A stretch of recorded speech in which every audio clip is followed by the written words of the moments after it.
public meeting and ask that, actually I should ask, do we have a pastor this morning? We do. Welcome. I'm going to ask all to rise for invocation and to please remain standing for the Pledge of Allegiance to the United States of America and the Texas flags. Dylan Thomas called it the force that through the green fuse drives the flower. Whatever your beliefs, may my prayer this morning ring true. Let us pray. In this century and in any century, our deepest hope, our most tender prayer is that we learn to listen. May we listen to one another in openness and mercy. May we listen to plants and animals in wonder and respect. May we listen to our own hearts in love and forgiveness.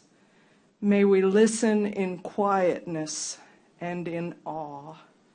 And in this listening, which is boundless in its beauty, may we find the wisdom to cooperate with a healing spirit, a divine spirit who beckons us into peace and community and creativity.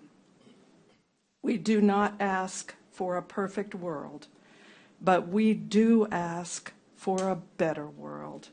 We ask for deep listening. Amen and amen. I pledge allegiance to the flag of the United States of America and to the republic for which it stands, one nation, under God, indivisible, with liberty and justice for all. Honor the Texas flag. I pledge allegiance to thee, Texas, one state, under God, one and indivisible.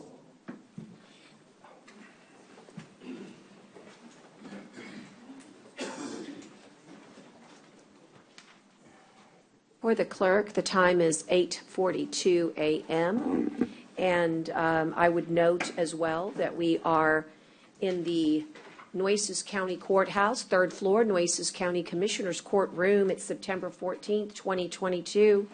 And all commissioners, well, actually, he just walked out, but I know he is here. All commissioners are present, as well as, obviously, myself, and therefore I do certify as the presiding officer that a quorum has been established. I'll move now to the announcement on disclosures of conflicts of interest. Any conflicts of interest or appearance of conflict of interest with items on this agenda shall be declared at this time. Members with conflicts will refrain from voting and are asked to refrain from discussion on such items. Conflicts discovered later in the meeting shall be disclosed at this time. Are there any conflicts to reveal? Okay, thank you. Now we'll move to Rebecca Ramirez, who will give us a safety briefing. I'd ask that you give her your attention. Good morning. Good morning. Judge, commissioners, and attendees, our safety briefing for today, September 14th, is being held in the Nueces County Commissioner's Courtroom. The restrooms are located on the right-hand side of the third floor atrium, past the Human Resources Office. There is a fire extinguisher located at the rear of the courtroom, and also 5 additional fire extinguishers located throughout the atrium area. Bleed control stations are on every floor. In the event of a cardiac emergency, an AED is located on the right wall next to the Human Resources Office. Participant for today who will be responsible for dialing 911 will be Connie. In the event of evacuation, our egress route will be slowly down the atrium stairs, proceeding out the doors located on the La Pan Street side of the courthouse, and assemble in the parking lot across the street. It is important to stay together. Should there be a need to shelter in place, depending upon the severity of the shelter in place, the courtroom double doors will be secured and remain secure until given further instructions from the Nueces County Sheriff's Office or other law enforcement agencies. And that is our safety. Okay. Thank you. Thank you so much. At this time, I'll move to public comment, and I do have a few here signed up in the courtroom, but also would ask that if anybody online wishes to make public comment, all we need is your virtual the icon of the hand to be raised, and we will call on you at the appropriate time. For those of you that joined us in the courtroom, we welcome you to make public comment and ask that you take the podium when I call your name. There's a 3-minute digital clock. It's just to help you keep time. It'll be in front of you. That's the policy that we have here in court. Try never to cut anybody off. Just keep thoughtful reminder about the respectfulness to make sure everybody has a chance to make their commentary. And with that, I'll also remind you that this is a time where we don't engage back, but I promise you we're listening very closely. In that beautiful words by our pastor, listening. We're going to listen very closely. And if there is an agenda item that relates to your comment, rest assured we will be addressing it at that time. So with that, we'll begin. And the first person I have is, and I'm going to try, is it Ignatowski? Yes, ma'am. Very nice. Mr. Greg Ignatowski, welcome. Thank you. Yes, sir. So, can you guys hear me all right? I'm going to ask that it's a funny microphone, but see if you can move it up. Will that help? Much better? Much better, sir. Okay, awesome. Well, good morning, Judge and Commissioners. Thank you. I would just ask and inform just please Yes? keep the comments very general and nothing specific about any bidding processes should be disclosed during this time. Okay. Yes. A good precaution. Thank you very much, and I will make sure I do that. Again, I appreciate you for letting me say a few words. I will keep it brief. My name's Greg Ignatowski. I'm from Workday. I live here in Texas. My address is 2704 Grimes Ranch Road, a little bit north of the county, up near Austin. But I've been working with the county on the ERP modernization project that is on the agenda today for quite some time, and want to share a few important topics that I think should be important for the court's consideration. First, I want to express my gratitude and say thank you in person for the opportunity to participate in this important and strategic project. And it's a long-term investment that the county is looking at making, and it's typically only evaluated every 10 to 15 years. It touches everybody, including leadership, employees, and most importantly, the constituents of this great county. Choosing the right partner is critical for success. Last week, I did make a few public comments on the 4 areas that we typically see organizations like Nueces County focus on in these types of evaluations. First is the functional and technical requirements, which I won't go too deep into. I think they speak for themselves. The value or return on investment. References are extremely important, as their experience will be your experience, and I hope that that's something that's taken into consideration as you continue to evaluate this project. And we're really proud of what we provide and what we offer and what we've seen with other cities, states, and counties across the U.S.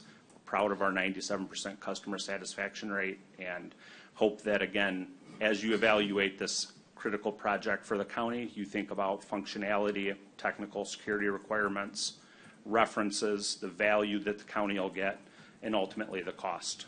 I hope you find this useful. Thank you for your time, and we wish the county the best. Thank you. Thank you so much. Next, we have, is it Ted Moffitt? Morris. I try my best to read the writing. I apologize.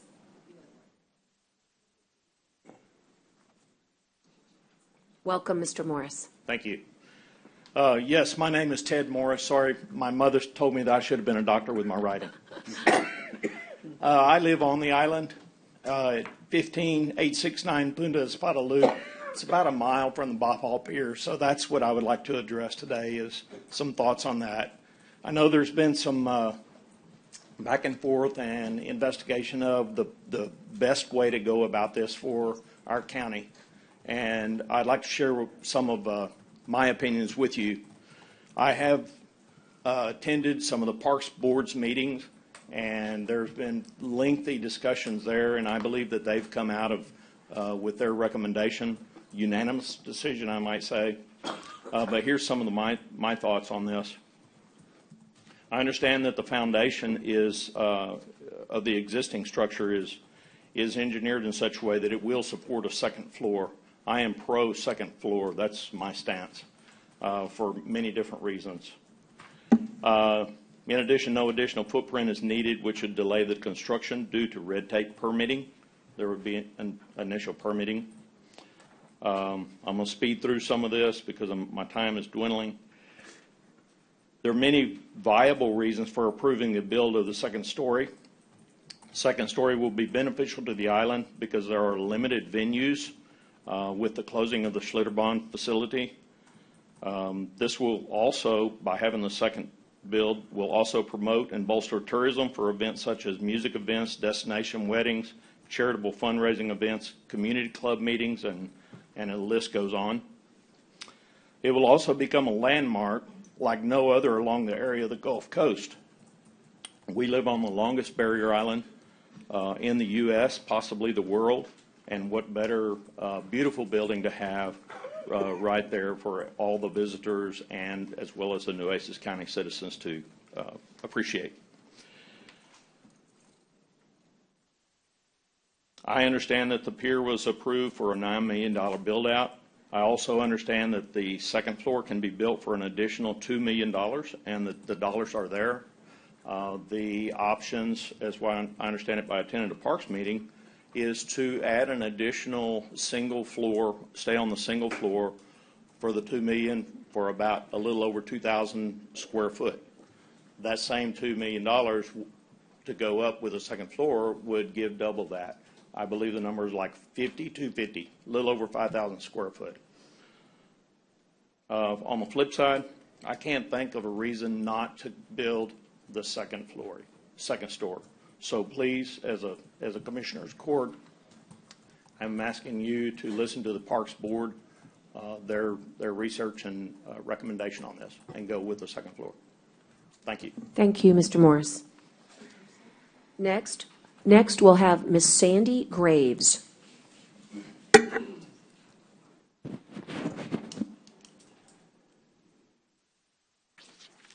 Good morning, Judge and Commissioners. At the risk of repeating what has already been said, again, my name is Sandy Graves. I live on the island 15802 Gypsy, and I am a half a mile straight shot to the beach. And I can hear the sea every morning. It's wonderful. I'm here to speak for Bob Hall Pier and for the second floor of the restaurant. As Mr. Morris already said, the $2 million, we would get double the space going up as opposed to expanding. You know, for the life of me, I can't imagine why anybody would want to spend the same amount of money for less space. Just doesn't make sense. The island needs a venue, a place where we can have our events, La Posada, Barefoot, Mardi Gras, etc. Again, we would be a destination place for weddings, private parties. People from all over would come. Let me see what else. And this wouldn't be just tourist season, it would be year-round. And I'd like to speak on behalf of Ms. Nardone. She's proven herself. She has turned Michael Mays into a success in a short amount of time. And if she says that she can make the second floor a success, she can do that. And that's pretty much about it. And I would ask that you guys put this on the next agenda so we can move forward with that. And please consider following the Parks Board's decision. And, I just want to mention one more thing. Return on investment. I know that's very important to everyone. And I believe that the second floor would be more of a return of investment than the per rod fee that you charge going onto the pier. So, thank you. Thank you. I like to do this where I go online and then come back to the courtroom. Seems to keep it equitable. So I'll call on Mr. Steve Bonner at this time. Ask you to unmute. And good morning, Judge and Commissioners. I just wanted to introduce myself as Steve Bonner. I'm here available as a resource and to answer any questions that you might have on item number 3 on your agenda this morning. Thank you very much. Thank you. Commissioner Hernandez, you signed up, but not on any item. No, ma'am. I swear, no state. My name is Commissioner Robert Hernandez. I have been a commissioner for Precinct 1 for about 1 year and 9 months. When I was elected I took an oath to try and do what it is right for the people of this county. I have found it difficult to fulfill my duties because of interference in my precinct. In the beginning, I had the Hazel Basemore Dog Park, which I am still dealing with, to the renovations of the Hilltop Center, to dealing with the illegal driveway along County Road 52, which should have already been removed, the Epic Road construction from County Road 48 connected to Pecos Lane. All these projects are in my precinct. There are 3 other commissioners who sit in this court and do not see much interference in their precincts. I would like the opportunity to complete these projects as I have intended to do. With so much pushback from the county judge as commissioner of this above mentioned projects, I would like to have the direction from the Public Works Director that knows my precinct better and is in charge of all these projects. These projects proceed with the approval of the Commissioner's Court, but I depend on the Public Works Director, Mr. Juan Pimentel, and Jerry Garcia to guide me, since they are the experts in drainage and roads. Thank you very much. Okay, thank you. We've got next, is it Hilda Garcia? Yes? Was I close? Hilda. Okay. I'm going to have to improve these dollar store glasses. It's my handwriting. I'm sorry. Good morning, Judge, and good morning, Commissioners. My name is Hilda Garcia. I live on the island, 145 East Cabana.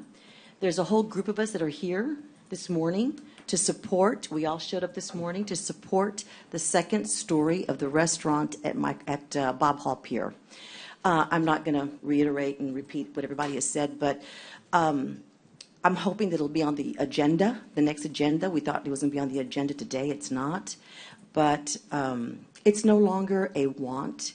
It has become a need for us.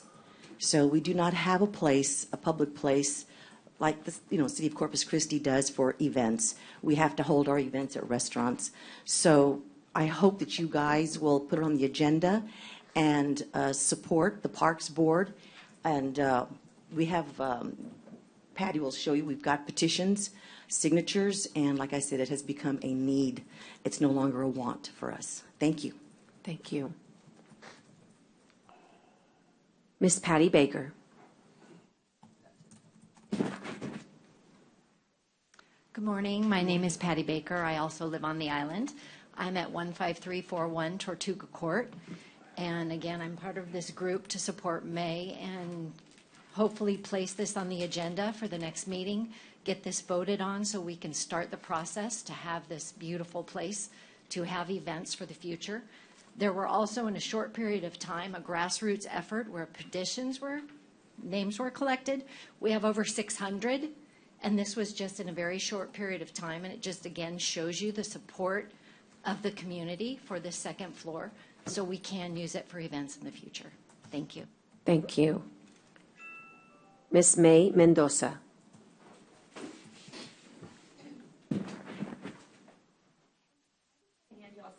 Sure, you can give it to the court administrator.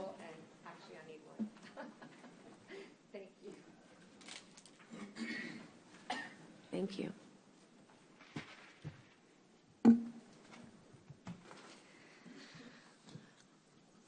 Good morning, Judge, County Commissioners. As you know, my name is May Mendoza, back to my maiden name.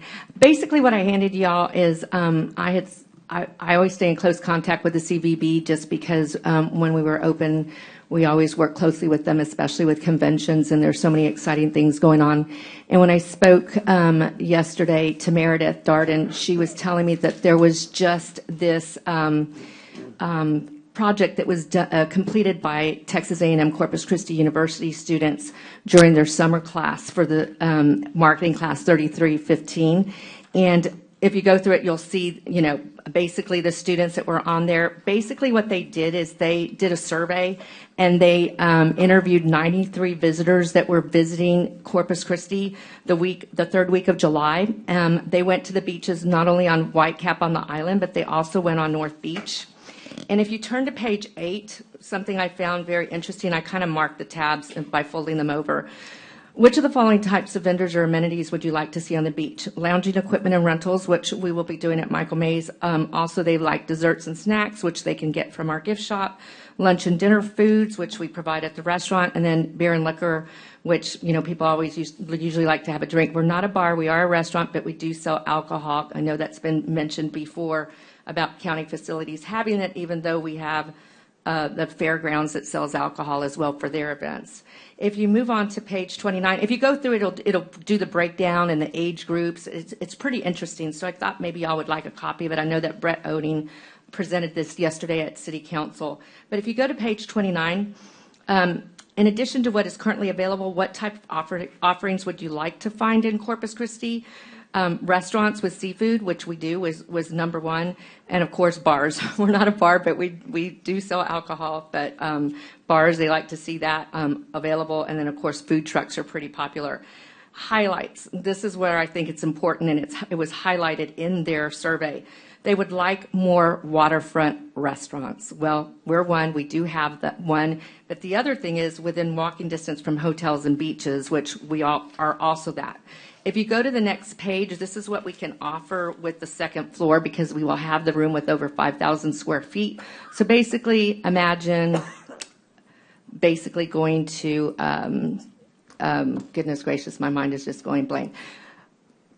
I'll go back to it. But in addition, what they're currently available, what type of offerings would you like in Corpus Christi? Concerts, we can do live music there. Beachfront bars, again, we're a beachfront restaurant bar. And then overall, visitors want more outdoor entertainment, and we can give them with the extra room. So I thought it would be on the agenda. I hope it'll be on the agenda next time and support what the park board's findings were and their support of having the second floor versus the first floor and use the $2 million that you already have allocated for a bigger restaurant and use it towards the second floor instead. Thank you. Thank you. I'll call on Miss Lisa O'Connor online. And just ask to unmute.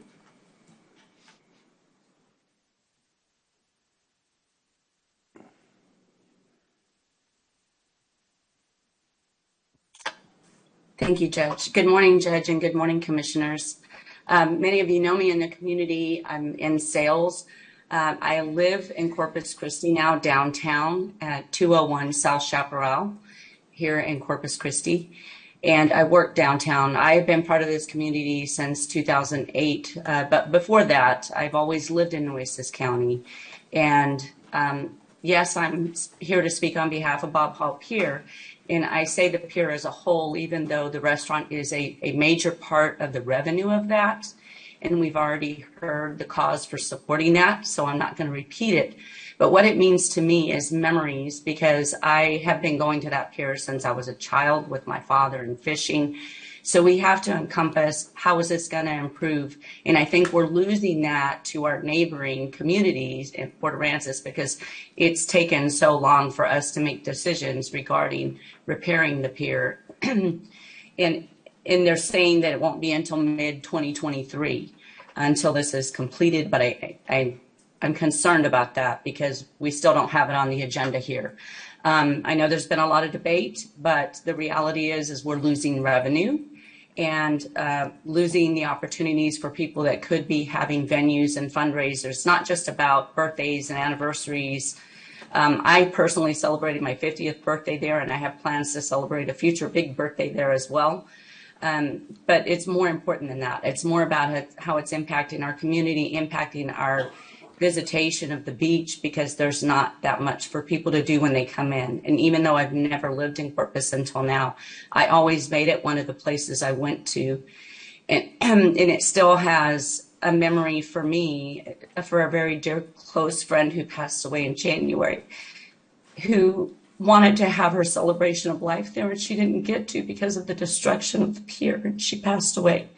So there is going to be a memorial for her, and that's another big part for me personally. So just knowing that the memories and the ties are there with this pier, it's more than just a pier, it's more than just a restaurant, it's more than just a place to fish. It's very much a part of our lives. And I thank you for the time this morning. I didn't mean to get emotional, but I can't help it when she was only 46. So I apologize for that. And it is coming up for breast cancer awareness, which is why I'm wearing pink. So thank you for your time this morning. No, thank you. Thank you very much.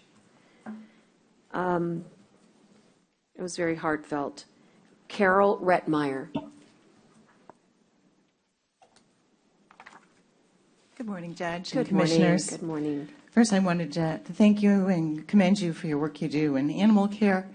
As a co-founder of Star Group, South Texas Animal Rescue, we are really thrilled that you have such a terrific volunteer who's been with you for a really long time. I just want to speak her praises, and that was it. I know you hear a lot of negative things. I just want to tell you something very positive.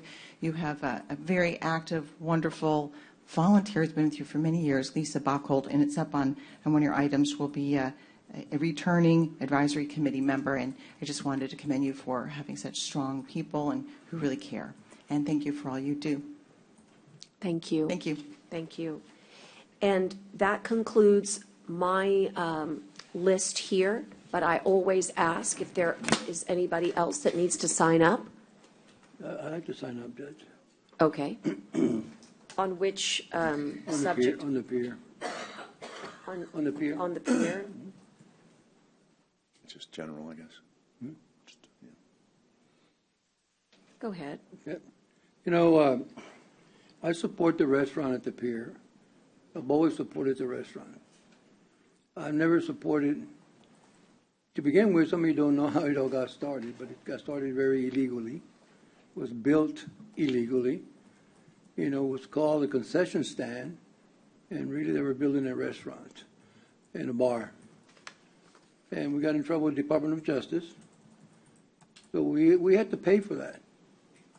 We had to build the one in Caldwell Pier to the same likings as the one over here in this other pier, because that was our agreement with the Department of Justice. When we were building this, it was always a concession stand. It was never a restaurant and bar. So I don't know if there's a need for alcohol or not, but you know, I don't mind a restaurant. I think there's a need for a restaurant, and I support a restaurant. I don't support a bar, and I don't support the second tier. You know, we're in a hurricane area that if something happens, and the second floor is probably be the first to go. And I just hope nobody gets hurt in the second tier, because if you're going to sell alcohol, you know, and you're going to have weddings, you're going to have that, you know, the most people with problems it's always at weddings. They argue, and you know, they have this, and hopefully nobody falls into the water and drowns. That is my worry. You know, maybe the Parks and Wildlife, and maybe the GLO, and maybe the Parks Board doesn't worry about that. But I would hold everybody accountable for that if something was to happen. You know, and even the county. You know, I don't know that we actually sell any kind of alcohol in county properties. So, and this is really more county property than the fairgrounds. The fairgrounds is run by another company, and so is the restaurant. But we build the restaurant. This company didn't build the restaurant. We build the restaurant with taxpayers' money. I'm just going to tell you now that, you know, I support a restaurant, I just don't support the second tier, and I don't support the bar. So hopefully nothing happens in the future. But I will discuss it more when it comes up, and I'll make it part of the record that You know, people should be held accountable if something does happen. Hopefully not. So thank you. Okay. Are there any other folks that would like to sign up for public comment? Okay, how about online? Ladies, looks like we're clear, good to go. So I'll continue with our agenda this morning, and just, whenever you can take that back and pass that to the clerk. But I do have a question for you. I understand that the county clerk could not join us. Is she asking us to pass on the public hearing? No. You've got it. Just wanted to double check. All right. In that case. You mean the district clerk? Oh, the Nueces County Clerk. The county clerk, sir. My bad, you're right. Yeah. Sorry. Okay. So at this time, I am announcing that we will go into a public hearing. This public hearing is to conduct pursuant to Section 118.025 of the Texas Local Government Code, a plan for the preservation and restoration of the Nueces County Clerk's record archives. And so I will turn to Lorenzo and ask him to lead us in this discussion, which is an important one and is also one that happens every year. Yes. My name is Lorenzo Hernandez. I'm with the County Clerk's Office. And the plan presented to the court will allow the county clerk to restore and fully preserve permanent and historical documents, as well as improve service to the public through remote access and through for electronic records. And basically, do you all have the packets that were presented from CoFile? The one from last time? No, this year. Okay, so let me. I've got a packet from the district clerk. And where's Michael? Is he here on this? Because I don't have a problem with your concept, and I thought we had tried to say we were going to get away from these sole source deals and bid things out. So I'm trying to figure out how we got back to this spot. And my bad, I should have called Kara in advance. I didn't know that this was. So this is the county clerk, Kara Sands' plan. She has been working on this, and why don't we let Lorenzo finish, and then you can ask your question. But this is really just the plan that already exists, that's in her preservation already exists. Okay? I mean, this is not, I don't think, a new procurement or a new concept. It's that it's required under the law to pass a preservation plan each and every year, and this is who she does business with. Correct. And the only reason existing. Yeah, the only reason we have to present it to the court and for you all's approval is because for the $10 archive fee. That $10 archive fee goes through it, and we cannot collect on that $10 archive fee unless we present a plan to you. And the plan is. So this is okay, and that makes sense. And I'm sorry, I don't have that in my packet. So. And I believe she's been using, this company for 16 years. Okay. Okay? I got you. I might be wrong. It could be 18 years. It's not a new contract. No, not at all. This is not. So just, if you read the document, it's about a plan, and it's about the annual plan for the $10. And if she doesn't have this, then she cannot raise the revenue that she needs for what we need as the preservation and record keeping. That makes sense. Okay. All right, Lorenzo, we'll let you continue. Well, that's basically it, I think. That's that's basically it. Okay. That's why I jumped in. He said, I think he was done. Okay. So I'll make an opportunity for anyone to ask any questions of Lorenzo regarding the plan. Lorenzo, is the plan the same plan as we've had last year? Basically, but we're also going to start including beginning the school records. We haven't touched the school records, but that's included now, and we're going to go forward with Some of the dollars will be utilized for the school records. That Correct. part is what we call, different than last year. That's Okay. correct. All right. And in that case, Lorenzo, this is just a public hearing, so that's really all we need is the background and to have an opportunity to ask you. Any issues here, Dale, that we need to talk about? Been doing this, like you said, at least the last 10 to 15 years. We have a special revenue fund to account for the funds as Lorenzo said the county clerk cannot assess this fee or collect this fee without this plan being approved by court. This is, as Lorenzo said, this is the records of the county clerk, including the school records that he just mentioned. Okay. Judge, I'd move. Well, in this case, we're just going to close the public That's what I was hearing. gonna It's do, just a move to public close. hearing. If there's no other questions, I will move on. Commissioners, are there any other questions?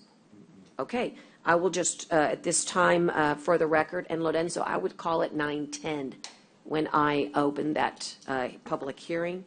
I looked at the clock, it was about 9:10, and now I'm calling it at 9:15, the closing of this public hearing and the opening of our reconvening of our regular meeting, 9:16 a.m.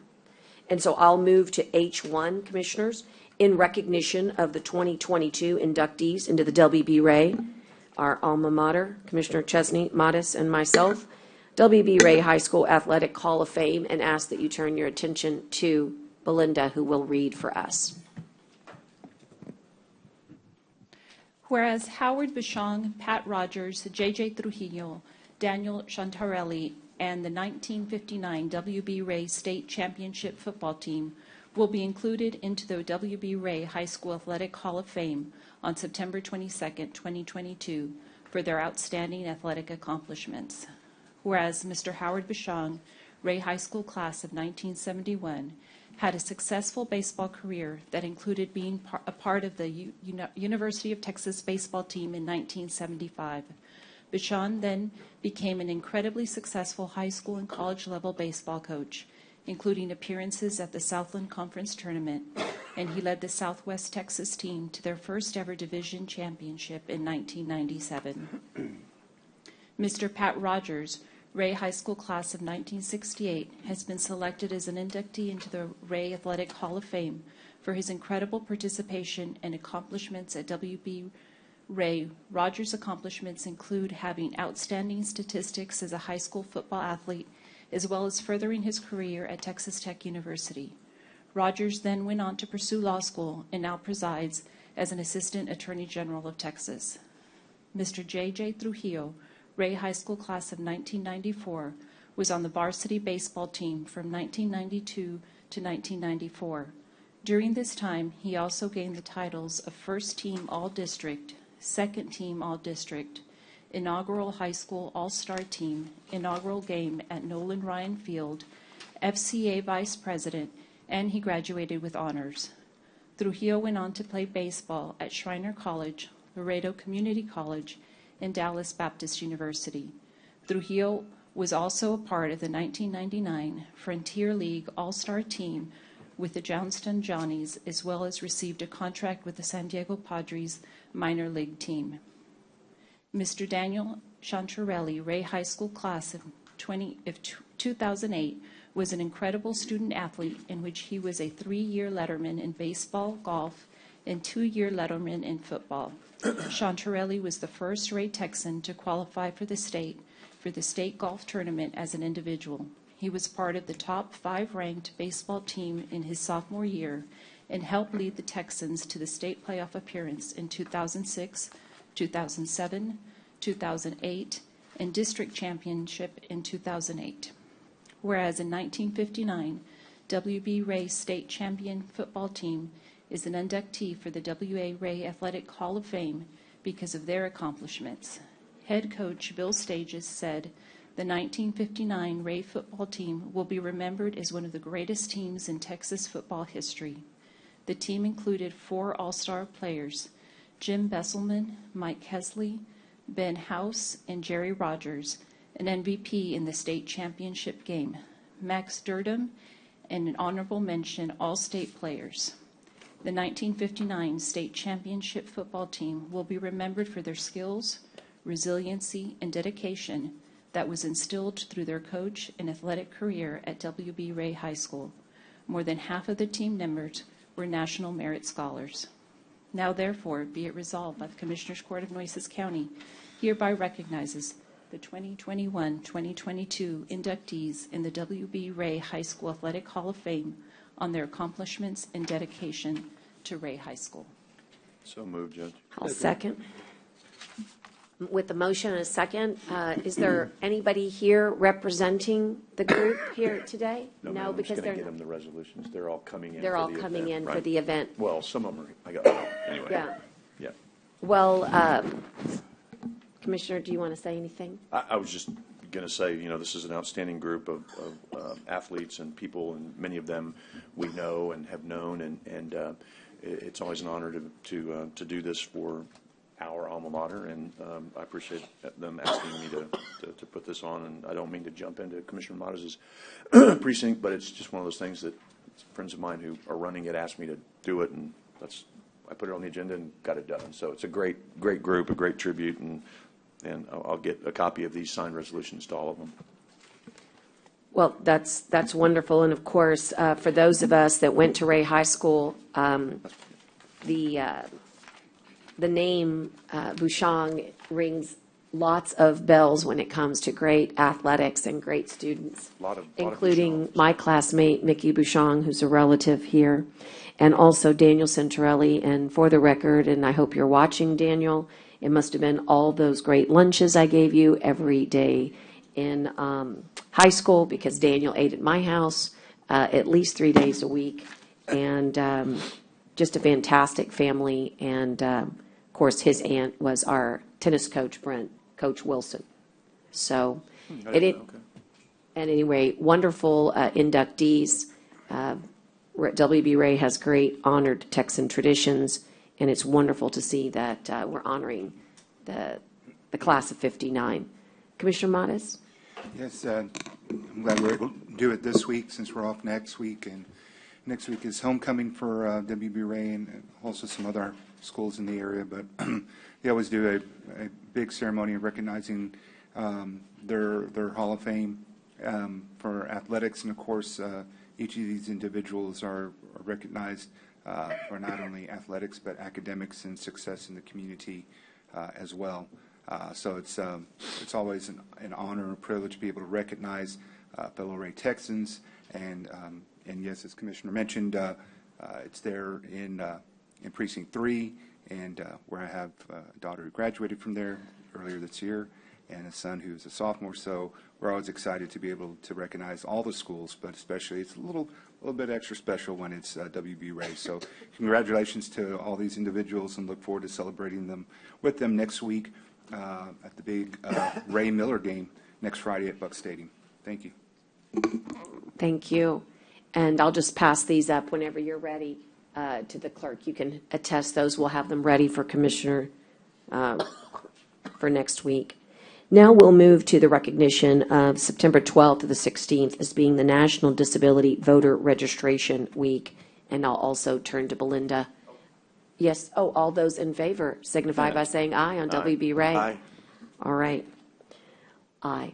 All opposed, same sign. Motion passes overwhelmingly. All right. Belinda, pardon the interruption. National Disability Voter Registration Week. Whereas in September, people with disabilities, their families, and supporters celebrate the anniversary of the American with Disabilities Act. And whereas there are over 50 million people with disabilities of all ages living in communities throughout the United States, with nearly 7,000 adults in Texas.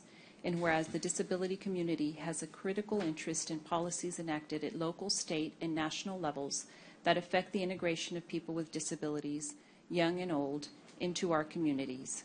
And whereas involving the disability community in influencing public policies is essential if these policies are to meet the real needs of people with disabilities to live in the community. And voting is one way for the disability community to exert their influence at local, state, and national elections. And whereas there are multiple efforts to develop disability coalitions around the issue of voting. And whereas Rev Up America, Register, Educate, Vote, Use Your Power, is a national effort to encourage local and/or state disability community voting coalitions and members of the national disability rights community are organizing a National Disability Voter Registration Week, September 12th to 16, 2022. Now, therefore, be it resolved by the Commissioners Court of Nueces County, herein supports the growing involvement of the disability community in the political process and designates the week of September 12th to September 16th, 2022 as National Disability Voter Registration Week in Nueces County. Thank you, Belinda. I'll make the motion for this recognition, which is so important. And there is a second. Are there any discussion here? No. Other than besides the voter registration, just a quick comment. We have curbside voting for people who have special needs and disabilities, and always grateful for that service. If you want to hear more about that, contact the county clerk's office. And also, of course, we have the ability, it's being echoed here, that we have Regional Transportation Authority, our RTA, who often gets in the forefront of the public messaging on this, but they have free rides. And of course, all our RTA are accessible for folks living with physical disabilities. And if there's no other commentary here, all those in favor signify by saying aye. Aye. Post same sign. Okay. And now we'll move to item number 3, and it's in recognition of September 14th, 2022 as being our Star-Spangled Banner Day. Whereas the Star-Spangled Banner, our national anthem, was written during the War of 1812, and whereas by the dawn's early light on September 14th, 1814, Francis Scott Key saw the American flag flying over Fort McHenry, signifying an American victory, and was inspired to write the words of the Star-Spangled Banner. And whereas millions of Americans treasure and respect the words and the music of the Star-Spangled Banner, which became our national anthem on March 3, 1931, when President Herbert Hoover signed Public Law 71-823. And whereas sporting and public events begin with the singing or playing of the national anthem as a reaffirmation of our patriotism and love of this country. And whereas the National Society of United States Daughters of 1812 and the Old Bayview Chapter 479 of the Texas Society United States Daughters of 1812 calls for a day to observe the historical significance of the Star-Spangled Banner and to celebrate the words that Francis Scott Key penned in 1814. Now, therefore, be it resolved that the Commissioners Court of Nueces County does hereby proclaim September 14th as Star-Spangled Banner Day and urges all citizens to recognize and celebrate the anniversary of the birth of our country's national anthem. Thank you, Belinda. I'll make the motion for such an important recognition, and we'll have Kathy Wemmer come up, and there's a second also on the floor by Commissioner Gonzalez. Kathy, what great history.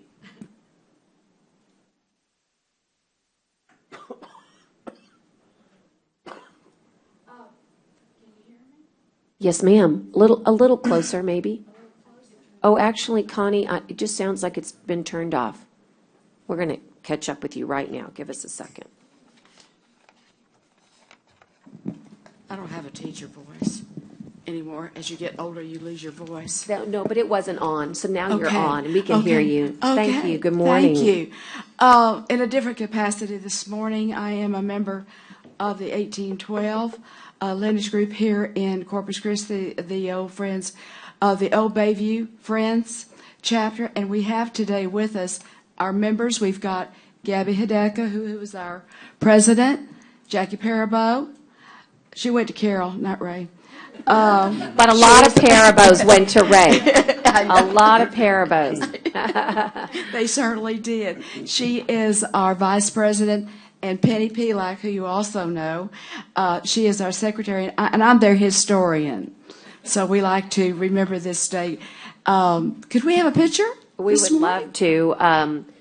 All those in favor signify by saying aye. Aye. Post same sign. We'd love to have a photo. And I noticed that you're wearing your red, white, and blue, so how wonderful. And they've got anchors. And they have anchors. It's fantastic. And I'm wondering, it's coming. Lorenzo's got the papers. Where's Ben?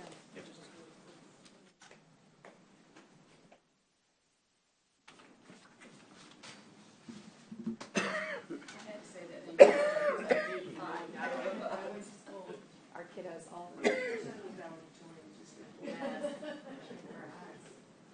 going to get that. It's got to get signed. It's got to get signed. Okay, but we can hold it up for the photo, and then if you'll wait just a moment, we'll all I'll sign it. Thank you. Oh, let me get that tag off. I'm sorry. Yeah. Okay, join us, ladies.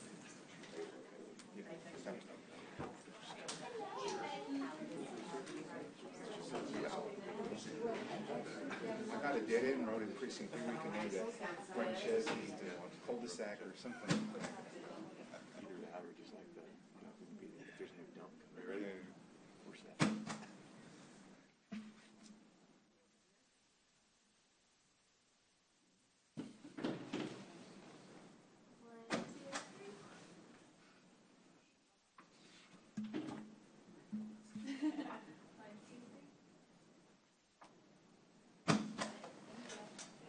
Thank you, ladies.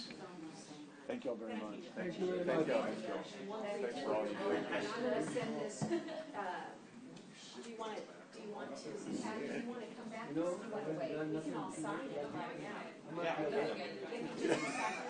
It's all alert. Now you've given Commissioner Hernandez a run for this shirt. Yes.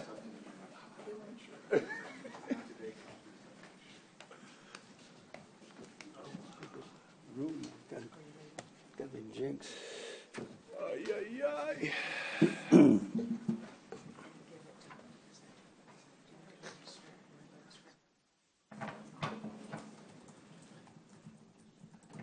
Okay. I'll let it go this way, John, and then come back. All right. That was a nice way to start our morning. And so what we're going to do now is call Kathy. I'm guessing, Kathy, you're here to represent on general information reports and talk to us about the Emergency Management Office and some of the projects that are under our item I-1. Okay. Start out with the weather temperatures are hovering around 91 degrees with a heat index at 98. We have high humidity and a chance for thunderstorms. We have some small storms in the Atlantic, but nothing formidable. The Brian Keach Bryman Drought Index is a minimum 71 and a maximum 370, which is very good. The average mean is 180. So we do have some moisture depletions in a few areas of the western Nueces County, but the remainder of the county looks good. Nueces County Office of Emergency Management is sponsoring 3 hazmat training classes for Nueces County and the Coastal Bend region. One is going to occur in October. It is a hazmat emergency response technician training that TEEX is coming down. We requested to have these taught. They were provided to us by TDM free of charge through a grant that they have. So we were very lucky. We got the 3 classes that we requested. The other one is a hazmat first responder awareness and operations. That will December. And then a 3rd class will be in March of 2023. That is a mass hazard and technical decontamination class, and it is a pro board certification, which is very good for this region. So it's offered to all first responders. It is, and they will take place at the Annaville Fire Department number 2. So, and it is also good for Public Works to attend these for any city as well as the county, because that provides us with quick response as well as emergency management organizations across this Coastal Bend region. We have great news. Both Pfizer and Moderna bivalent boosters are now available at all health district vaccination locations. The Pfizer bivalent booster is available to persons 3 years of age and above. And the Moderna bivalent booster is available for 18 years and above.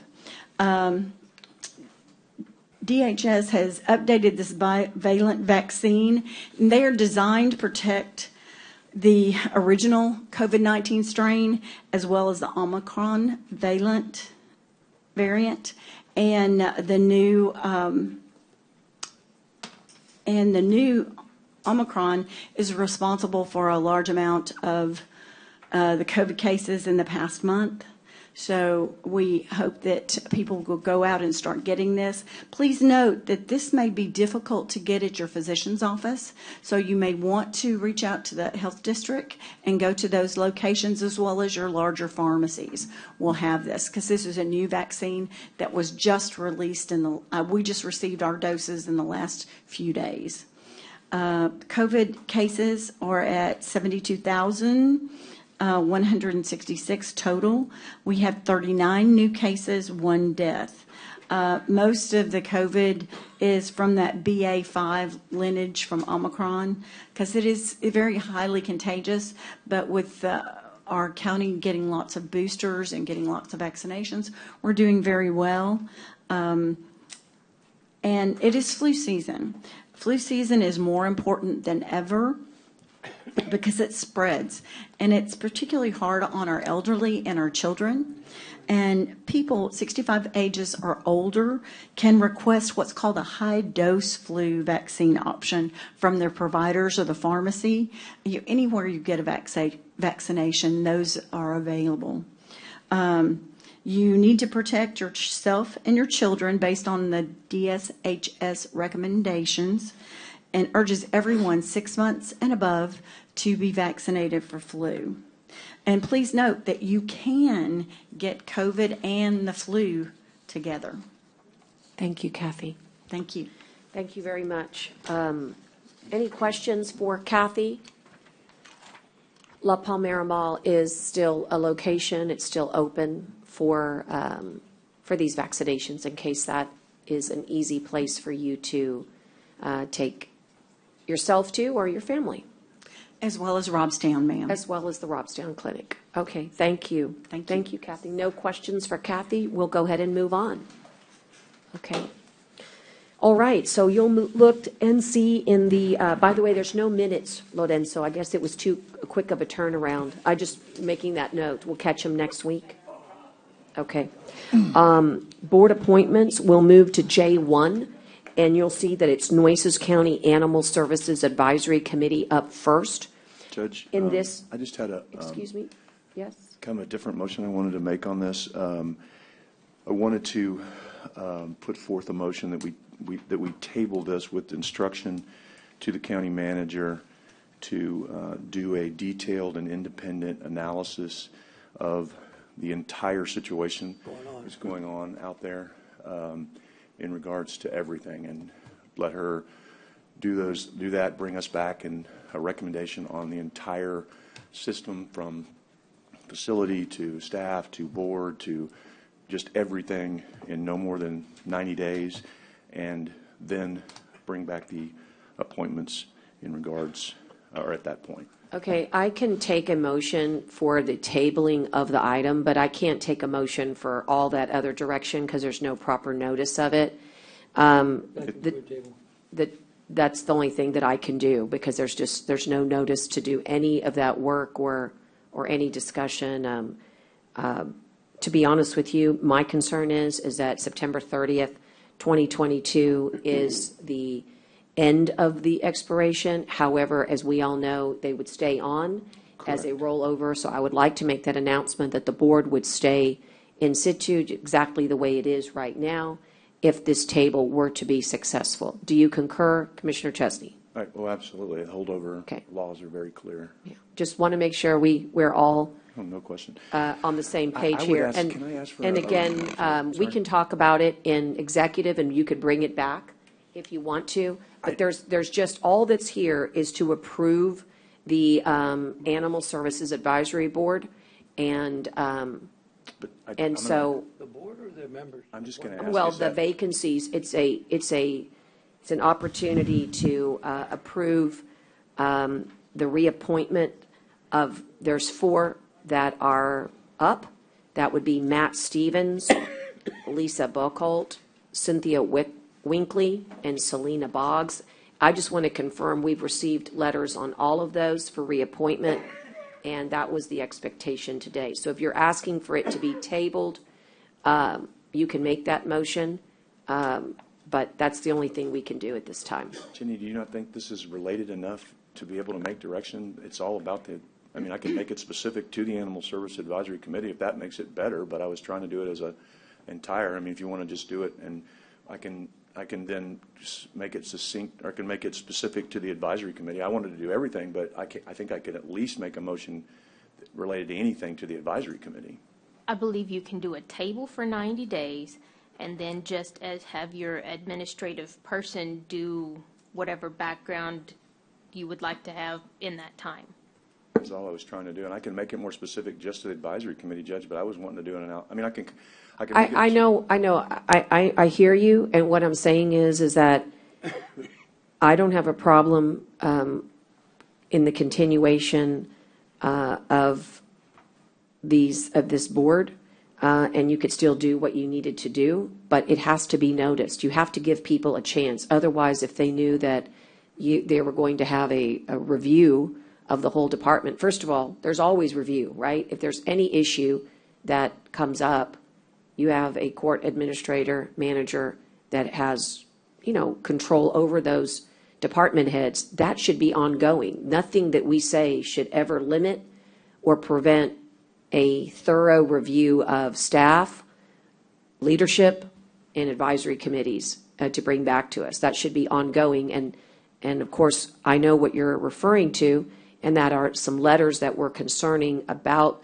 the committee's, some challenges happening in the committee, but those had already been referred with lots of time, like months and months before, to court administration. No, Judge, they have not been referred to her by this court because. No, but I'm saying that she was included in the right. In the but emails. Until she gets instruction from the court, it's one thing for me to say, hey, could you go investigate this? And she's going to go, well, but you're one member of the court. I'm just trying to make it more clear that I think it's negligent not to have an investigation of any allegation, both sides to be heard on everything. And so my belief in it is that I can make this motion, and it was seconded.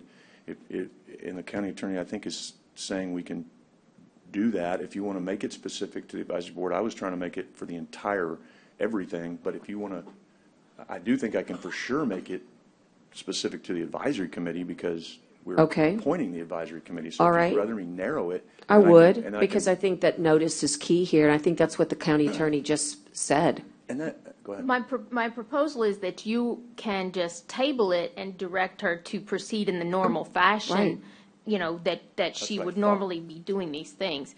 But specifically, there's nothing noticed that there's going to be discussion about a review, I think is the issue. But I don't think you need to vote to direct her to do those things. Agreed. Well, okay. I mean, that's. So I'll take your table, and you have a second. Okay, so my motion then, I guess, to focus table it the in item. would be to table and then to instruct in regards to look in all the allegations on the advisory committee, and then I'll bring back, I guess, more notice for the rest of what I want to do out there. And then that would be the motion is to table, but instruct the county manager to look into all these allegations and come back with a report in no more than 90 days. Okay. All right. A little more focused. Okay. I mean, a little bit more streamlined. Okay. A motion, and Commissioner Gonzalez, you seconded. Is there any discussion at all? All right. So seeing as there is a motion to actually, there's no table discussion. So just seeing that there's a motion and a second, all those in favor signify by saying aye. Aye. Aye. And then, Ida, would you? And then all of you board members opposed, same sign. All of the board members, in case you are listening, all of you will stay in your positions for the next 90 days. So there's no concern that you're not on this advisory board. You are. And Judge, I would just ask then that this be put back on as whatever wording Jenny wants Ida to do the review for the entire thing, because like I say, it's spirit compromise. I really wanted to do everything and do it very detailed, but fair enough on the notice. So if we can put that back on, and I'll I guess, make that motion then. and Yeah, see why if don't we can just get- wait to see your motion then, and, Just put it on the agenda is what I'm Right. saying, because we've got the committee part of it covered in this motion, but I want to do everything. So, okay? All right. if the court agrees. And you can provide backup documentation at that time and funding and throw in world peace, a motion so that IDA can make certain that you can do world peace, right? Throw in world because peace. I that's- don't know. It's just an analysis of the I was just, department. I I don't was know just, what I'm just background would you wondering like. how the court manager is going to be tasked with something like this without any resources. But at any rate, you'll have that opportunity at some time later. That's interesting. Okay, because it happens all the time. We analyze what's going on in departments. What You know- background would you like, Judge, for that motion? Because it would just be a motion to go do it. Anyway, we're going to move on. We'll move on. We have it. That'd be great. We have your motion. We have your direction. We'll move on.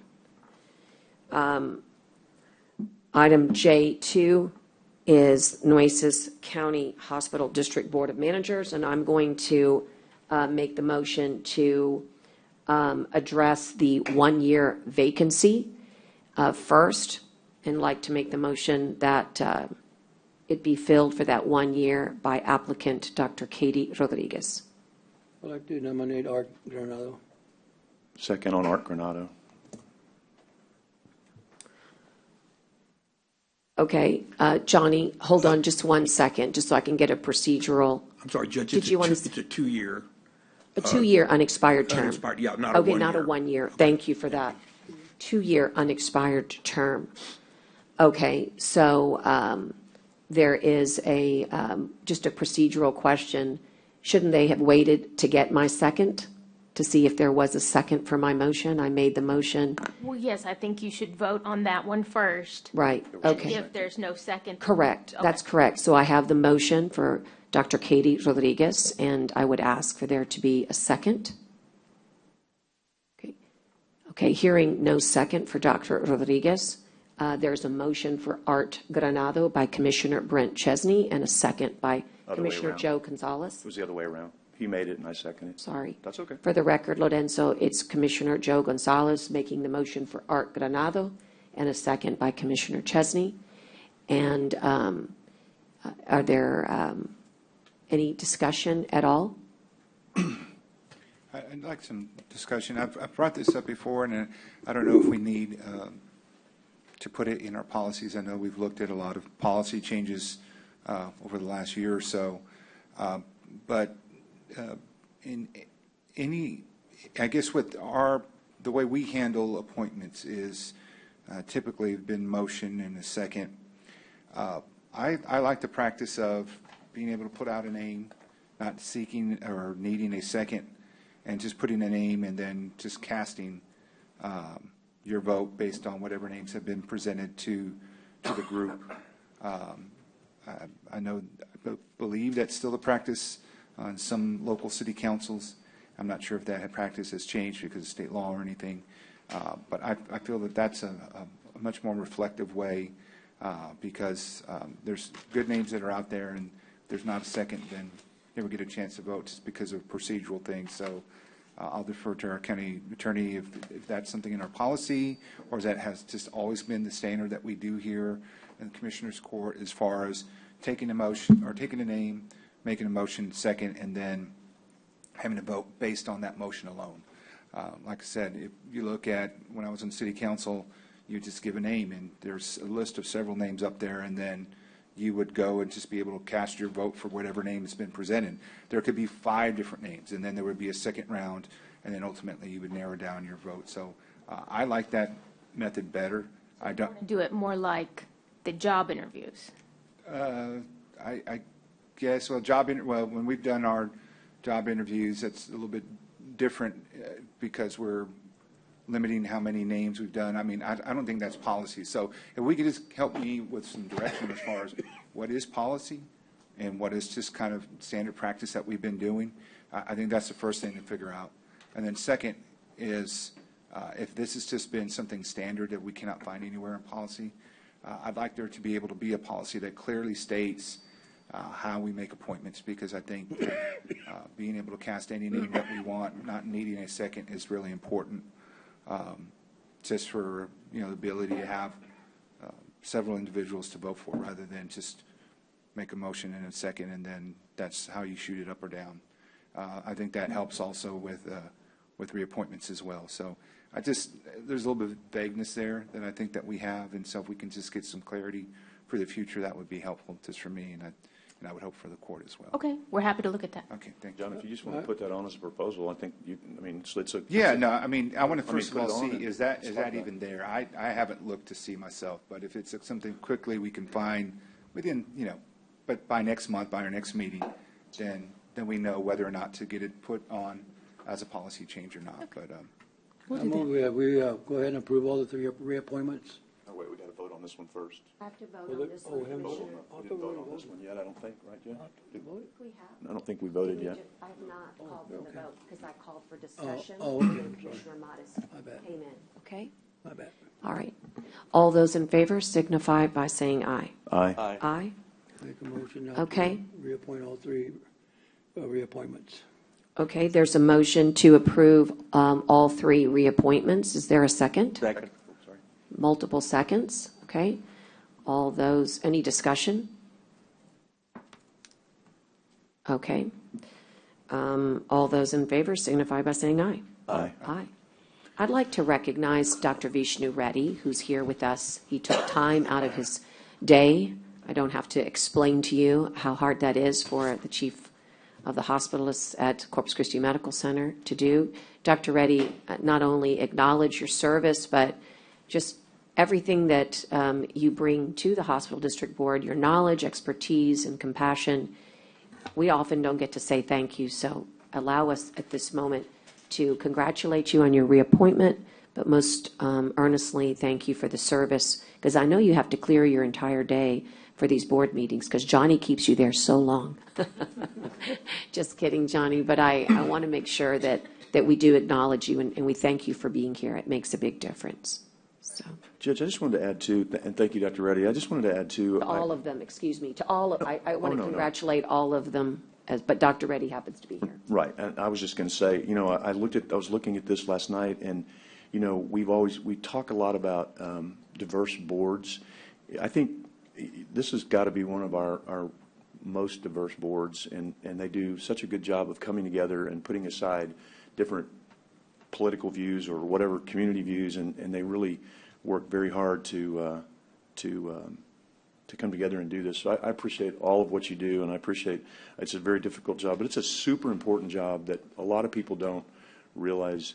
I don't mean to talk about this a lot, but this is a multi-million-dollar deal that we have to have good people on there, and I think having a mixture of doctors and social workers and community leaders and business people is really good, and I think it's been a really strong board, and I appreciate all that you've done, Dr. Reddy, and again, echoing what the judge said, what all the board members have done to do this. But I look at this one and I always feel pretty good that this is a really diverse board that works together to do the right for the community. So I appreciate that very much. We can always do better, but I think we do pretty well on this one.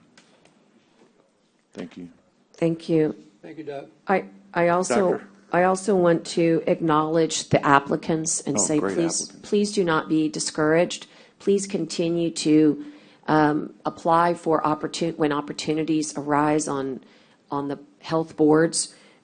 Just incredible applicants that had medical backgrounds and wonderful letters.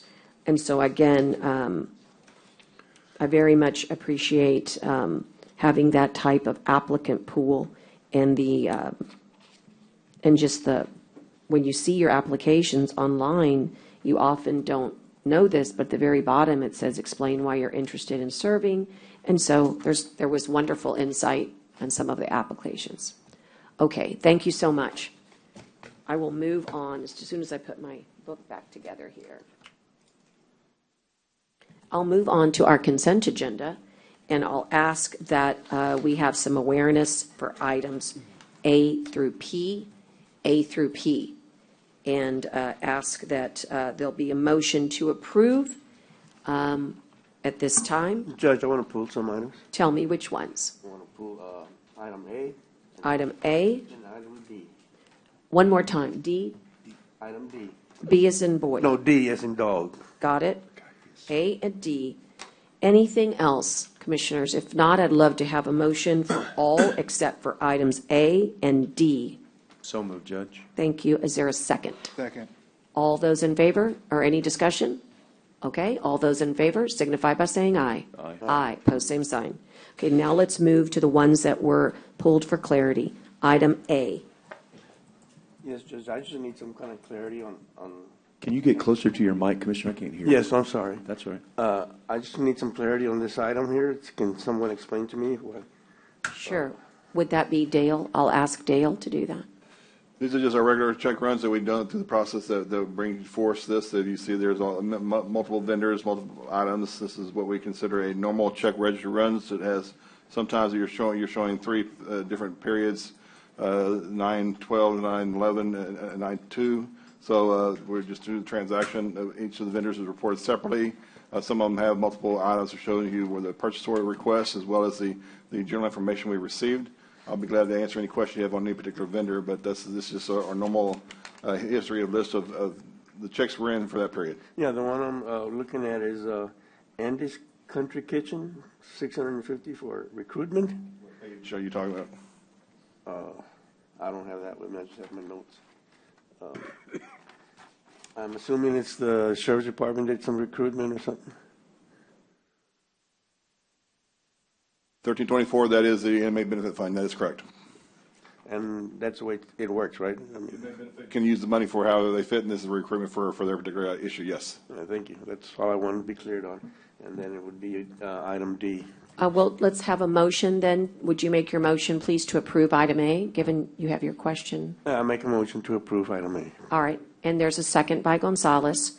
Any further discussion? Okay, hearing none. All those in favor signify by saying aye. Aye. Aye. All right.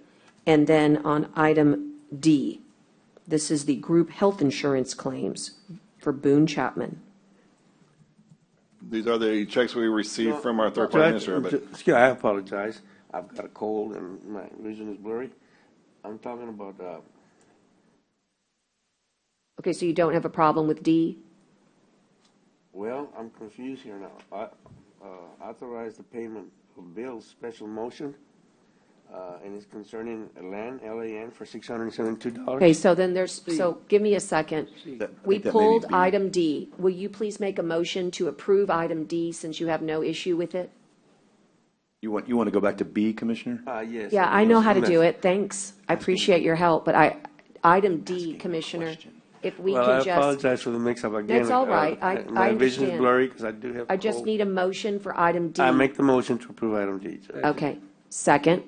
And there's a motion and a second. Any further discussion? Okay, hearing none. All those in favor signify by saying aye. Aye. Commissioner, we approved item C. Is that the one you had a question on?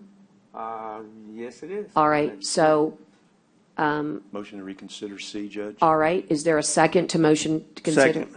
All right, and all those in favor signify by saying aye. Aye. Aye. Okay, out of courtesy, we'll go into item C for you. Which one is it? The one I have here, where they're asking for land to get paid $672. A while back, I had asked for land to refrain from billing us at the Hilltop project. They're not involved. I can't see why they're billing us for $672. Dale,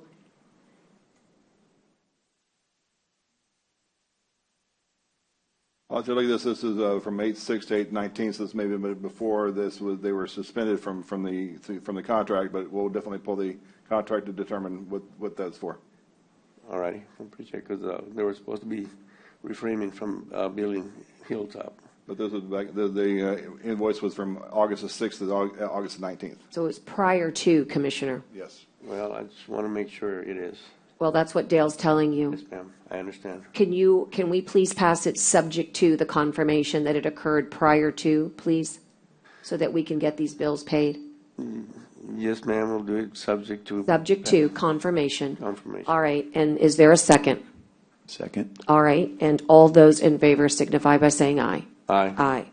All right, now that does complete the consent agenda, and we'll move into the regular agenda.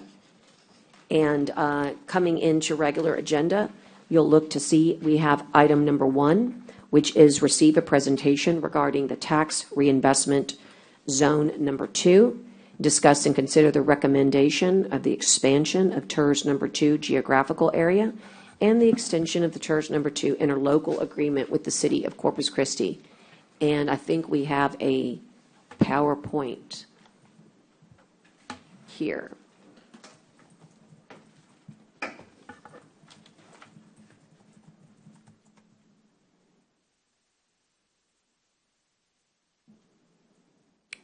Okay.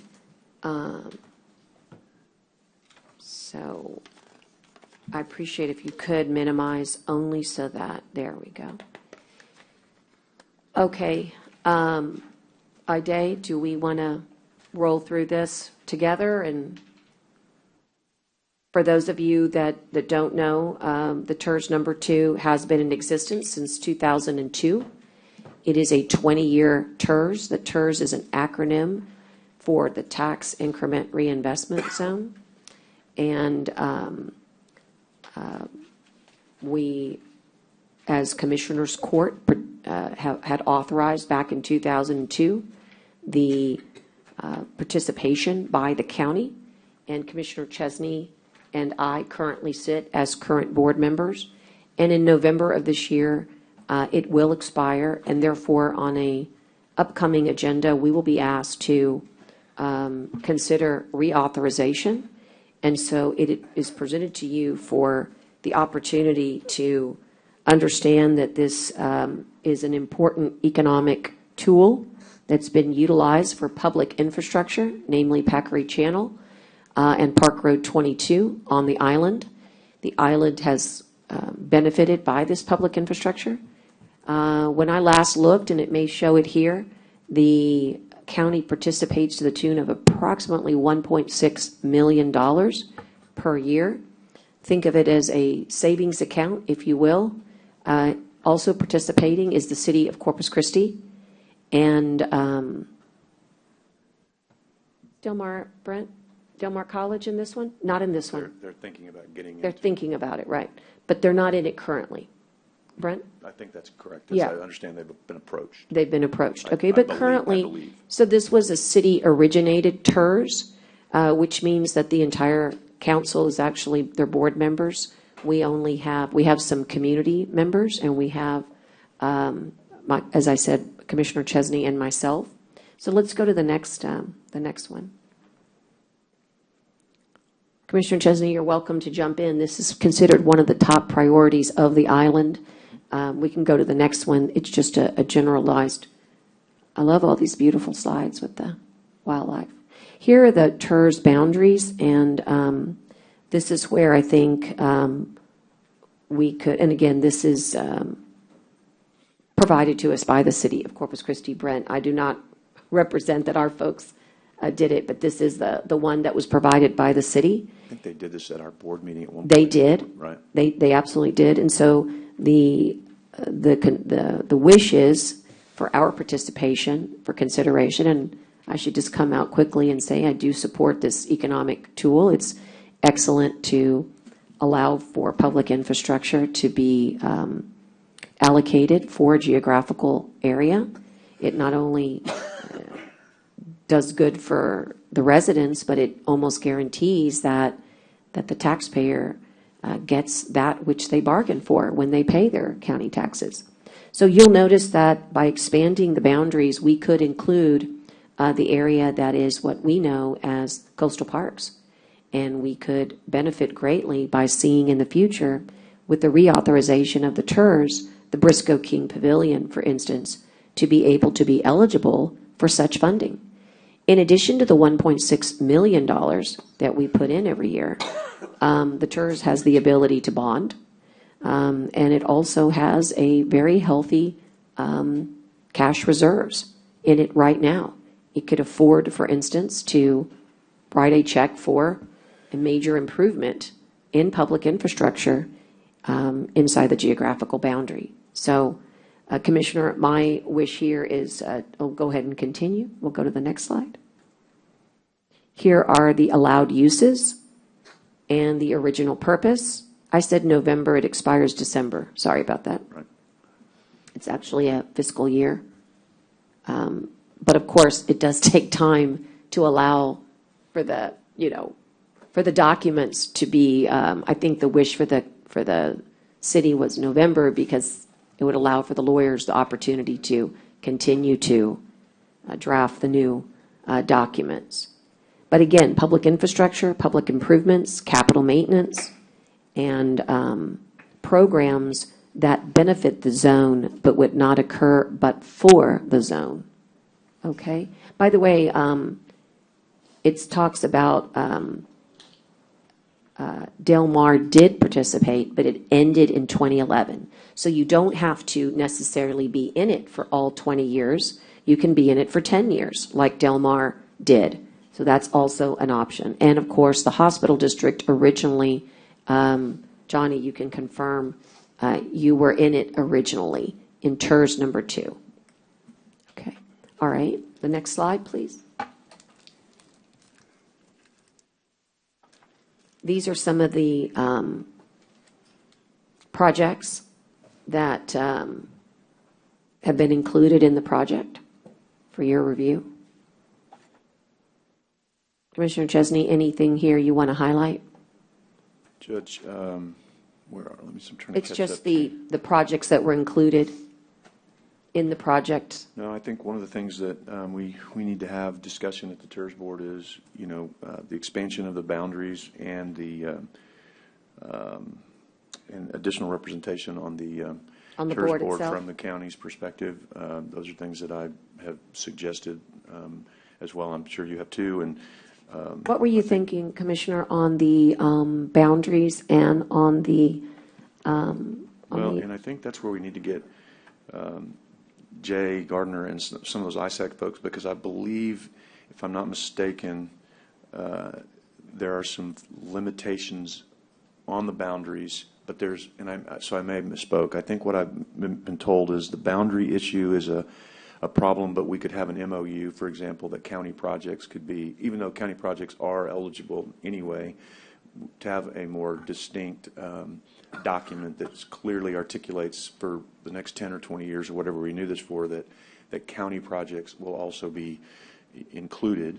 For example, I had put forth a suggestion that maybe Briscoe King Pavilion be one of the things we fund, and so we just really need to get to the TERS board and kind of hash this out.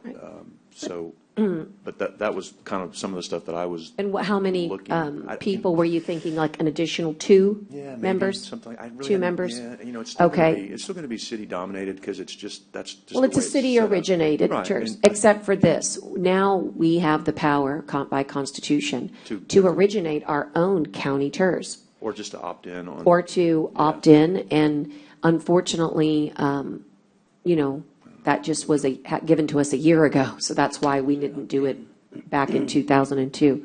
So if you'll go to the next slide, and the next one. These tax increment zones are defined by the Texas Tax Code. And so you'll see that what you do, Commissioner, and this is what I think is important, is you basically provide notice, Jenny, you have a hearing, all of these would have to be, had. And that's why I put it on, because we're already at the end of September. You have to have time to do all of these things. This takes planning. And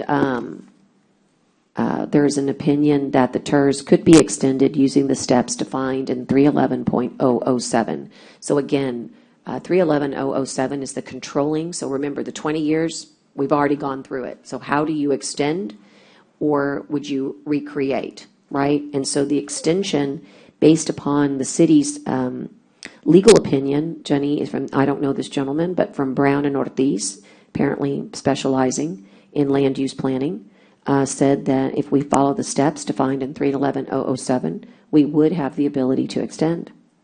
And then, you can read the rest for yourself. We'll go to the next slide. This is the part I like. The TERS boundaries can be revised at any time. Parcels do need to be contiguous. And if boundaries are revised to include new parcels, these parcels would have a base of the year they are added, so the increment would begin at 0. Okay, so you recalibrate and you're at 0, which is another issue to figure out. Dale, you can remind us about the percentages that we're currently at, but we don't have to stay at those percentages. Yes, Your Honor, that's where issue is the base value and how much we contribute to each of these TERS values. That's where it's consideration. As you said, we contribute over $1 million, and we know the area on the island area is a very high property where they can go up as well as new property. So we just need to make sure our base value is correctly so we don't contribute more than we should. Right, and our current contribution is a percentage basis.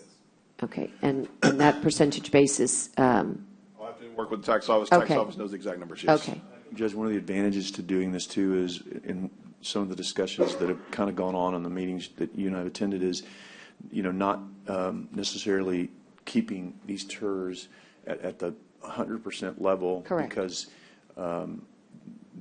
this was designed for 20 years. All these TERS are going to come up, right, at some point. So we're going to have kind of a decision as a court, where we want to go on these things based on the funding mechanisms and the percentages that go along with it. Because the advantage to doing this is if we don't do it 100%, we will then get new revenue that we don't currently have. If we do it at 100%, then we won't.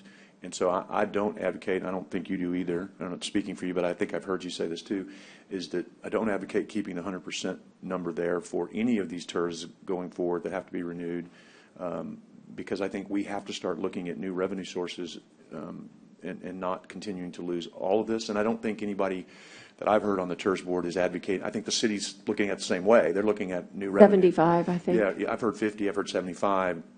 And so I think we as a court need to kind of take some time and really think about this, because this will set a precedent really for the ones coming up. Right. I don't know when the others renew. We may not be, but there may not be any more renewing for a while. I don't know. But if they do, then we're kind of setting the standard here as, okay, we don't have to hold to it on every single one of them, but we should try to be consistent, in my opinion, that whatever percentage we come up with, 50, 60, 75, whatever it is, what we know is that's going to be new revenue for the entity that does that. That's exciting, and it's going to also be that continued savings account, as you call it, just a good, for public that's infrastructure. A good name for infrastructure, and we'll be able to go and request some additional projects that we know we're going to need funding for on the island and in all of these TERS areas. So I think this is a good process to go through.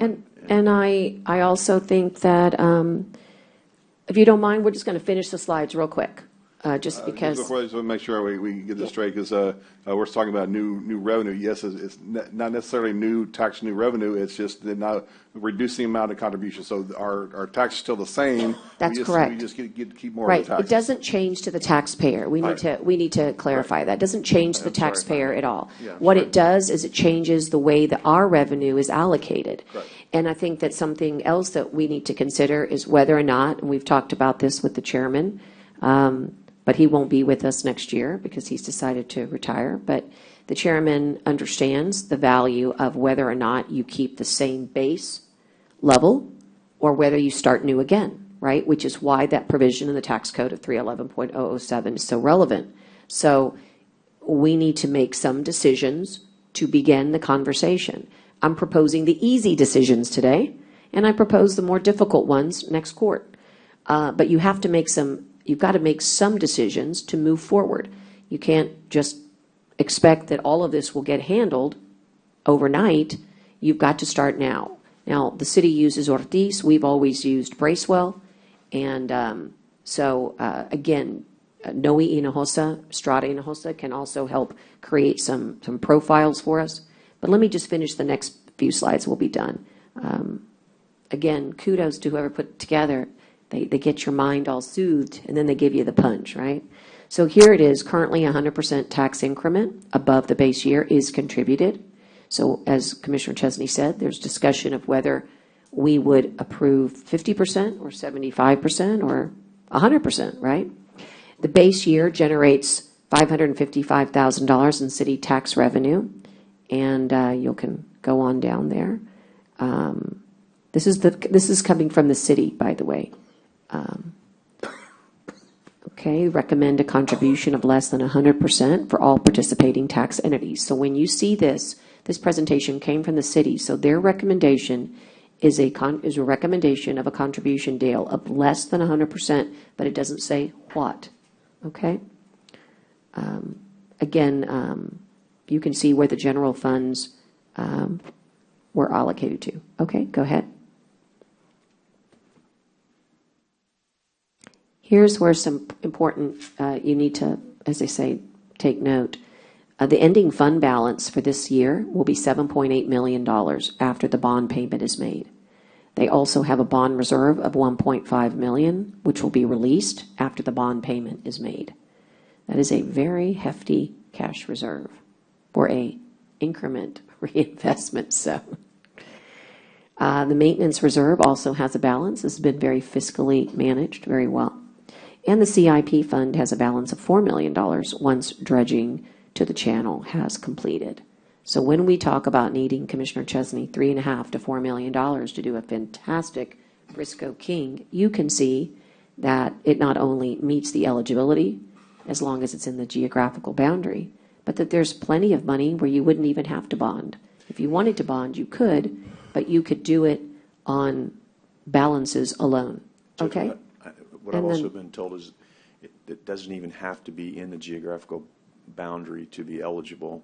Again, not I'm not. That's I wouldn't put that. I hear you. I'm not saying that's. And you and I are lawyers, and we need to change it so that there's never somebody who comes in and questions it. Right, You know what I mean? Or some sort of MOU that clarifies it if it's, whatever the case may be, whether it's. An MOU wouldn't help us, in my opinion, because I think a taxpayer would have to see that the tax increment reinvestment zone had a geographical boundary that was, if you're allowed to change it, put it in. I'm not disagreeing with you. I'm just saying what has been relayed to me that we need to get hashed out. So I believe that if the boundaries can be extended, they should be. Good. If the boundaries, if there's some legal glitch and we have to do it in some other way so that county projects are included, that's the key is I want county projects to be included That's right. in some way.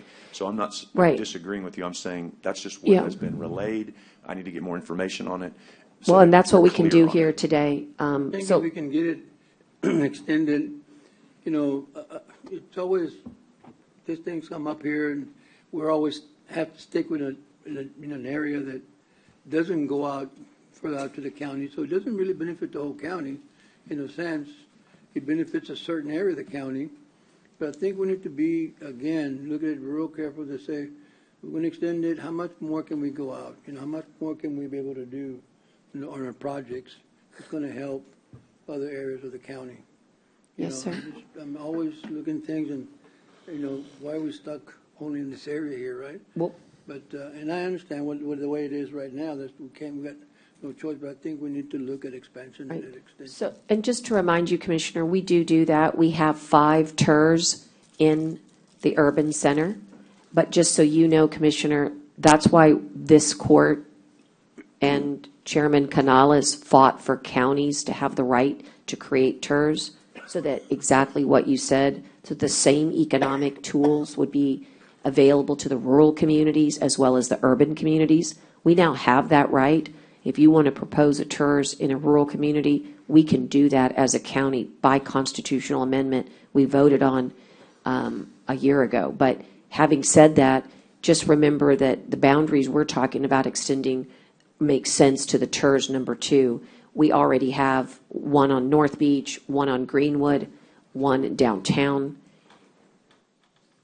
Help me out. I think that's it. Downtown, North Beach, Greenwood, and That's why we also have the one over there by the college where they're building that big facility. okay. So I mean, we have 5 or 6. We have 5. I'm pretty sure at least 5. Anyway, the point is they are very spread out, but in the urban center.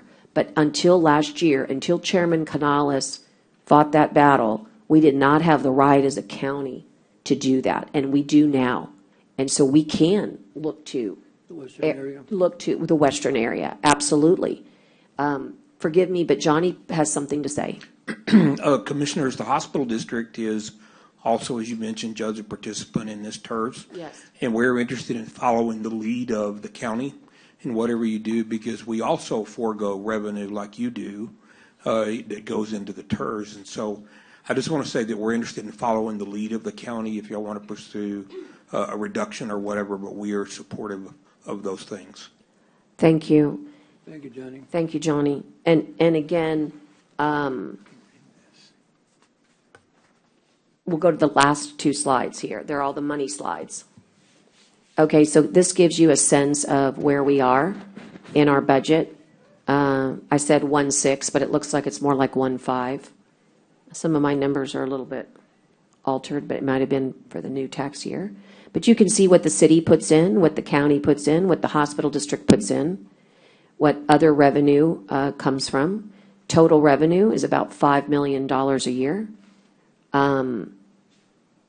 You can see how it grows, right? In 2002, look at the revenue. It was $163,000. So it's experienced a 30% increase in tax revenue over the past 5 years and 2,400% in the past 20. So Island is definitely growing, and that's where a lot of that growth has transpired there. Okay. Go ahead. This is the futures, right? So when Commissioner Chesney said they've been talking, this is the slide, Commissioner, that really gives you some choices, 75% or 50%. And again, I think that, Johnny, the conversations that we had with the city is that I think everybody recognizes that maybe 2002, healthcare was thought of in a certain way, but today we believe that it's not the burden of the hospital district that's taking care of health of a community to philosophically be involved with public infrastructure. I just don't think that that's, you can see that it's not even on here, and I think that's probably a very wise decision for the city to advocate, and it's one that I would support. It means the county could participate, but we would allow the hospital district to make that revenue back, and guess what you could do for us? Then our taxes would even go lower. I knew there would be a catch, Judge. Anyway, this was the last TERS that the hospital district participated in. There was a law enacted by the legislature, I forget which year, that prohibits our hospital district, among others, from participating in these. But this is the last one that we were in before the law got passed. And so, Judge, that law goes exactly to what you said. Yeah. So thank you. Yeah. So again, you get to see what it looks like with the 75%, and you can even do 75% for 10 years and then 50% for the remaining 10 years. So this gives you a sense of what type of infrastructure. But again, when you really think about the opportunities that we could have if Del Mar comes in, it looks pretty good for 75%, maybe for the first 10, and then 50% for the next 10, something like that. You could always change it to go higher, but it'd probably be really hard to get people to change it. You probably couldn't do that legally to go lower. So, and then I'll go back to, but let me just run back real quick. So if you look at our county tax revenue with 75%, we still would be contributing quite a bit of dollars, over $1 million with 75%. And when we ran the numbers on what it would cost to do Briscoe King Pavilion, just with our dollars, you could easily bond with today's interest rates for about $400,000 a year, still leaving over $800,000 for other projects. So again, these are the decisions we have to make, and this is for your presentation. And I'm grateful to the city for having made this back in February, because this is the information that we need to make our decision. Go ahead. And go ahead. Again, just talking about the allowable uses. We could also use these funds for maintenance of Bob Hall Pier if needed. Go ahead. If the geography was changed. These are some of the identified needs in the future. Okay. Go ahead.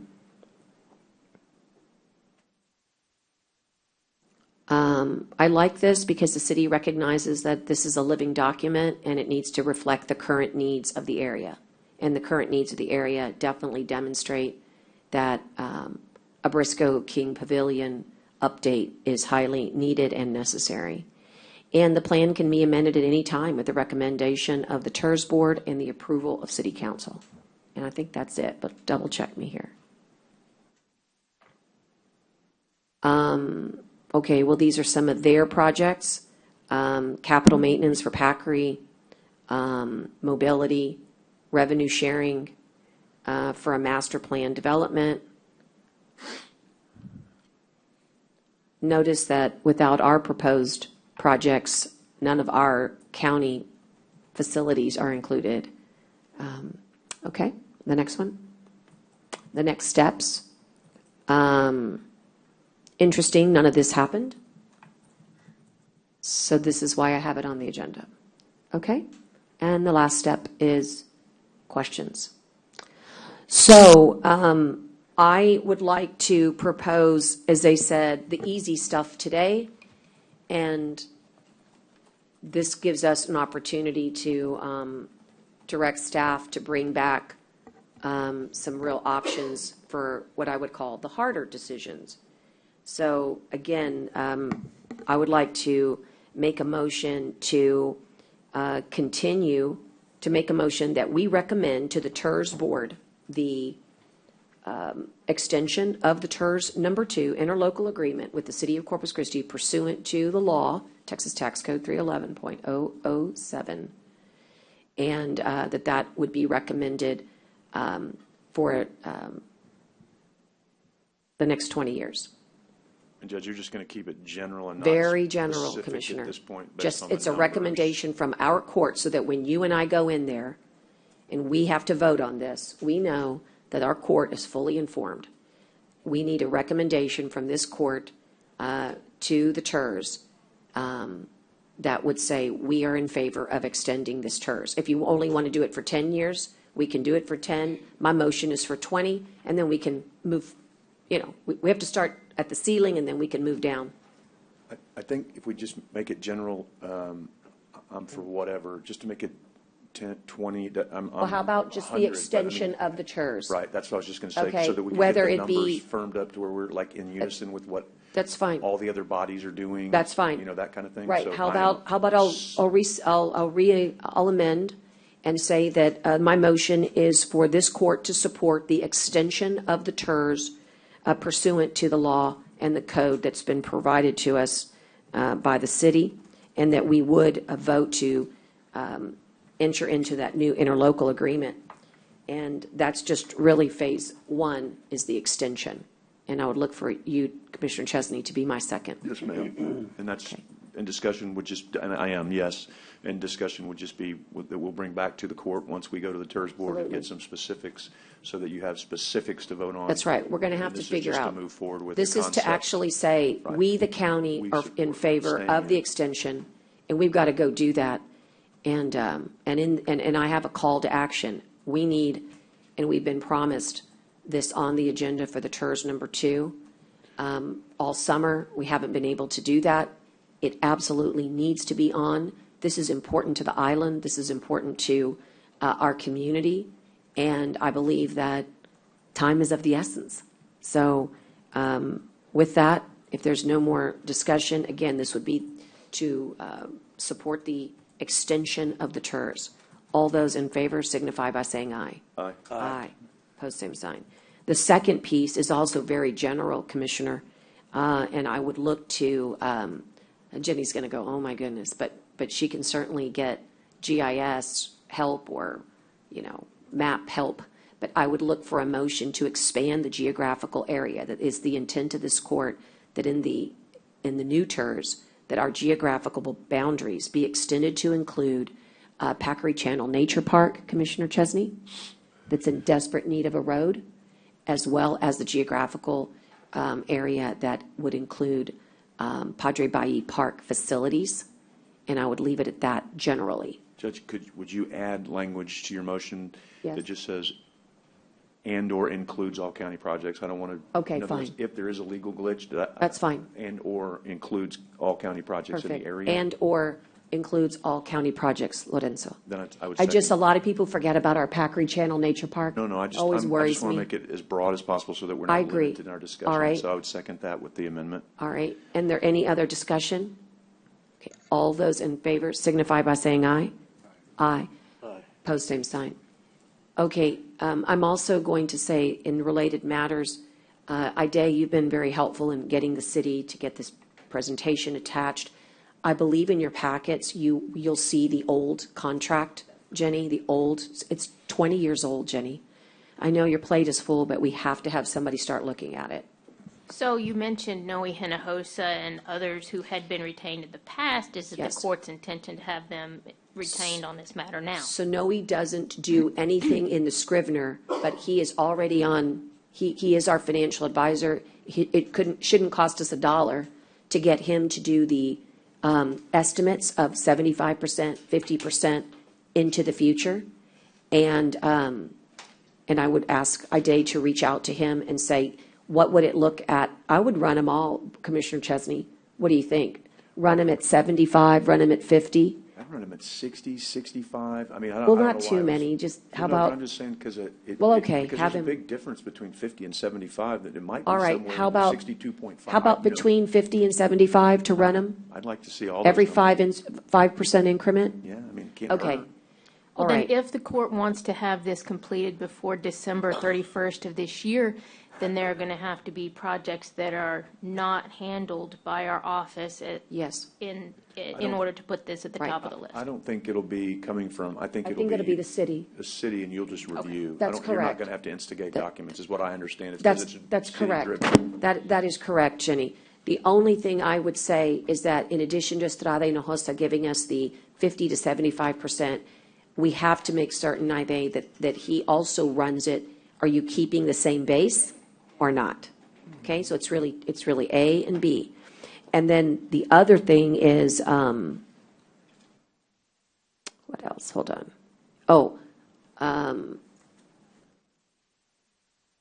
On the geography, on the language regarding the geography, that might be something to let Bracewell look at because they've done all our TERS before. But that's so limited, Jenny.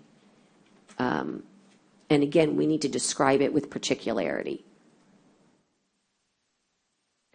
We'll look to see how they describe their meets and bounds, and we'll describe ours, and then we'll see how that comes in. For now, the court's direction is county projects. It still would have to have very specific geography, but we can work on that. Okay, I think we're good there. Again, we still have quite a bit to work on as far as the financial pieces, but I would also like to ask Ida to look at the calendar.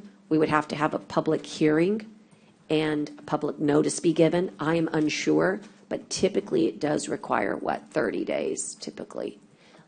All I'm saying to you is that go ahead and bring to the court a concept of a public hearing and when public notice would be given for the county and public hearing. Okay? All right. And again, this is setting the template for how we address the next one, Brent, which I think is going to be, remember, 4 and 5 just got created in our tenure. So you're not going to have to worry about those for a while. You need to worry about 3, the downtown one. I'm not sure, but I think it's still got some life in it. Okay. Well, at any rate, we'll move on and we'll receive item number 2. Thank you for your patience. I hope you can see that that's a really important exercise in understanding the complexities of county government. Receive a presentation from Armor Correctional Health Services regarding its provision of medical services at the Nueces County Jail and related matters. And so here we are. Nice to see you. How are you guys? Good morning. We're good. Do you have a PowerPoint that needs to be loaded? If not, no worries. I believe they have it. Okay, just give us a chance to get it up on screen, and then you may begin when you see it. Okay. Perfect. Thank you. So good morning, and thank you guys for giving us the opportunity to give you an update. I'm Manny Fernandez, the Chief Operating Officer at Armor. Dr. Fernandez and Mr. Campos send their best wishes. They apologize that they weren't here with me today. And with that, I'll jump right in. So first off, you'll see on the next slide, if you can switch, just a quick clinical update in partnership with the sheriff and his team. I'm happy to update you all that we are caught up on all of our clinical metrics, operational metrics inside of the facility, and that's chronic care visits, sick call visits, behavioral health visits. And I say thank you to the sheriff because it's crucial inside the facility to have that patient movement. It's a challenge across the country with the shortage of staffing on both sides. But here I'm happy to announce again that we are caught up, and it's again thanks to the sheriff and his team being able to provide us those patients when we need them down in the clinic. Secondly, and if you can scroll down to the next slide, I think you all are very familiar with Armor and our obsession with data. I'm happy again to announce that our data analytics, our platform, our dashboards are all up, operational, specific for Nueces County. I've included a screenshot here of what your dashboard looks like. I'd be happy to share these dashboards with you all. If you recall, we try to present in a dashboard actionable items such as an admission rate. If you look on the dashboard there in the top middle, there's a 30% marker, and that's telling us that we're sending about 30% of our patients to the hospital are actually getting admitted. We track that closely because that's a statistic that tells us very easily if we're truly treating the patients on site at the facility or if we're just referring everything to the hospital. This dashboard overall is just one that focuses in on off-site utilization, so utilization outside of the facility. That's it, whether they're going to see a specialist, whether they're going to the hospital. And then down the right side, what you see is your high utilizers. We've obviously removed those names, but you'll see there the referrals for the patients that have gone outside of the facility for care, highest utilizers down to the lowest utilizers. Again, I'd be happy to share these with you guys. Everything is obviously username and password protected because of HIPAA. If so, please let me know, and I'll make sure to get you guys your own personal, unique username and passwords.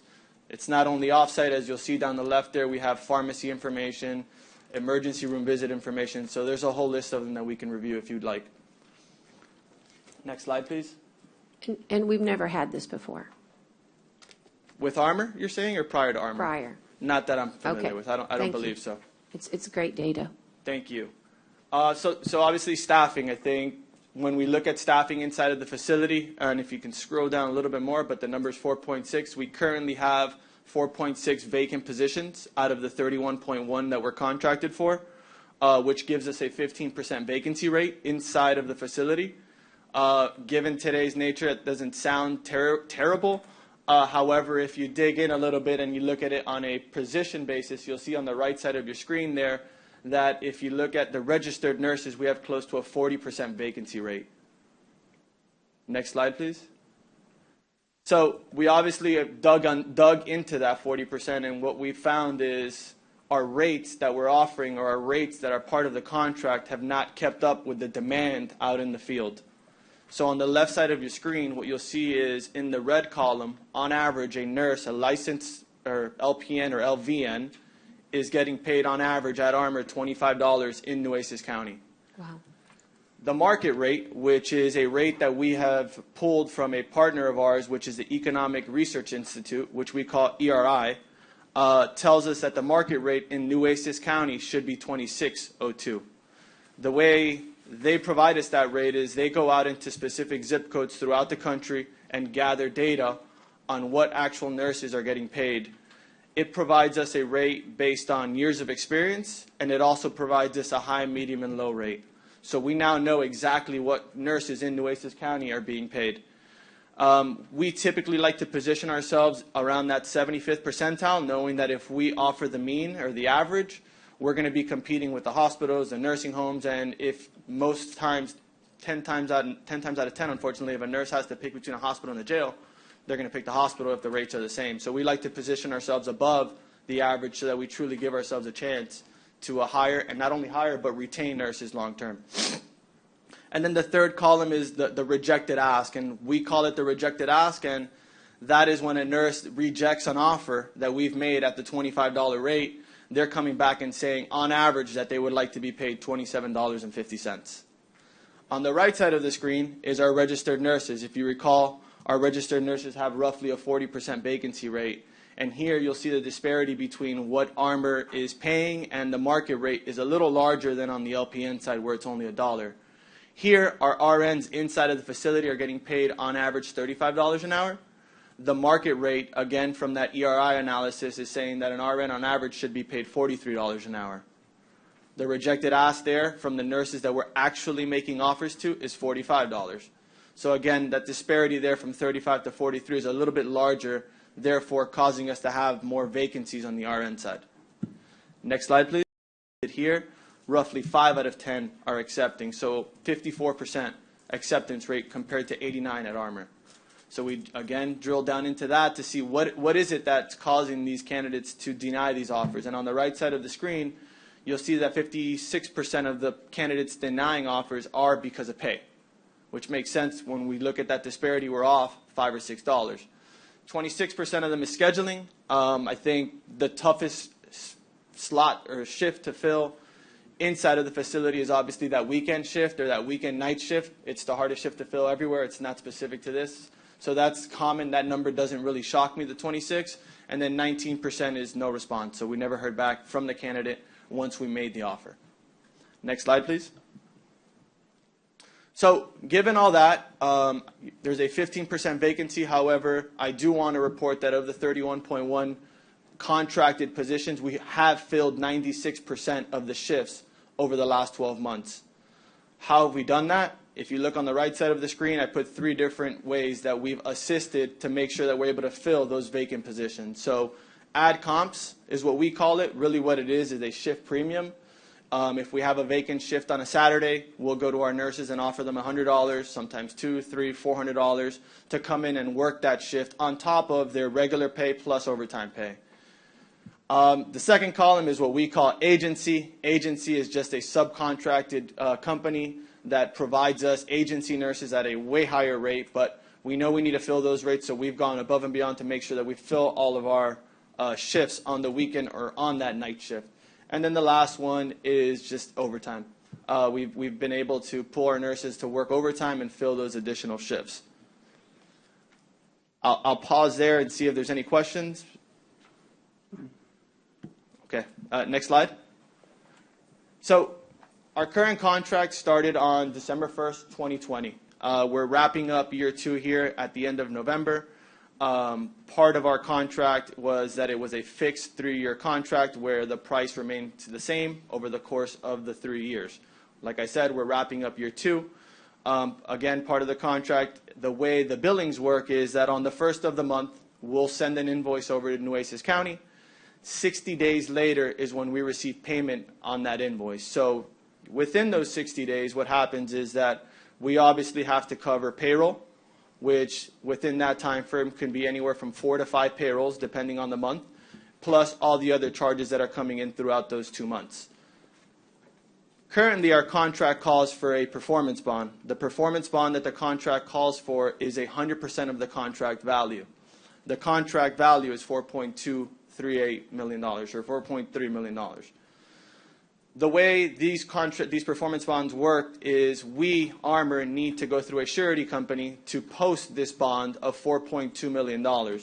This surety company comes to us and says, hey, Armor, we need to hold in escrow a certain amount of money while we post this bond. So think of it as a security deposit. We have put into a security deposit $500,000 to post that $4.2 million. Again, these performance bonds are not industry standard. I think in my lifetime at Armor, which is 10 plus years, I've seen maybe a handful of these over 100 contracts that I've been involved with. Next slide, please. So although I know this isn't an action item, our ask, I think, in the future would be to reduce the amount of that performance bond. I'm not asking to remove it. I'm asking to reduce it down to 20%, which is the contract. If you do that based off the contract value, would be a bond of roughly $850,000. Doing so allows us to get some money back from that security deposit that the surety company is holding, which would probably, based off my estimates, be roughly $350,000. What we're committing to do with that $350,000 is reinvest back into the contract on an annual basis, really $75,000 to $80,000 specifically to pay our nurses so that we can fill those vacancies. And I think the question is, why would Armor do that? I think if you go back 3 or 4 slides, I just showed you the amount of money we were spending above and beyond on additional compensation, overtime, and agency, where I'd rather have my staff receiving that money long term, and it helps me with retention as well. So again, if we put in $75,000 over the course of this contract year, we still have 2 more years after this next year left. So that would be $75,000 this year, $80,000 year 2, and $90,000 to $100,000 on year 3. And have you done, have you run the numbers? Would that allow, with this initial investment of $75,000, would that allow for the market rate to be achieved for both the LPNs and so it would get us close. I think if you look at our contract, the bigger, like I said, first of all, the bigger spread is on the RN side. It is. However, if you look at the contract, we're only contracted to have 7 RNs. So Okay. we're contracted, I think it's 14.1 for LPNs and 7 for RNs. And given that to 40% vacancy rate on the RNs, I would focus probably more so on those RNs. Given that they're even the higher level clinician, I would like to fill that. So that's where I would probably focus most of those funds. But obviously, I would like to give it to the LPNs as well, because retention is equally as important. Right. If you don't get to market rate, it's not going to help you. Yeah. Because your agency is still going to stay at the same level unless your market rate is market rate. Yes. So really, you're not asking for any additional monies. You're just going to use your own money to lower the bond, and you'll be using that money to upgrade the pay of the RNs and the LPN rate. So They're using some of it. Huh? They're using some of it. Yeah, some of it, but still, I mean, you're not asking. Well, we would more be money. using some of it this year, because if I say I'm going to give you $350,000 this year, over the course of the contract, that adds up to roughly $1.2 million. Because once I commit to giving a nurse an additional $3, I don't adjust their pay at the end of the next contract year. I am going to continue to pay that nurse those extra $3 for the next 3 years. Does that make sense? Yeah. Yeah, but go ahead. I'll let you finish.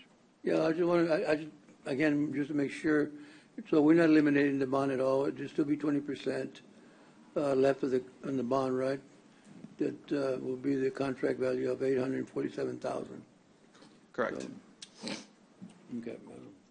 So, yeah, I guess I'd have to ask, why'd you agree to this if you're going to come back and want to reduce it? I mean, why in the world would I, with a $4.2 million performance bond, want to reduce it to $847,000 and incur an additional $3-point-something million of potential liability for Nueces County just because you're going to give them, the nurses, a little more money? I mean, this is a stunning request. I mean, you signed the contract.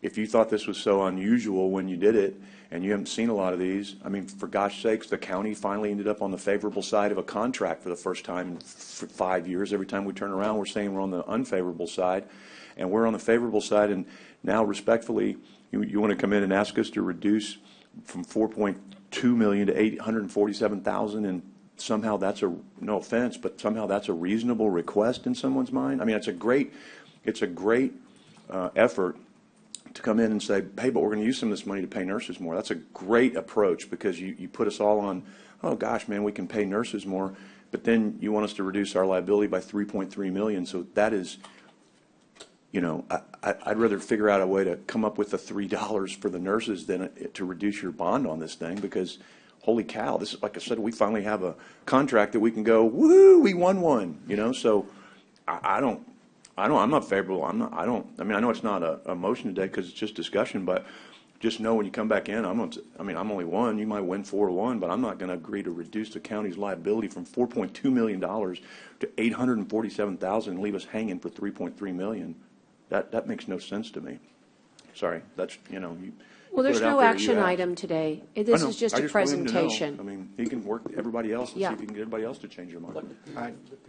I appreciate you coming in and giving us this presentation, because I'll tell you, a lot of times the way that we work here is it's given all in one lump sum. Take it or leave it, it's all done at one meeting. So the fact that you or staff or whoever has asked to put this has given some forethought to, yes, this is a big ask. And so maybe you realize that. hopefully you will see that I think that a majority of us will have some concern on the dollar amount. I totally agree on the cost. If you look at the state pays pretty well for nurses and dental hygienists in prisons because of the setting. They have to pay pretty well. So I get that. I mean, just go look at the job boards for Texas Department of Corrections. When those positions open up, they pay a lot better than you would find out kind of on the street or at the hospital, because you have to. That's right. And so I get that part of it. And I get the part of requesting less for the performance bond. I'd like to see if maybe what would happen if it were a smaller ask.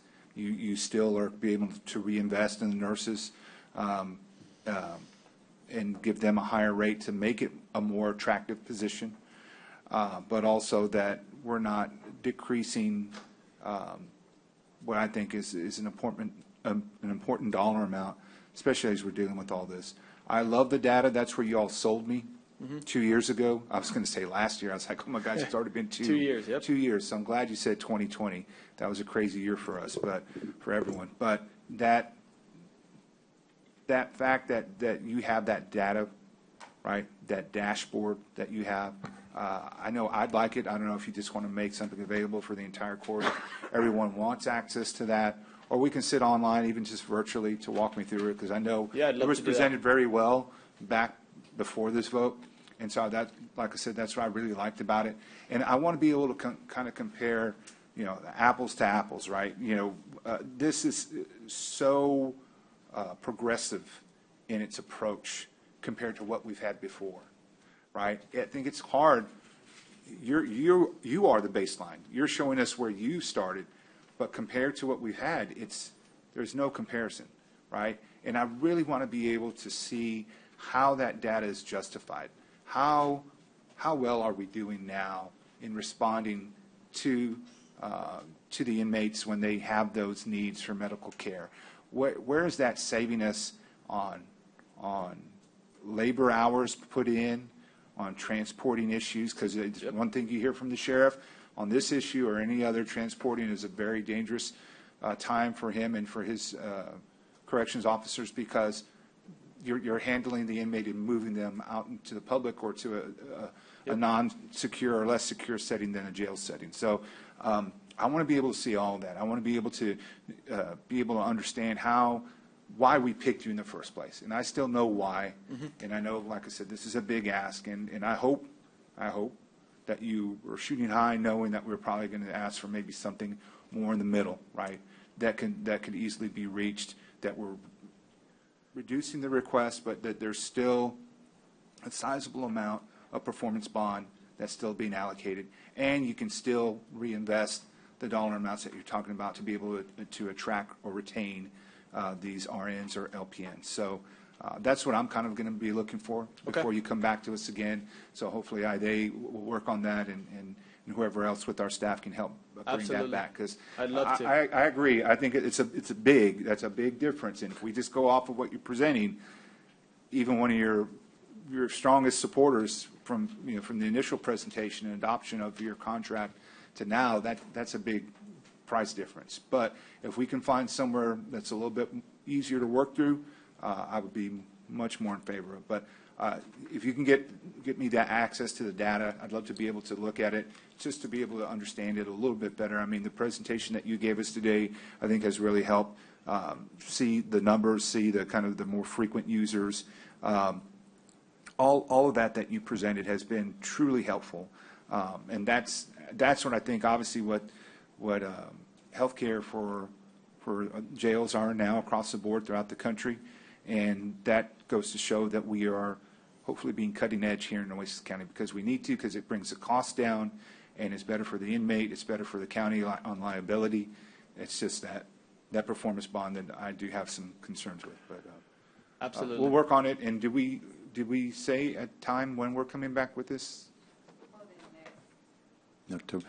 October. Can I ask one more set of questions? I forgot. Judge, is that okay? Absolutely. John, were you done? Making sure. So I need to, and I forgot because I got so caught up on this performance bond. when you signed the contract, why did these rates for the nurses get quoted if we knew they were low?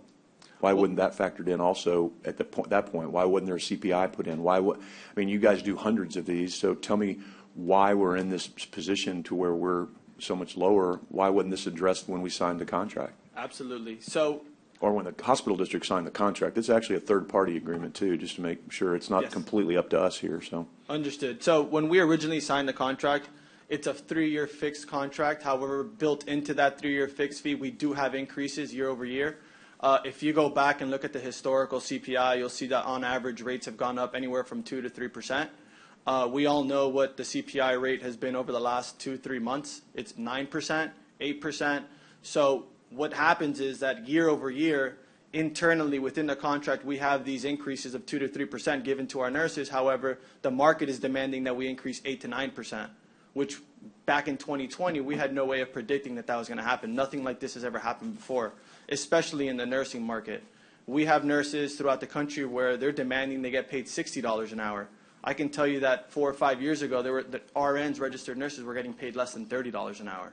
So I think this is never happened before, so really had nothing to base it off of to tell you that, hey, I knew that in the future the rates were going to go up 8%. In theory, you're contracted with the hospital district to take care of this, so you have to figure out how to do this. Again, not trying to be, but like I said, we have so many unfavorable contracts in this court, and this is actually one that may be favorable, and it's a hospital district contract, so I mean, Johnny needs to weigh in too on what his thoughts are.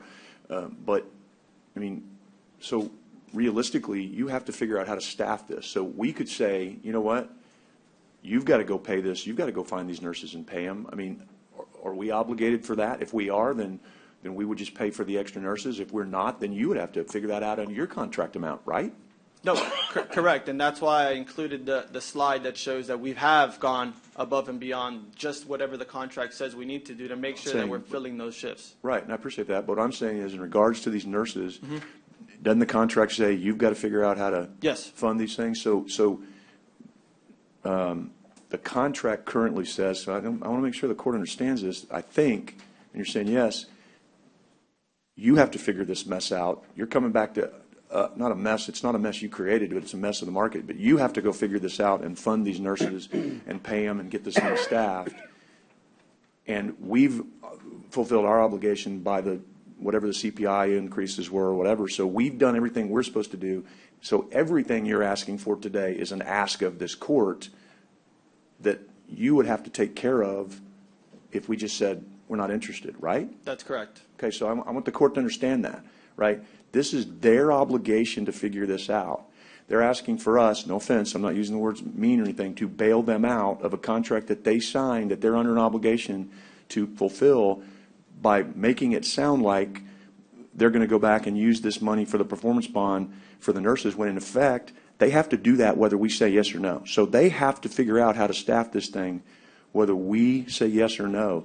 So we are getting nothing if we do this that I can see other than just giving something away for nothing. We're not getting anything in return. They have to fund these nurses. They have to make sure it's staffed. If we agree to anything they're doing or they're asking for, and again, you can correct me if I'm wrong, we are saying we are giving something away for absolutely zero and getting zero in return. I appreciate that you've gone above and beyond. You did what you needed to do. That's great. But I want the court to understand clearly this isn't like we're getting something here if we reduce the bond. We're getting zero.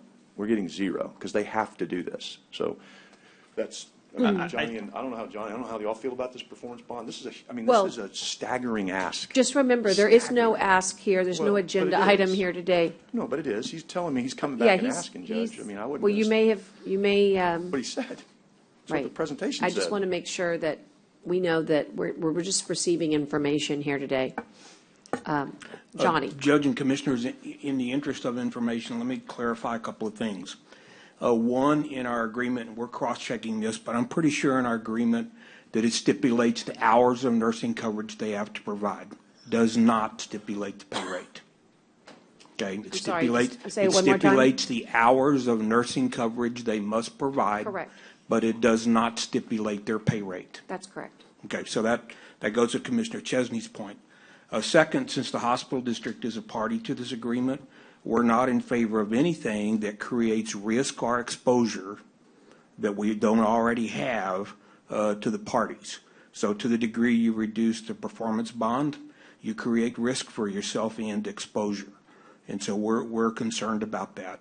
And I would just remind the court that Armor came to, not formally to the court, but informally back late last year and earlier this year, and asked to assign this contract to an entity that they, or a subsidiary they had, that at best we could determine at that time did not have any assets. And so this is a continuing sort of presence, I guess, by Armor in wanting to redo the features of this agreement. And so the hospital district informally said back then that we were not in favor of reassigning this agreement to anyone else because our agreement is with Armor, and that the company they suggested we reassign it didn't have any assets. So in this case today, we're opposed to anything that, like I said, creates risk or exposure for the parties. I can't speak for the court, but I can speak for the hospital district, and we have concerns about the proposals that have been presented today. Understood. Okay. Anything further here? Can I move on? You can move on. Thank you. Thank you. Okay.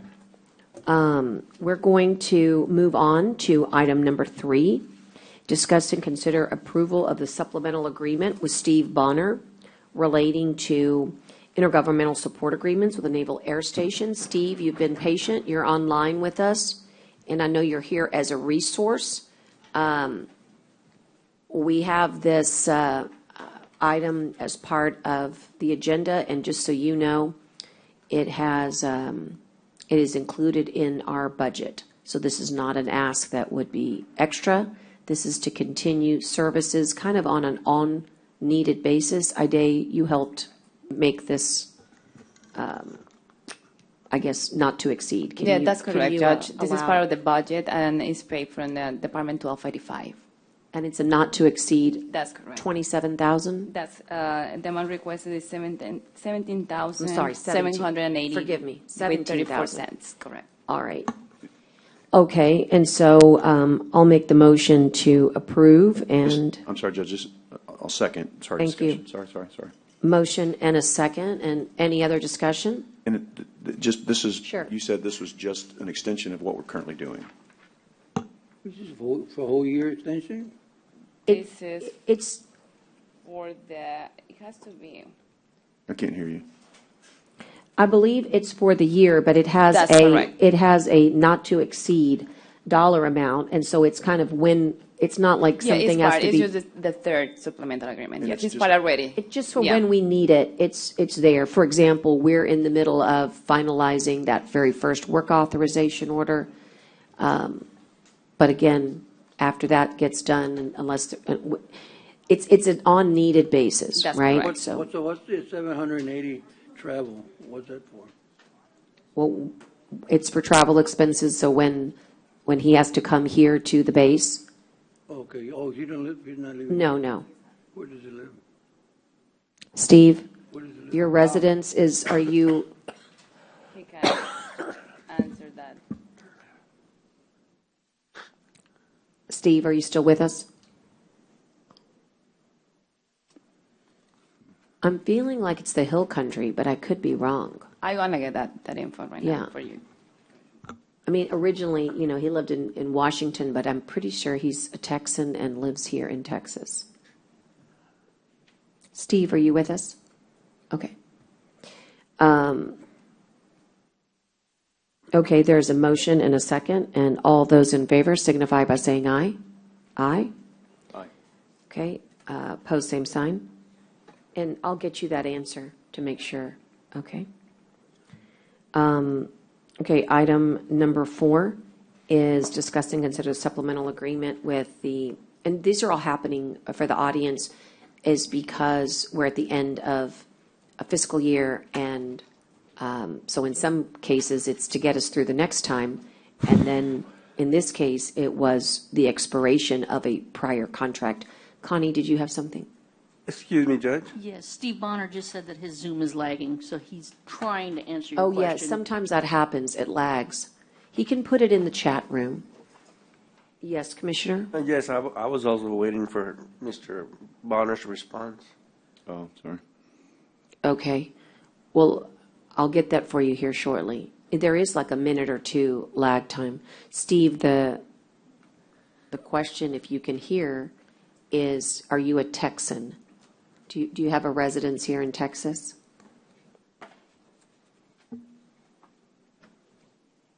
I know he works for military bases all over the country, but I think he is, if you'll just text, I can text him too. He says he lives in Bourne, Texas. That's what I thought. He's from Bernie. Bernie, sorry. That's the hill country. Yeah.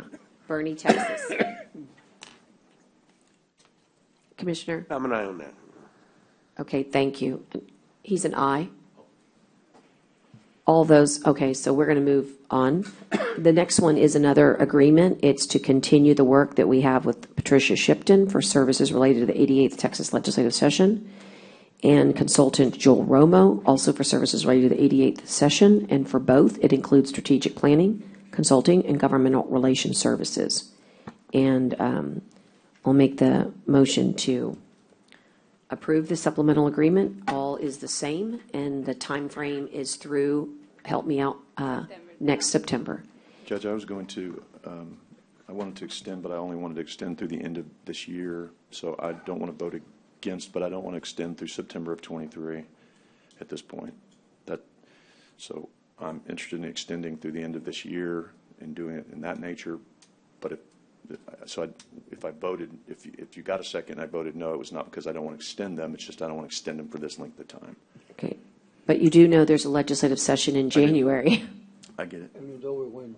Pardon me?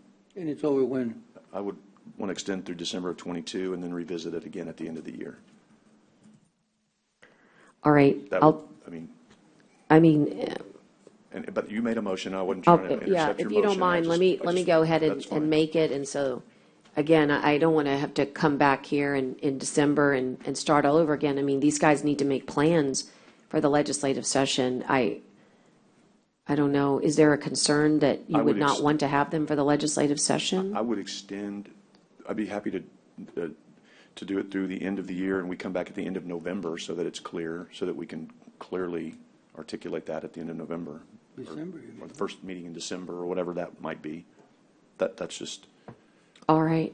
But my question, Commissioner, is that if we do to the end of December, then so we're going to come back January and approve from January to July or whatever. Right. That's just what I'm proposing, so that we come back closer to the end of the year and see where we are and get some more reports and find out what's going on and see where we go with it. But I mean, that's just my idea. It doesn't have to be what everybody. Well, let me try to get some more discussion, so we're not wasting our breath here. Is that the will here of this court? I think my opinion is that's a tough time to try to regroup. I think that this will be going on my fourth, I think, session since getting on this court, and two of those times I think we're kind of scrambling to get a legislative agenda put together, and we did it before without really anyone helping work as a consultant or as a lobbyist for us. And I tell you that the time that we did, it was, I think, much better, and it was smoother. Putting us, at the start of a session, I think is very difficult. I think for those that were asking to enter into a contract for the next few months. And then I'm sure there's always going to be, lobbyists that are willing to take on a group, for work starting in January. But I'd really like to know how does this work, in our plan? I mean, I anticipate having a meeting on our legislative agenda really by next month. I mean, I would think October is the time to do it. I mean, some counties have already been doing it for quite a while now, in planning for what kind of bills, local bills, we would be in favor of that directly impact Nueces County in our interest. So that kind of worries me on that. But I mean, I'm going to support the contract as presented, and then I'll listen to the rest of the court as well. So, John, I just think you never know how statewide elections are going to go, and we may have to make some changes on this team. We have a certain amount of money budgeted. I think they both do a great job, but I think we have to wait and see how these statewide elections go, just to be real candid, to see if we're appropriately represented. I mean, that was all I was trying to do. I mean, they're going to continue to work. That's why I said extend them to the end of the year to continue to develop. Our legislative agenda is not going to change. It's going to be a matter of whether our legislative team changes. And you're exactly right. People take things like this on the fly. If we have our legislative agenda established and put forth, which we're not going to stop doing that, that's why I wanted to extend them through December. And our agenda is not going to change, but all due respect, our team may have to. I mean, we need to look and see how these statewide elections go to see if we need to reposition ourselves. I think it's an interesting prediction that you've got that our state leadership might change. But I will say, I know, but that's what you're saying. You say you may have to pivot. We have to look at everything. Okay. We have to be realistic. Well, my concern is, and I think that, I mean, you bring up a point that it could be valid. Having said that, because you've worked in the legislature, that bills that get filed early have the best chance of success. Our legislative team that we have now has a great relationship with our legislative delegation. That is who they'd be working with. And we work across the aisle. That's something that we do here in South Texas. This team knows our legislative delegation. They know their staff. They're already expecting an agenda so that can be worked on. It would be strange to think that it would change in December, and that would really set us back. If you had new people to have to learn new staff and new relationships, I just think that's not in the best interest of Nueces County. But again, if we will permit, we'll do it. We've got the motion, and let us try it this way. I just feel like we all know that the bills that need to get filed, and the motion and the ones that you want to join in on, are the ones that you do in the fall before the January. It's too late in January. Well, I sure don't know why we would want to go. I certainly don't know why we're going to go to September of next year. We can change that. That's 5 months past the session. You can change that. I think it was just, that's how it was presented, but it can be modified to the end of the session. Yeah. I would be happy with that. End of the session makes sense. I mean, a lot of people don't do it till later because the governor doesn't sign the bills till later, right? And a lot of people don't do that because there's a lot of cleanup, but we could do that, and that would be in keeping with our previous, usually we do it through June, I think. Session usually ends in May. But then he signs in June, and again, we could do that. We could have that look again and say that it ends June, 15? Or June 5? I mean. I like June because also I think that gives us a chance for them to give us a wrap-up, right, to come in after the session to kind of help debrief and regroup. And it doesn't go all the way to September 30. I like that it shortens it up. I like that idea. I'll amend to my motion, which is pending, that the supplemental agreement be amended to, is June 15th adequate? I mean, that gives us one court time to hear from the wrap-up. I'll just say June 15th. That's more reasonable to me, Judge. All right, I think it's reasonable. Sounds good. And motion, and John, will you need a second? Second from Commissioner Modis. And all those in favor signify by saying aye. Aye? That's amended to June 15th. Okay, what are we going? June 15th. June 15th. Of 2023. So starting now to June 15th? Yeah. Yes. Not to September next year, right? Thank you. All right, post same sign. And the next item is item number 5. It's personal services contract with Tomas Duran for employee health insurance. Yes, sir? To be clear, that was for Shipton and Romo. That was for Lorenzo's purposes, yes. Yeah, just to be one clear. item number 4. Okay. Thank you. Personal services contract with Tomas Duran for employee health insurance benefits management for the new fiscal year, which of course begins on October 1. So we're trying to get ready here. I don't believe there's any changes as I saw in my agenda book That's today. correct. That's correct, Judge. No changes here. Judge, just a clarification on that one. Absolutely. And I moved to pass this too, just to get it on Okay. the discussion thing. But I think it's important to note, because I do get a couple of questions about this every once in a while. The reason we did this, or do this, is because we want to make sure that people aren't making, and I don't mean to be taking money out of people's pockets, but we did this with this, and we did this with property casualty, where now we're paying someone instead of paying commissions, so that we feel like we're getting the best prices and we aren't getting something from someone that's getting a huge commission. So I get that this is a large amount of money, but I think it's well earned, and I think it's like way more than paid for itself over the years, because we aren't paying, because with our property casualty, we were paying like hundreds of thousands of dollars in commissions until we changed that system to bring in the company we brought in there, and that was kind of on the heels of already having done it this way on our health. So I do think it's just kind of important to say that so the constituents know this saves us money. This has saved us money in the decisions we've made. This has saved us money in the commissions that we don't pay. So I want to make sure everybody understands that, and that was all I wanted to say on that, Judge. Thank you. So move. I'll need a second. I'll second. And, I'm sorry. Yeah, Commissioner Chesney was the first, and his will be the second. It's fine. Didn't matter. Okay? Commissioner Gonzalez will be the second. And all those in favor signify by saying aye. Aye. Aye. Post same sign. Okay, great. Now we're going to have a little bit of discussion about the auxiliary court. This is a court that was funded from OCA, the Office of Court Administration. They gave a certain amount of funds to be able to establish an auxiliary court. Just think of it as an extra court so that we can start moving the backlog of cases. We do not do anything with these funds except for acknowledge that they're coming our way, and this comes from the state. Dale? And how much was it, Judge? I don't have anything. Was it like again. 900,000, Dale?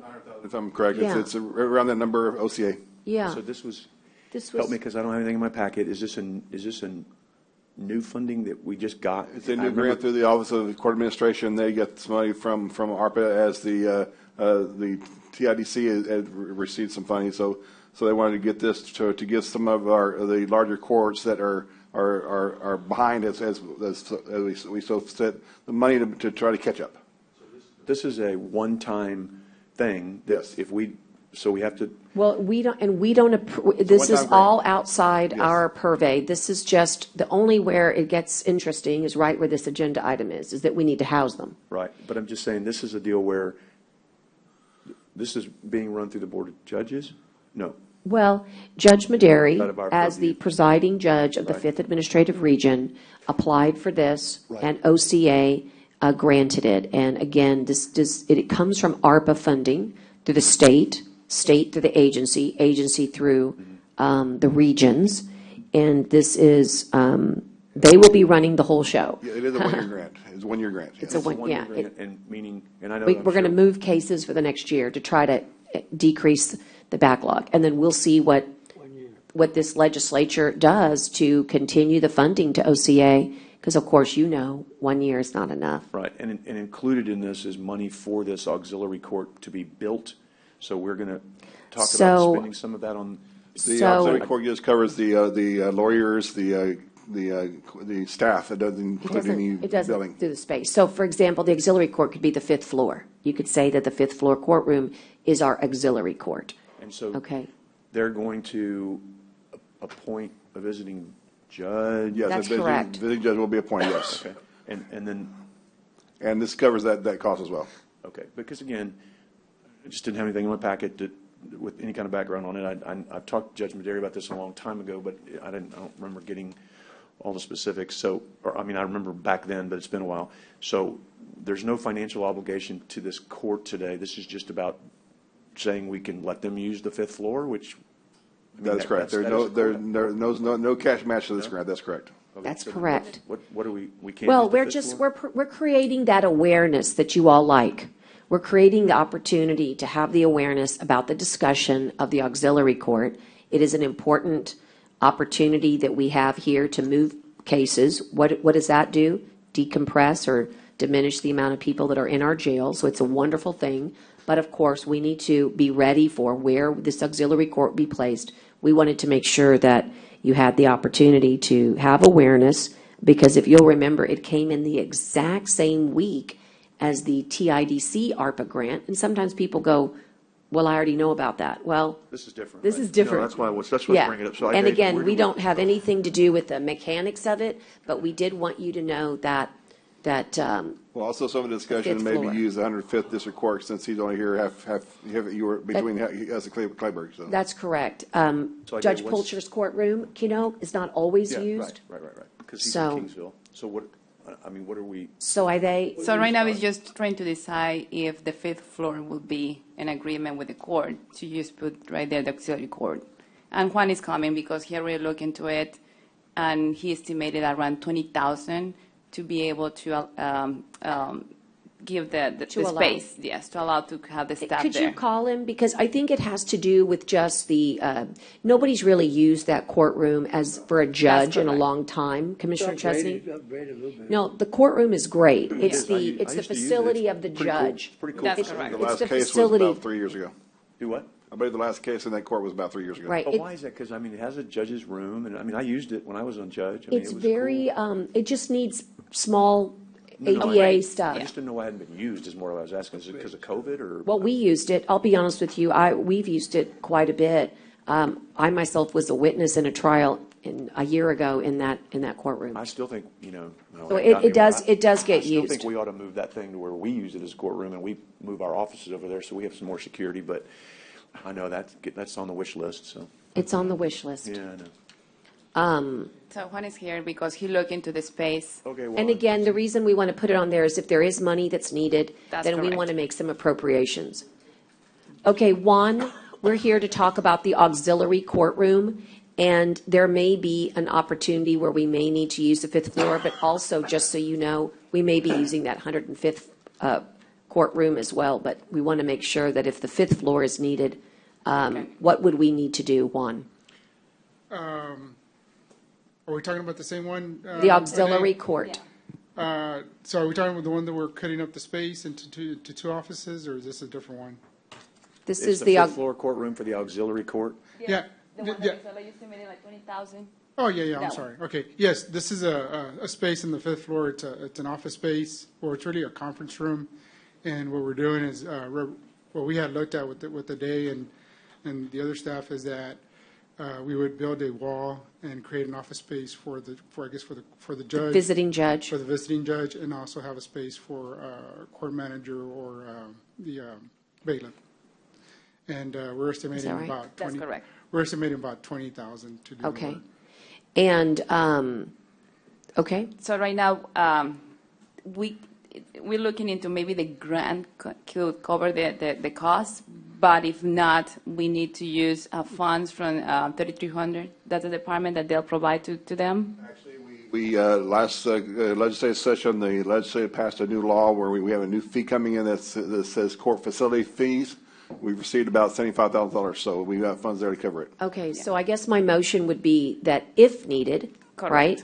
That the judges have the opportunity to use the fifth floor courtroom as needed, and that the work be commenced for the visiting judge to have that space along with the court manager or bailiff, and that the funds be used from this particular fee. Yes. Which is Fund 3,300. No, 3,300 is general fund. department. We have a special revenue Oh. fund where we're now accounting for, which Okay, is called for court those- facility Okay, funds. so it's Court different. What facilities. number is that fund? I don't know the number. It's a new department in Fund 13 because we just started receiving the funds part of court. What do we we call need- it for Let's call Lorenzo it to court be clear? facilities. It's called fee. court facility fee is what it's called. Court Let's facility call it- fee fund. Right, Yes. fee Yes. fund. Second that motion. Thank you. And all those in favor signify by saying aye. Aye. Pose same sign. Yes, ma'am. We'll get Judge Maderi alerted, The timeline? and she will probably have to initiate the request, through the PO That's in order correct. to get that accomplished. Yes, ma'am. I think the timeline is what, 2 to 3 weeks? 2-3 weeks. Soon as you can. Yes, ma'am. Yeah. We'll take care of it. Thank Okay. you, Commissioner Joy. All right. Why don't you just work with my staff? We'll make sure you have the right department numbers. Just work The with right me, department numbers. Right department numbers. Money. Okay. All right, we're going to move along to, for fear of jinxing it, we're doing great on time here. Discuss and consider interlocal agreement with Nueces County, Nueces Center for Mental Health and Intellectual Disabilities, providing the CIT officers and related matters. Yes. You'll remember that this one was, I'd like to table this one here. I just got paperwork on it late yesterday afternoon. I was in the field. I just got it this morning, so I need to read the agreement, everything that's done there, because I would ask them to send me a copy earlier if they didn't. But we're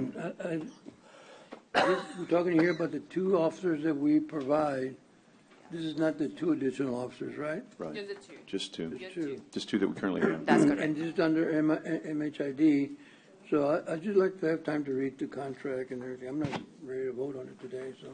And I'm okay. Can I just, before he makes this motion to the table, can I just ask a question? So, Ide, when you were going through all this, I think there was some, well, not a motion, but some direction from the court that said, hey, we voted on all this. That's correct. And this should cover 100% of the. To the salaries and benefits, including everything, benefits. like That's everything. correct. And that's what it changed right now. We included that, everything. And then, Automobile, what about stuff like that? Like everything that goes with these officers, like. that's correct. So Uniforms. that includes, if we go to, let me see. Should be. No, I know it should. I want to make sure it's clear. and while she's looking for that for clarity, Jenny, this is the one that we were waiting on. You've reviewed this document, you helped. We've been coordinating between the constable and between MHID. Yeah. I don't know that an actual additional vehicle is covered. Yeah, but that's not part of fuel it. and benefits is covered. Right. The vehicle comes from our general pool of vehicles that we have. So when you need a vehicle and you're inside law enforcement, we have that mechanism, and it's with our fleet. Well, but still, that should be covered, whether it's the cost of the amount, because we The pay fuel, for those. yeah. We pay for those vehicles through a leasing program, so when we add something, that adds to the cost of leasing. So it may only be $500 a month or something, whatever we lease these programs for, I don't know, but to me, if these are going to be 100% mental health officers, then they need to be 100% paid by mental health. And again, what was reflected by Johnny Hipp when he was here was there's enough money in those funds to cover this. Are vehicles allowed to be covered under your? Under this agreement, commissioners, there is payment of mileage. The mileage was intended to cover the mileage in the vehicle and the cost of the vehicle. And the officers, commissioners, they're not full-time. I mean, when they're not doing CIT work, they're doing law enforcement work. No, they're full-time. They better be full-time. That was the deal. This is supposed to be Yeah, full-time. no, they're. Is it full-time? There's a full-time, that's correct. Maybe It I ought to was- let the constable they're full-time. talk about it, because the constable was to go, I sat through the meeting where MHID and the constable worked out the terms of this agreement, but I probably don't want to get too far off the road, and maybe they need to talk about the details. This is acceptable, actually. That's an acceptable, because that is wear and tear on the vehicles, and that to me is that's why I was asking. So that would be something that instead of, then you could do mileage. But yeah, I want to hear from the constable too, because clearly what I've been told repeatedly is that this is 100% mental health officers. And he's shaking his head, yes. And I Yes, stand they are. corrected. Okay. To the extent, if the officers are used for something else, MHID is not going to be responsible for that amount of time. It shouldn't be. I am assured, however, that there is plenty of work to keep them occupied completely. Right. So then, I don't know I guess if, God forbid, like some catastrophic, but I mean, it shouldn't be anything other than like really catastrophic. I mean, because you're saying you got plenty of work for these mental health officers, right? Correct. So you're using them 100% for mental health? 100%, yes, sir. Okay. So the only way they would be pulled off is a shooting, Yeah, I mean, something catastrophic. Yeah, I mean, but. And myself and Mark had worked out the detail, I'm sorry. So the maintenance and the fuel is covered in the site. I believe it's 62.5 cents a mile. So can you speak a little? The compensation for the fuel and maintenance, I believe it's like 62.5 cents. It's with the state, so it allows with the state. And if the state increases, it's going to be the same. There's Yeah, they're going to be increased increasing that one. allowances That's there's correct. language in here. Yes, Correct. it's on page 10 of 10, 7 of 10. Is the So it covers the compensation? salary of both officers. It covers the incidentals, the fringe benefits, insurance, stuff like that. And I believe the number is 155,000 and change. It's only one That's car correct. for both officers, right? No, there's a vehicle for each officer. So why would they work different shifts? Yeah. Why can't they use the same car? They can't. Because we already have 2 vehicles assigned to them. That's not the question, but if we got 2 officers and one works in the daytime, one works in the evening, why can't they use the same equipped vehicle? Well, they could. It's just getting the vehicle to each officer. Don't they In go? other words, they take them home and back, so they just come in and, right, I mean, they They're, go home and they're, back. they're correct. They are take-home vehicles. Right. They take them home, they take them back, they come and go.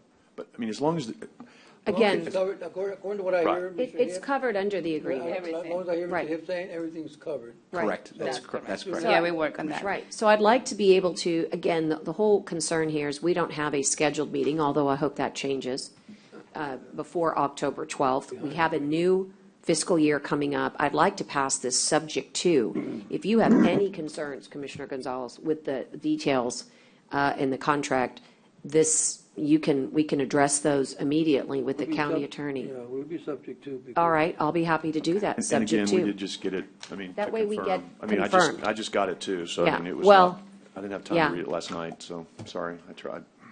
I think we just, anyway. Okay, so I will make a motion to pass this supplemental agreement. I'm sorry, it's called an interlocal agreement between 2 agencies, between mental health and intellectual disabilities and the CIT officers, and I'd like a second. And Judge, I And think I'm it- sorry, subject to the review of the contract. If you have any issues, we would stipulate that we would bring those back and address them at the time. Judge, could we do it this way instead? Could we give maybe a time frame to where, that way, it doesn't delay the signing too much more than it has to, but you A don't week? sign it and we have to bring it back? I don't know, whatever time frame is fine. I for think commissioners. 7 days is beyond adequate. No, Yeah, to where I think like, it's good. what's today? Today's the, I'll just say next week, next Wednesday. I was just going to put a date. In on other it. words, Constable, I will not, I'll sign and they'll hold, okay? So that it's sitting here, it will not get processed until a week's time. That'll give Commissioner Gonzalez a chance to read the entire document and ask Jenny Dorsey, to Yeah. and any say questions he might have. Say by 5 PM on Wednesday, a week from now? That's right. Okay. That's So fair. That would be part of the motion, so, And that is part of the motion, Lorenzo. And then you'll second it? yes. Okay. And all those in favor signify by saying aye. Aye. And again, Pose Jenny, same sign. I appreciate y'all working on this because this is a big difference in where we were at this time last week. So thank you, Yeah. Constable Ida, Jenny. I know it was a lot of work to get this ready in a week. And whoever else worked on it, I'm not trying to leave money out. Weeks, Judge, yeah. whoever, no, Maggie, everybody, I'm just saying Thank thank you you. to everybody who did it because this is a huge difference from last week and this week. And I know Ida and I had several conversations during the week to talk about it as well. And I know Commissioner Gonzalez made phone calls. I mean, so everybody really got involved in this and got it done in a week. And so I understand why we didn't get the contract till late, and I will definitely be able to go back and have time to read that as well. Your Honor, on this issue, we need to make sure that, because my staff will be the one that will be billing the MHID, that we need to work with the constable to make sure we have a mileage log if mileage is an issue. Have a what? The mileage log. There is, on beginning of shift and end of shift, there's a mileage log on our, You'll have to provide that to my staff. yes, sir. Okay. Thank you, Constable. Next, remember, we had our public hearing first. Now we're going to have the actual agenda item that deals with the adoption of the order approving the county clerk records management archival preservation and restoration plan for 2022-2023. Lorenzo, I'll refer to you. Anything here that, Judge, so moved. all right, thank you. Second. I've got a motion and a second. All those in favor signify by saying aye. Aye. The next one is related. This puts the fee in place for the fiscal year. Again, we do this every year. Second. And I'll need to reflect for the record that it's Texas Government Code Section 118025 that allows such a fee. I've got a motion and a second. Any further discussion? All right, all those in favor signify by saying aye. Aye. Aye. Wow, very good, very quick here.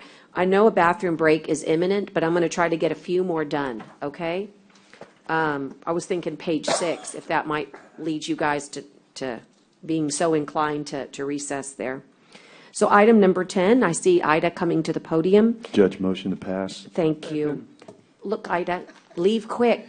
Motion to pass and a second by Gonzalez. All those in favor signify by saying aye. Aye. Aye. Pose same sign. The only thing I want to say on the record is it's important, IDA wants me to say it, is that it's coming from CO 2015, from my COs. Right. And this gives me a chance, gentlemen, to remind everybody that because of IRS rules and regulations, let's make sure we really tackle the old stuff, Yes, right? yes, ma'am. Okay. Item number 11 is discuss and consider the funding of the the Nueces County Development Commission staff. We have one employee there. It's a senior clerk. I'm not sure, is it a two, Dale?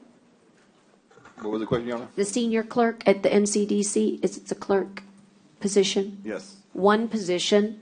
One And, position. and you'll recall that it's not in the budget to put any county dollars in, but I believe they'll have enough money to, without our dollars, but she's still a county employee, so my hope here is a motion to direct, to have her stay as a county employee, just a recognition that she wouldn't be paid from the general fund. It has to come from the funds that they have in place, right? And there's still dollars for her available through December? Yes. Okay. So who, One person only. She's a clerk. but there's dollars available through December, I Yes, thought. through December. So Yeah, then I what just do- need to make sure, because it's not in the budget, we needed to make sure that there was clarity, that, because, she's got a county, No, but you're just saying to, make sure that those funds pay her through December. which, okay, why wouldn't they? I'm not sure why maybe I'm just not understanding why we need this. Because it's not part of the budget, the transfer for the NCDC. Well, so is this Yeah. additional money? that's- Yeah, so this is no additional funds because we already have what Dell is saying, that we have some funds right there, so we're gonna pay her through December with those funds. So these are not budgeted funds for next year, these are just extra funds you're using? Well, we actually have the budget in the Fund 13 to cover this for 1 year up to the 125,000 from the port, but if they don't receive any additional funding, then that's where it'll fall short. All right, so carry it through December. This is just to make sure everybody's on the same page, that So we're not adding any funds, but No. we're just, this is awareness, making sure that we've got, it's a little bit of a cleanup because you're not in the budget, but we're going to make sure that we're going to I can't remember the the number. person can and continue with again, through I December. don't have any And I- backup in my agenda, so I don't want to feel like I'm asking silly questions, but I have nothing again in my agenda, so I'm having to ask these questions. Yeah, right? I understand. So what we can do is I can gather all the info, all the information, to show the data, the funds that are available and how much is going to be through December. But that Dale, work. where do these funds, tell me again, I'm sorry, but where are these funds coming from? The funds that we receive for our development commission are the money we receive from the port of the 125,000, and then if they do any fundraising for the period of time, any additional funds they receive for that time, because they're a 501c3. But right now, we're trying to approve it till December, so where are we going to get those funds from? Where do the funds that come from the port? They're in the fund already. This is just awareness that you're not paying with any general funds at No. all. Just the funds that are transferred in the account. In the port. So we really don't have to do, You don't have to do anything, but again, Just awareness. we're trying to make sure that everybody is on the same page here. okay, so if we don't have to do anything, let's Not in just the move budget. forward. I don't want to, All right, that's fine. yeah. Okay, That's well, Motion there to- won't, Motion to table, I all guess, right. to be. Well, or- I think that you don't want to table it because you want to make sure that Well, there's no action. right? there's no action item. I think that's a better thing to say. so There's just no pass on- action, Dale, pass, just to make sure that Dale knows that she still gets paid because there's still funds there. Yes. All right, okay. All right. Do you mind, it's 11:40. I know the staff has had no breaks. How about a motion to recess for the next, just a bathroom break? Please come right back. It's not a lunch break, just a You quick, need to have a motion, quick Judge. You facilities just go break. take I've a got a bath. motion. You'll second. Well, yes, you will second. 10 minutes? 10 minutes. Okay, second, motion, whatever you need. All those in favor signify by saying aye. Aye. Aye. What you got?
Dramatis, it's 11:56 a.m. still.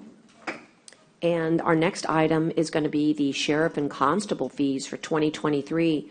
It's pursuant to Section 118, 131 of the Government Code. We also have to set these fees every year. And basically, you'll recall from last week, we tabled the item to get some more information.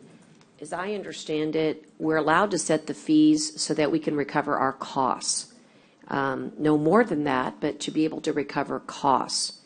And so in that vein, there was no recommendation given to us at the time last week that any fees were being recommended to be changed. But what we know is that there had been a study done previously, and we had made some changes. So this week was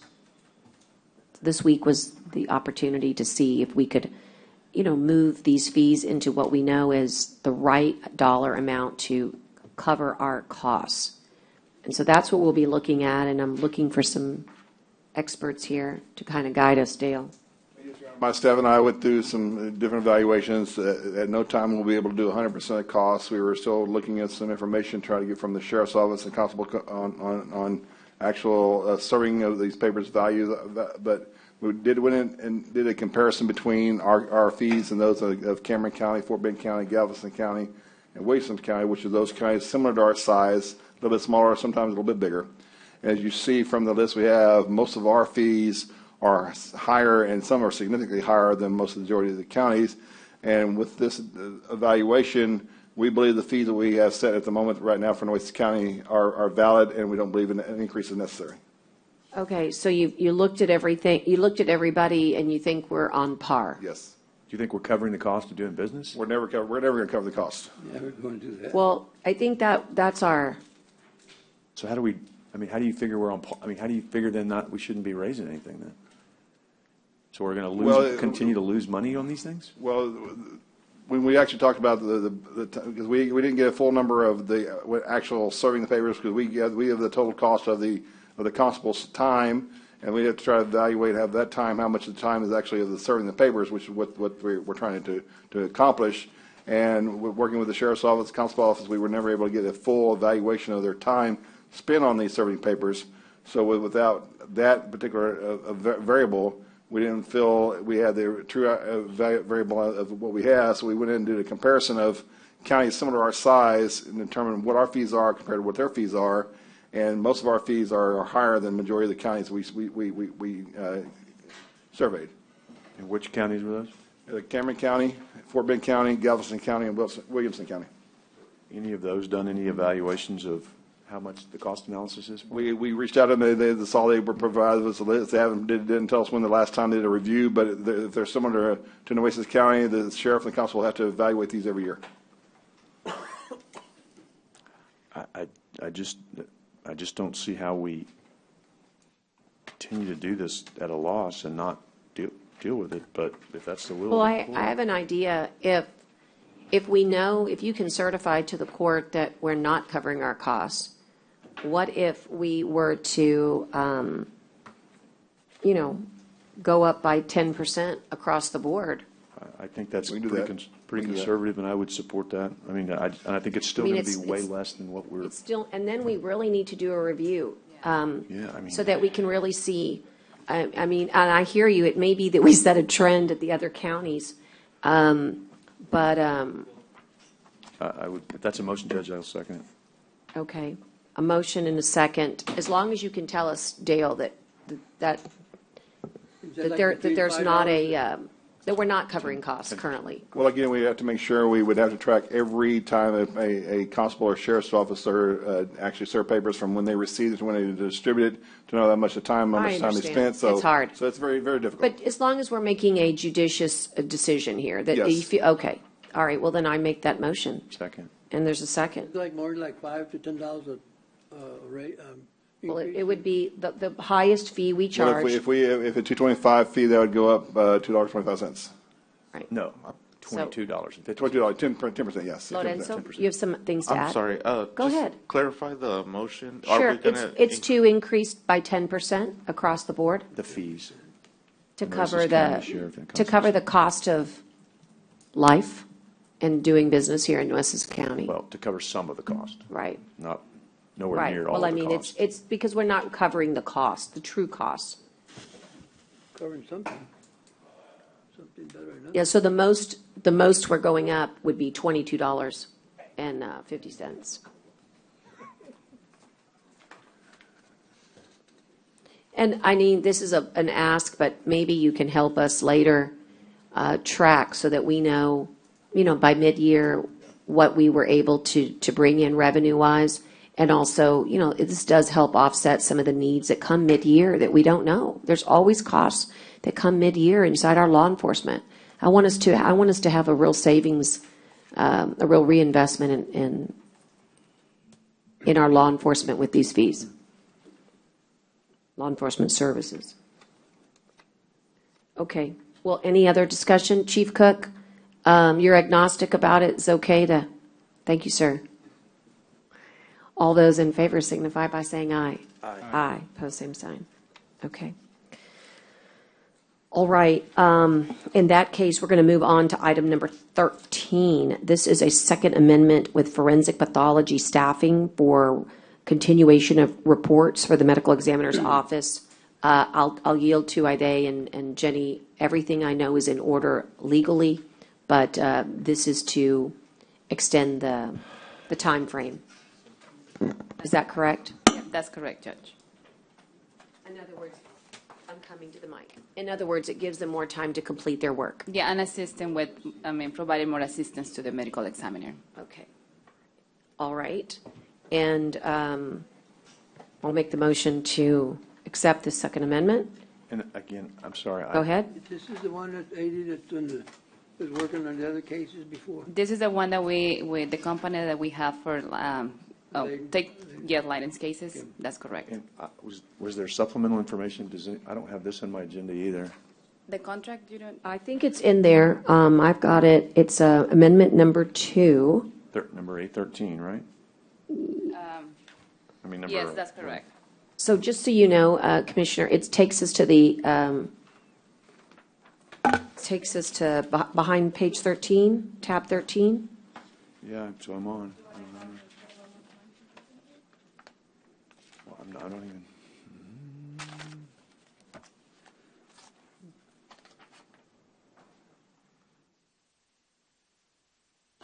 Can we just hold till the end of the meeting? I'll just come back to it. I'll look at it, but it's not long. I just would like to read it real quick. That's Sure. okay. And also, can you represent, I don't believe there's any changes that are substantive, Jenny, to add to this agreement. There's nothing, no change from the First Amendment to the second. No, this takes us through, September 23. yeah. Right, but I mean, just the clauses. No. Right, it's just a time, Commissioner Chesney. All the other ones I can represent to you are the same. It's just a time frame. I'll have it done before the end of the meeting. You got it. And then, and that way the Forrest could be here to expand more. Yeah, that's fine. I just want everyone to know it's really just a matter of we're extending their contract with time. Okay. We're going to hold on that one, Lorenzo. Excuse me, Judge? Yes. I just got a request. Can we do 14 and 22 at the same time? Public Works has other matters on hand? I thought I did. I'm sorry. I heard it. That's fine. As long as that's fine. Okay. Okay. I just got to double check something real quick.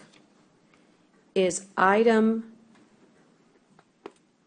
22 anything, Jenny, that needs to go to executive, or are we all good here? I think we're all good. That's all I needed to know. I appreciate that. So the answer is yes, we can. For the interest of their time, we'll handle 14 and 22 back to back, out of order, obviously, for 22. Thank you, Judge. So this is a item that has to do with the acceptance of a warranty deed from Epic Crude Terminal Company. It is for the what we're calling the Robstown Pecos Lane extension, and this is a 1.83 acre road along with I see it's a 1.83 acre road boundary and a 1.03 acre boundary out of a particular survey that's known as the Gregorio Farias abstract. That's just the legal description of it. And so the issue is that we need to consider completing the connection to Pecos Lane from County Road 48. Or if they need some assistance, this would give the court the opportunity to fund a third-party contractor to complete County Road 48 to the Pecos Lane extension. The purpose of this is to get that emergency road open.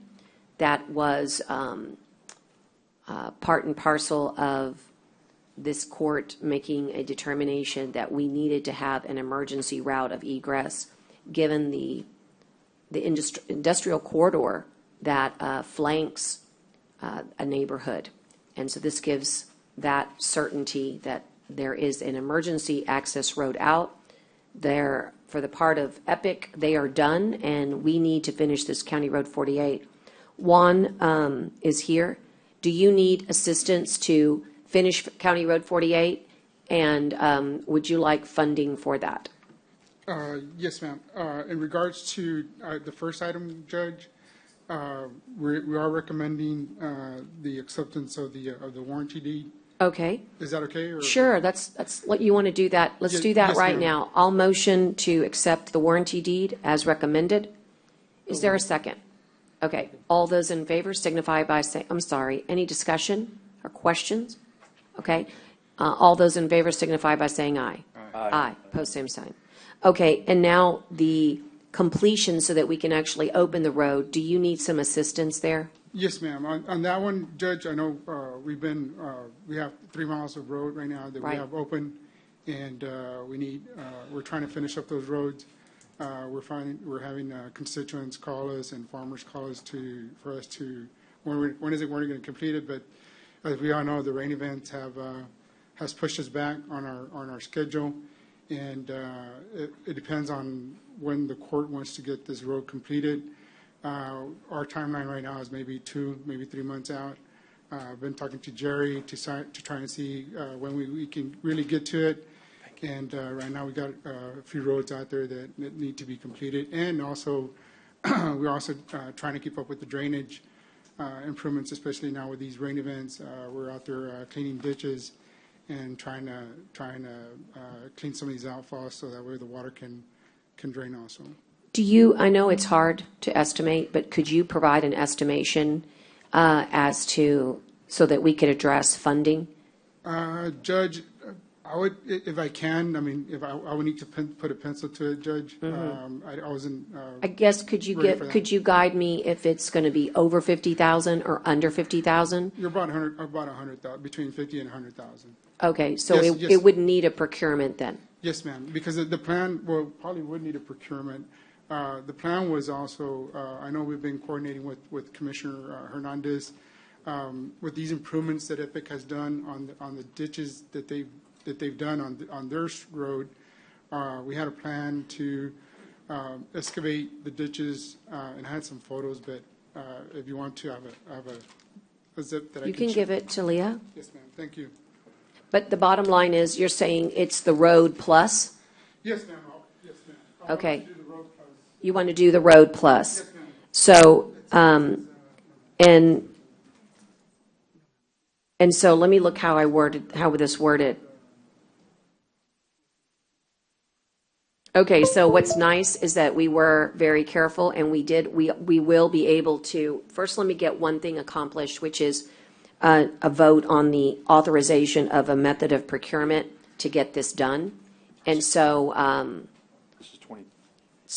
and then we can talk about the scope in just a second. But because what Juan's going to say is that he's going to show us some pictures as to why we should do the connection plus. The plus is the drainage aspect of it. So I'll make a motion to authorize the procurement of. Is this still on 14, Judge? Yes, it is. Okay. The completion of County Road 48, and we'll get to the scope in just a second, but this way Michael's put on notice that he'll have to get an RFP out to get this construction done. Are you saying, Judge, No, a he does not. procurement, Judge, excuse me, are you saying to get a procurement for a contractor? Well, finish? yes, because Juan just said he couldn't do it. He needed some help. No, what he said was it's going to take some time and don't know when exactly they're going to get to it because they have other work to be done. And there's not that much of an emergency. In case of an emergency, the fire department is perfect capable of removing the fence that's blocking the emergency road. But it's not that much of an emergency to where we have to contract a contractor to do that job when Public Works can take care of it. And I think it's what you're going to show us now. The Yes, sir. connection. Yes, sir. I have an exhibit to kind of So, show what the Yeah, plan let's is. take a look at let's not disagree on the work. I mean, I don't think you're going to hear that anybody's disagreeing on the work that you're proposing. I'm disagreeing that there's not an emergency situation. It's been an emergency. We've been fortunate that nothing's happened.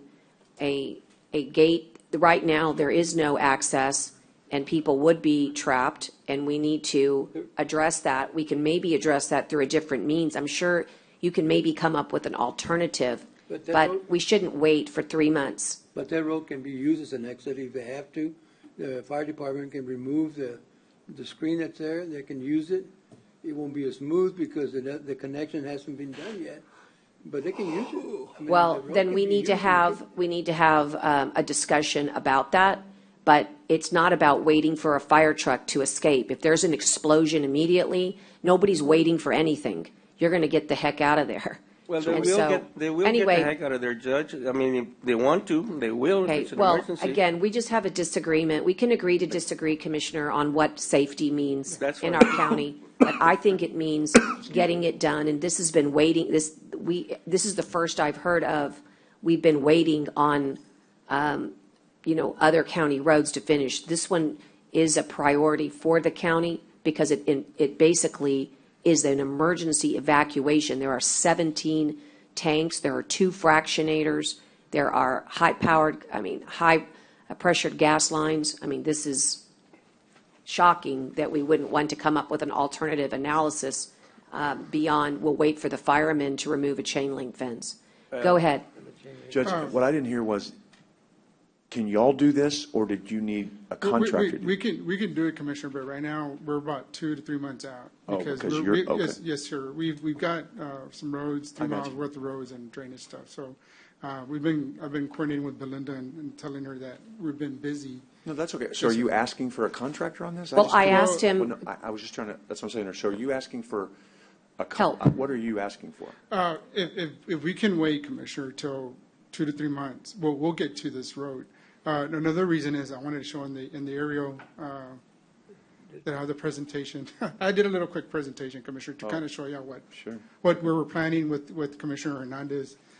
We've been meeting out there and driving and looking at these improvements and kind of what we recommend. I think you had it on there.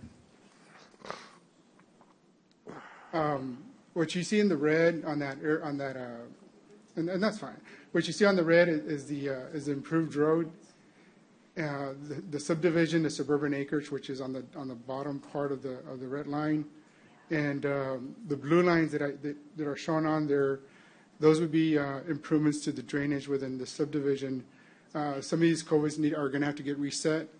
We're going to plan on sending our surveyors out there so we can shoot some topo with our GPS, and that way we can tie into the improvements that IPIC has done, which in this case is going to help a lot out in this, alleviate some of these drainage problems out in this subdivision, and also help out with the drainage problems that they have out there. So, and that's for the reason why we wanted to go out there, go do a topo survey, put something on paper so where we can have everything, grades, everything, so we could reset some of those culverts that are out there. And that's the reason why we're thinking that probably by, December, January timeframe, we'll be out there doing some construction on this road. We can put up, right now there's a fence out there that says do not enter, which is great.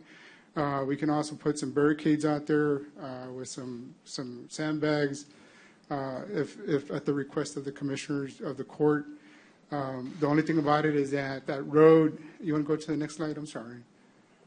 Just to kind of give you a depict. This is looking at the new road, looking north. The elevation difference is about 8 inches in elevation difference. So we would have to come back and taper the road probably all the way up to the intersection to give it a nice, smooth transition. Next slide, please. How many feet? Isn't it just like 50 feet, though? No, ma'am. In order to make it Forget the smooth. Just what was the connection? What was the request? Wasn't the request? How? Do y'all hear something? Hold on. Let us get that taken care of. Okay, so I want to ask about the connection. Just tell me what the connection is. What is it that we need you to do? I know the drainage is going to be wonderful, but that is an enhancement. Well, yes, what ma'am. about the actual get the road open? What about that connection? I was going to that, Judge. You go to the next picture, please. That way, Commissioner. That's looking south from the other road. This is the connection point. It's about 8 inches in difference in elevation. In order for a car to give a smooth transition, you would have to go out anywhere from 150 feet to 200 feet in order to give that smooth transition, in order to meet engineering standards. And at the same time, when we're planning on doing this, is just. What about the actual? All those on mute and on line, if you would please mute. Go ahead and force the mute. Go ahead. So in order for us to make that transition, we would have to meet the requirements. So we would have to go about 150 feet to 200 feet.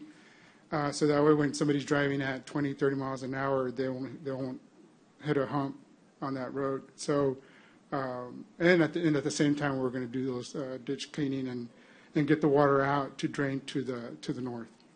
Right, but do you not have time to do just the road right now and then wait on the drainage later? Judge, like I mentioned earlier, we have all our staff right now, all our equipment right now is spread out between here in Bishop. I say Bishop, but in the County Road 16, Jerry, 12, and then 45. We have it on in 45, and we have our Great Alls somewhere else. So, in order for us to demobilize from a project, it's going to cost the county money. So that's the reason why we're trying to keep all that heavy equipment there to finish it up, and then we can move all our heavy equipment to this job site so we can get it done and turn it around. Our goal is to turn this project around pretty quick. So when I asked you when you came in, I said, hey, do you need some help? You said yes. Now you're telling me no. I'm confused. Well, Judge, I mean, you asked if I needed some help. I mean, he needs time, Judge. No, excuse me, I'm asking him. Would you like is this, because is 3 months going to turn into, you understand that the issue here was that we promised 2 years ago to get this done, and we've been holding our breath to make sure nothing bad happened out there. I don't want this to be on us that we did not finish. Is this, can people have egress safely in case of an emergency? And what can you do to make that available easily to get that done? Right now, no, there's a hump there, so anybody that's going to drive there, it's going to pretty much hit a hump and then go over the road. So no, at this time we can't. Like I said, we can put some barricades up there just in case there is some type of, hopefully it doesn't happen, but if there's an incident, then they can just move the barricades out. The only thing about that is that somebody will go over there and move our barricades out if they're not permanently tied down. So you'll probably have somebody go out there and just remove them, kind of like what we're doing on some other project. But we're looking at 2 to 3 months before we can get to this project. Juan. Yes, sir. Do you recommend leaving this fence up the way it is? I mean, it's not that bad. It can be moved easily, no? It can be removed easily. Somebody can go in there and just cut it off and I mean, you'd have to have wire cutters in the middle of an emergency? No, Judge, no. Or just remove the in the middle of an emergency, how can they do it, Juan? Yeah, I mean, one would be just leave the fence up. Option number 2 is for us to put barricades up, but at the same time, putting up those barricades, we've had people move barricades out of the way. I like the barricades. I'm going to err on the side of safety here. And the other thing, Judge, is that when people are driving in this area and they move those barricades, and if somebody's flying through here, they're probably going to lose a tire, they're going to lose a motor, or flip over. So, that's the chances that we're going to somebody's got to be there to control the traffic if something like that happens. Well, how long has it been since we've, again, I mean, this wasn't like yesterday that we got this request. We've been waiting on this. That's why it's If I'm come not up. mistaken, it's about a month ago, Judge. and- Over a month ago. Yeah, and like I said, we have had heavy rain event, so it's held us up on some of these other projects, Judge. Well, Stephen, Judge, as Commissioner of Precinct 1, I like the way Juan is working. I approve, everything he's done, and I approve everything he says. If anything happens, then I'll take the responsibility. Yeah, It's my precinct. Just so you know, you're not in charge, thank God. I know you're not. I thank God every day you're not in charge of health and safety in this I'm county. not trying to make money for other people. I'm not trying to get a photo up for campaign. Hey, Okay? enough. This is what you're doing. Judge. Enough. You're out of order. I'm out of order because I'm every telling you the day. truth. No, you're just plain No, I'm not. out of order. I kind of agree with Commissioner Hernandez. I think, Juan, I went out there, I looked at it myself too, and, I mean, it needs to work, but I mean, I know when I went to County Road 45 or 22, and, there's a lot of work that needs over there too, and those were already out there because they're already mobilized. So we just, we take the road as they come. I mean, you can't blame him for every time that it rains, and, I got stuff that I can't move either because it rained. I got some splash pad that I'm behind. I went in another extension because of the rain, because of the weather, so, I mean, it's not, you're trying to blame one person for something that we all having trouble There's with. no blame. I'm trying to help the person. Well, There's no blame here. The thing is, There's no need to why spend waste the money that we don't if need you to can spend. get to it? I mean, it's gonna come in 2 months, and if in case an emergency does, I was out there too, there's a way to get through it, but you're gonna have somebody out there directing traffic the way it is right now. Well, at the end of the day, it's going to take 2 months to procure it and bid it and everything else. So I'd say let's put a 45-day time limit on it, Judge, and let's make sure they get to it in the next 45 days or so. Is that reasonable? Can we do it? I mean, because that's going to be faster than procurement. well, I did want to ask Michael, I think that he's nodding his head It's going to be a lot faster. because of the 100,000. I was hoping that I believe what I understood from Juan is he can do the work on the road. He doesn't need any funding from the county. He was up here asking for some additional time to get to it. And if the court wants to put a 45-day window, and that's acceptable to Juan, then Well, it's they not- can- but that only takes care of getting the road fixed. Right. And then y'all started a discussion about what to do in the interim. Right. Let me ask you a question. Is the $100,000 price tag, and I know you're not guaranteeing it because you're just saying you've given me a range, but did that include the ditches and the drainage, or was that just road only? That was just road. Road only. Yes, ma'am. So, because what you're saying is you can do this within your Well, road, we can do it within our budget, Commissioner. or we can go out. I mean, I'm a little hesitant to go out and spend extra money if he can get it done within the budget he's got too. But and again, Michael Hall, I mean, it's going to take 2 months at least to get this thing Yes, sir. procured and back out, right? I mean, I wondered if it would satisfy right? I mean, if we any other exception, Jenny, to the emergency, the idea that, I mean, this is, I believe there was the proposition that some caliche could be put in the meantime, so there was not. Yeah, we can put some caliche in the meantime, Jenny, but it's still going to have a hump there. But how? I don't understand. Okay. I mean, I'm looking for like real alternate analysis here. I mean, give us something that's good. If you can give me 45 days, we'll try and finish up those other projects and so we can move up on And this get project. started on that? Yes. Okay. I mean, that's faster than we can procure it. Yes. And plus, we don't have to spend $100,000. Yeah, give me about 45 days and we'll move. 200,000, right? Okay. Well, yeah. All right, so within 45 days, you're going to start the project? We're going to start. No later than the 46th day? About 45 days, we'll start, on the 45th day, we'll start mobbing out. Okay. Moving out. Mobilization. Mobilization. Right. Is that okay? Yes, sir. Yeah, you got it. Is Okay. that your motion, Commissioner? If that's okay with y'all. I move for that motion. Second. Go ahead, Jerry. I wanted to say something on this. I mean, I know we're going to look at for 45 days.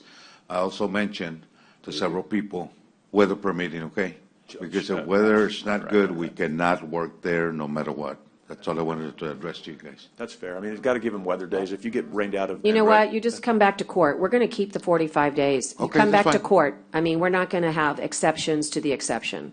I mean, or make a new motion, because I want to be, Well, no, I'm- you just I'm- come back to court. I If think- there's a problem, if you can't keep to the 45 days due to weather, Okay. come bring it back to us. That's fine. I want to have the court agree on what the basis is. Me too, This is Wayne. an emergency road that had a real interest in getting it done first. But this is going to get it This done one faster, takes and precedence. anybody's- I think I you gotta hear have a you on the weather day in procurement. there. I think you got to have it in a weather day. So I mean, Right, but That's gotta be in we'll there. know whether or not we agree that there hasn't been enough weather to make that determination. We're directing you, not the other way around. This court can choose to agree or to disagree on a plan, but we get to set the parameters, not the other way around. That's what's wrong here. We've got to make sure that this is a high priority. And if it's not, let's just say it. Let's just not say it. But I think this is absolutely critical that we address this road. We knew it was going to be finished in a certain time. We should have made plans for it. We didn't, and now we're stuck.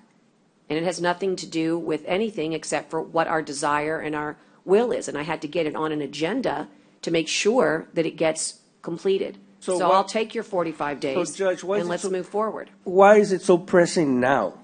It's been pressing. No, you never talked about it before. Oh, my gosh. No, You are- It has nothing to do with it, Judge. I mean. Okay, Commissioner Hernandez, stick to the parameters of Say the like it is, venue. Judge. All you want to do is make a photo. Thank you, of- Commissioner Hernandez. Thank you, Jerry, Judge. you can Thank step you for aside this. now. Thank you, What we're ma'am. going to do is vote on this. There's a motion to have this complete to have mobilization done in 45 days. Is there a second? I think they already motioned. They seconded it already. Thanks, Lorenzo. Who was it, just so I know for the record? Hernandez and Gonzalez? Gonzalez. All right. All those in favor signify by saying aye. Aye. Pose same sign. Okay. Judge, can we get like 2 minutes for everybody to go get? Yes, of course. Just to get that, please. Motion So everybody to just get their recess. food. Motion to recess. I You know mean- what, Yeah. it's just a hold. Like 2 minutes. Just, Yeah. it's all in my office. That's all I need you to do. It's 12:28. Just take us off the record, Leah, for just 2-3 minutes. We'll be right back. Don't anybody move, as they say. Nobody move. All those in favor, right, signify by saying aye. Aye. Aye. Yeah, I'm sorry, I didn't see it. Like this. Test, test.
All right.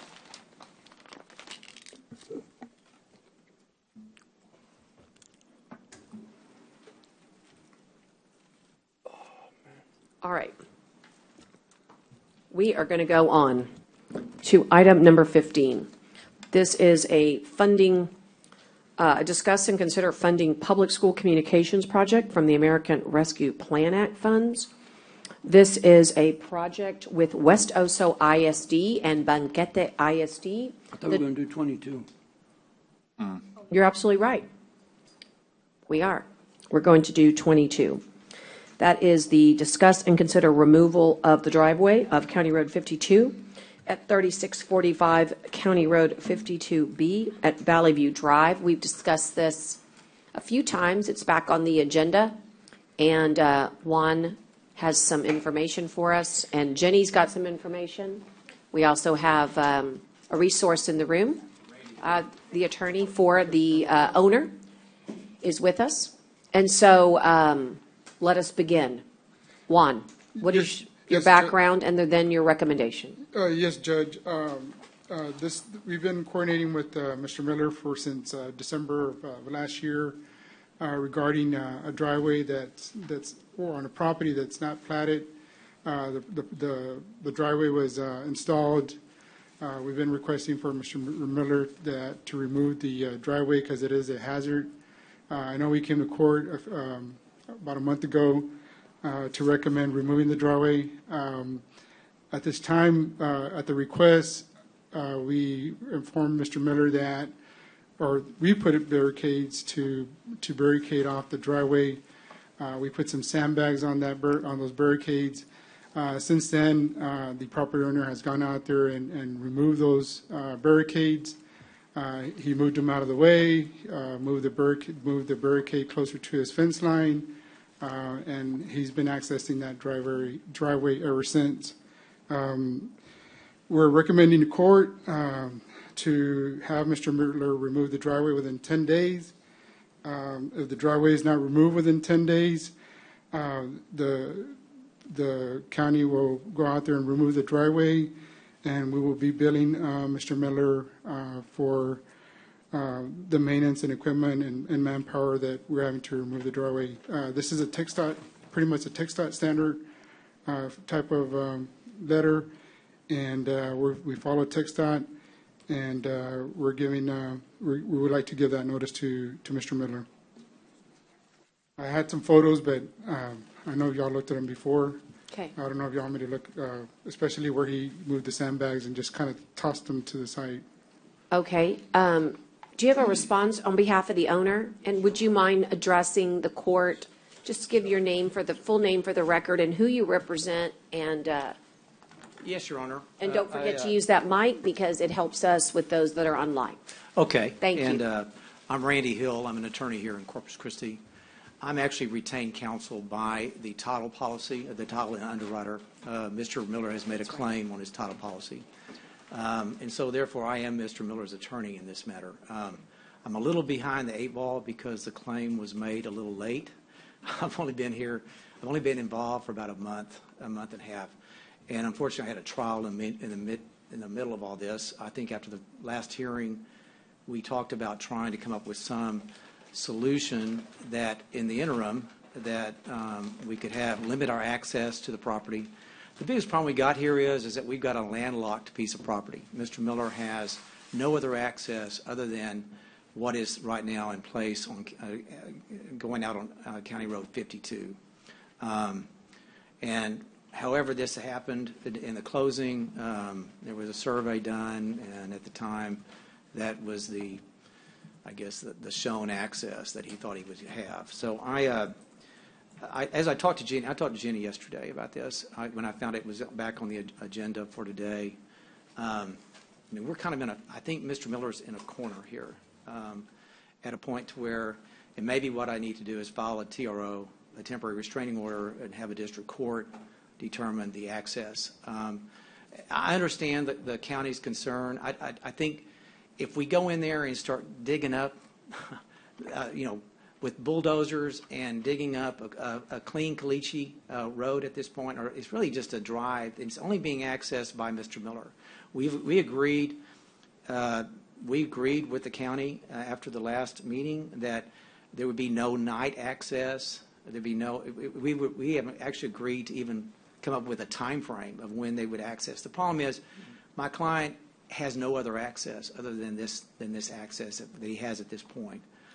It is a county road. It's not a text dot controlled road. And I talked to Jenny about this. I'm not really sure how we're getting to this point to where no one can access County Road 52 along that road. I mean, the county purchased a sliver that basically is between the existing paved road and basically extended County Road 52 space.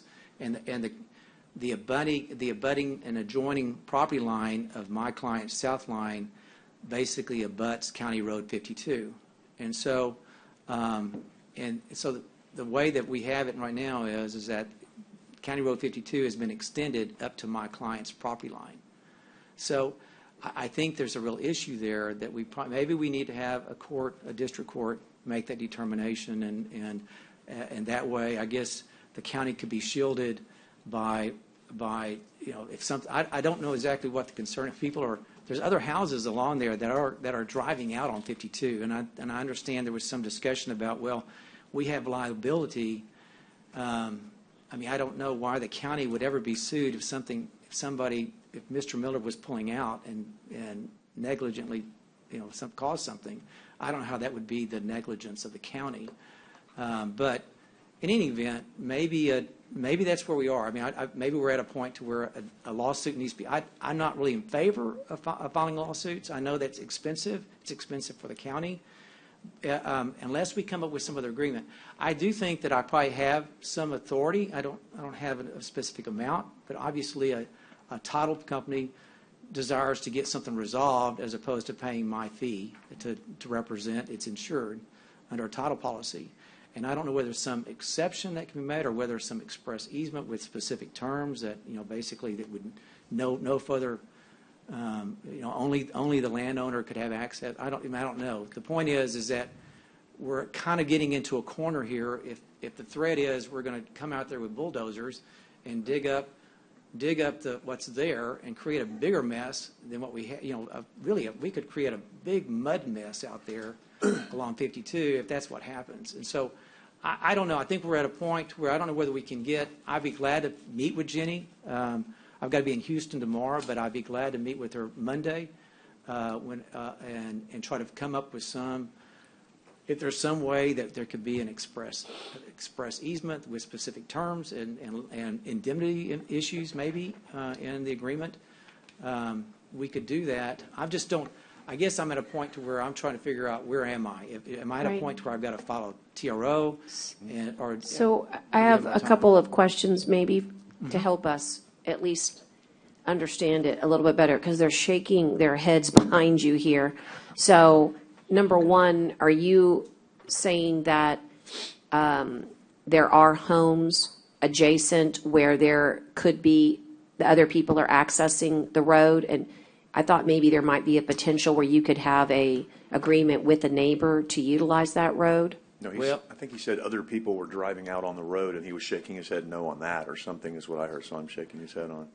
Well, I mean, why don't you, if you don't mind, Mr. Hill, what about what he said? Do you disagree with, Juan? Could you come to the mic? Because he said that. What about the night access? Is that accurate? No, ma'am. No, Okay. I think Is that something that you did, Jenny? They talked about limiting access, but the We haven't county penned never it. agreed that Okay. this is a time All right. you may access. I see. So the nighttime access, in their mind, is a term they would agree to. The other thing that you said no to was the people around there. There's no other driveways that are There's- residential driveways that are accessing County Road 52. We just got to remember that the east portion of County Road 52 is owned by the city of Corpus Christi. They do have access for one of the commercial, which is Hobby Lobby. but that property has been platted. It's gone through the process of through the city. Design drawings were done. Everything was reviewed. In this case, this is an illegal subdivision, a property that hasn't been platted, a property that was just deeded, and that's against our subdivision rules. Okay, so now we're hearing more information. So I hope that helps you, Mr. Hill. So the argument is that it's a subdivision that hasn't been platted, and therefore, but he doesn't have a home on it.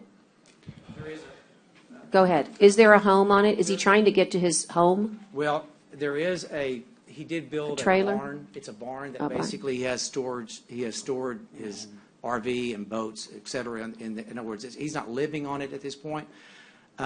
Honestly, yesterday when I talked to him, apparently him and his wife have separated, so he's not living at his home anymore. He's thought about, but I think we can agree that nobody's going to live on it until we get this thing resolved. Okay. Nothing further is going to be built Right. out there. And then I want you to hear again from Juan, because if you don't have I think enough that- information, it's kind of hard, but I think that's where this whole problem began, is that when this property was owned originally, the lot in this subdivision was owned by the Kosuriks. I forgot their names.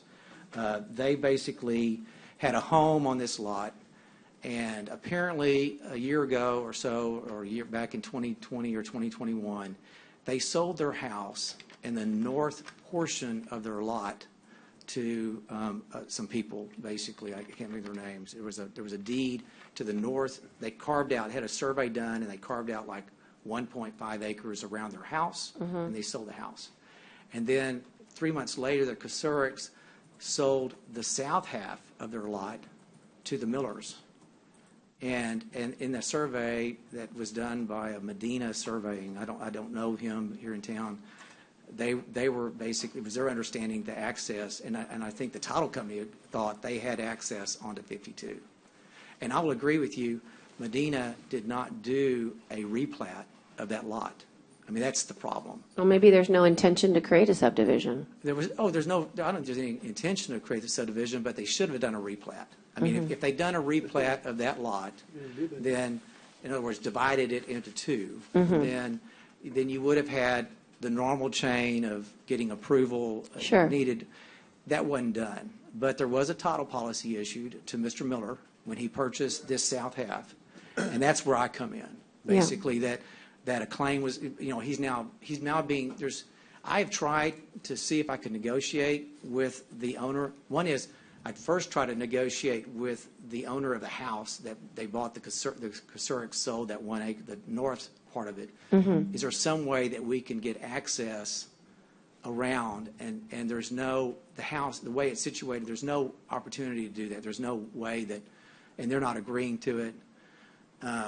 And that's what I was referring to when I asked the county attorney, because I had been told that you were going to try that, which is why we kind of got it tabled to today. It was an opportunity to see if there would be a negotiation or an interest between the two owners, but you're telling us the answer is no.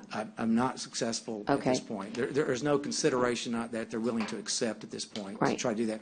And plus, they're just saying it can't be done. So I went to the neighbor to the west, who has lot, I guess that's lot 5, thinking, well, maybe there's some way, and there's no interest in so far there's no interest in any consideration or anything like that, which is, and I do, and then also same thing on the other side. There's lots are all lined up there.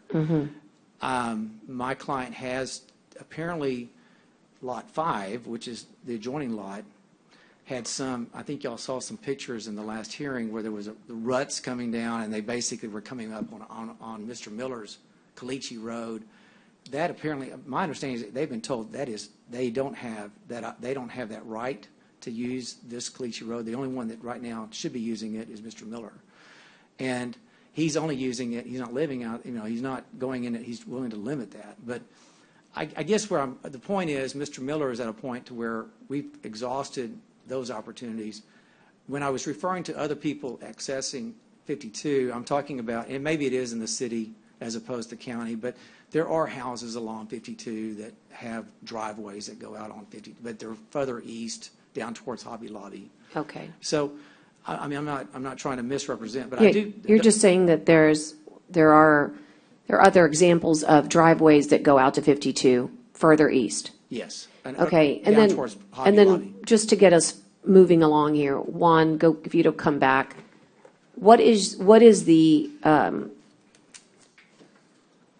issue with regards to safety? You want to see this driveway taken up because of a safety issue? Yes, ma'am, and based So on an the- easement wouldn't solve your problems?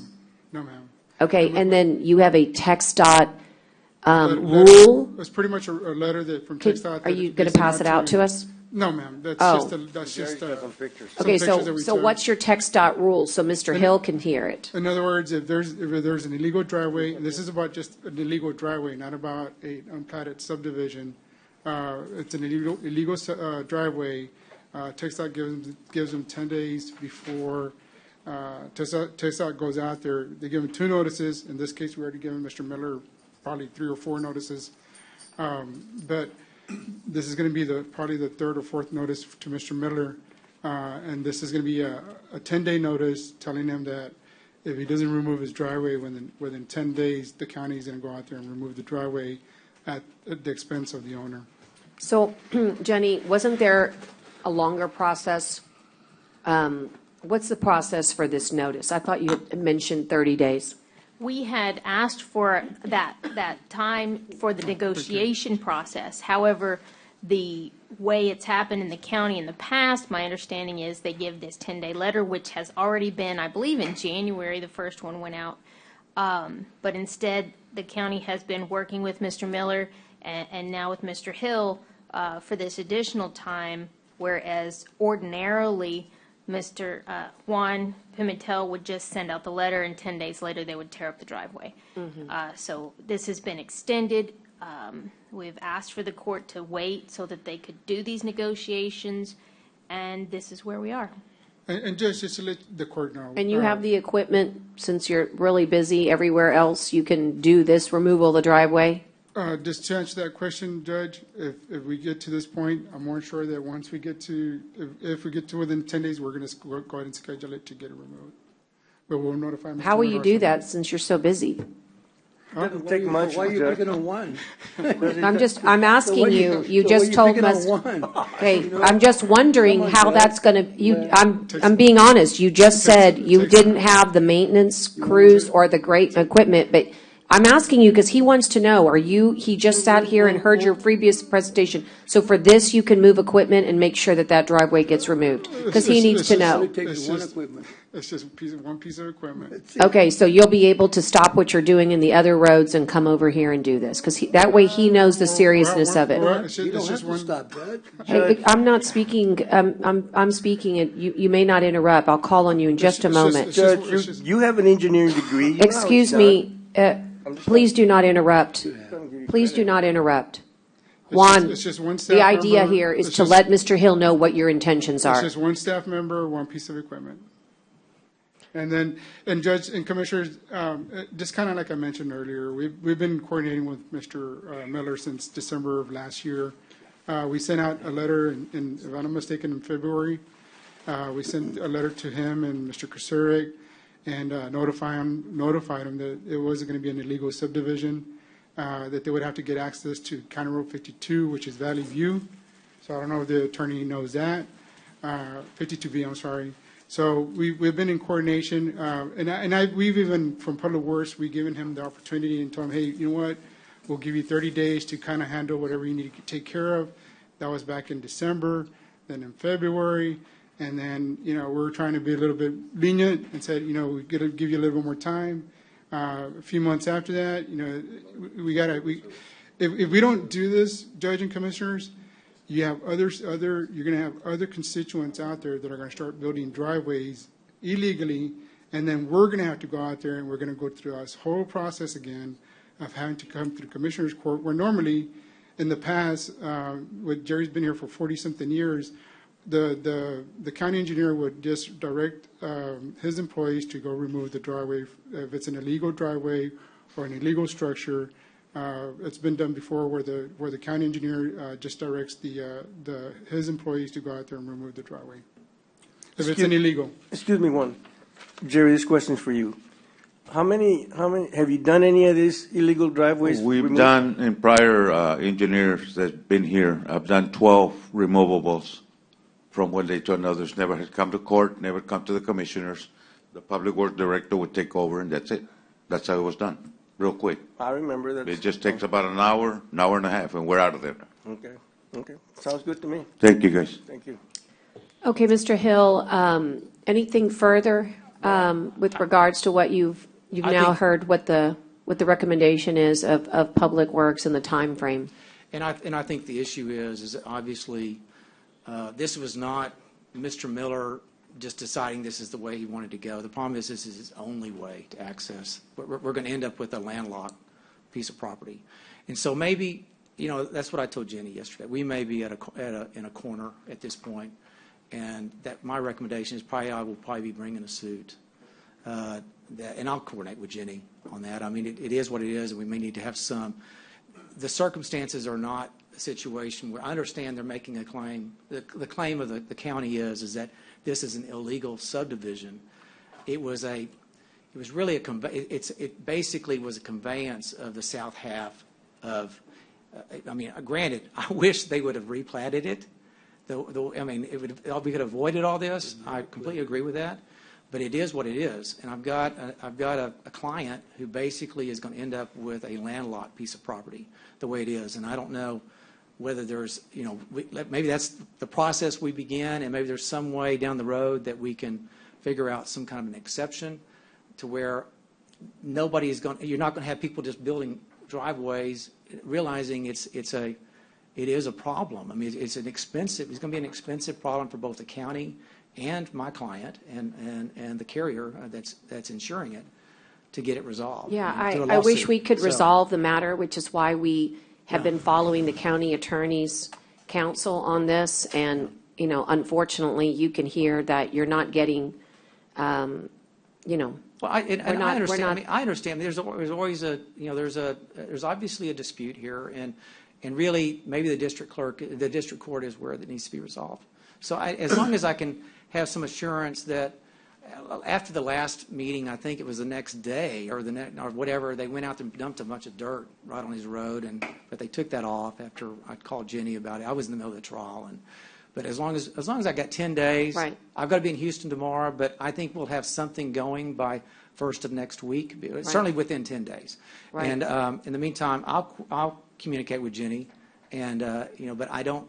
Honestly, at this point, I just don't see another avenue. And I understand Juan's position and the city and the county's position. And so as long as I have 10 days, something will be moving one way or the other on the thing. Okay? Juan, what is what is the city's ability to have the driveways and not us? How do they deal with it? If I'm not mistaken, Judge, I think we're talking about Hobby Lobby.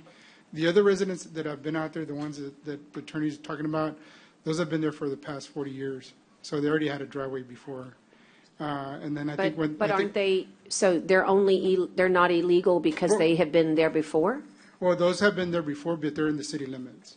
So they're not in our jurisdiction. Right, but I'm saying to you, but on the safety issue, how is their driveway any different than the county driveway? I'm not sure. On that one, it's just more of a commercial driveway.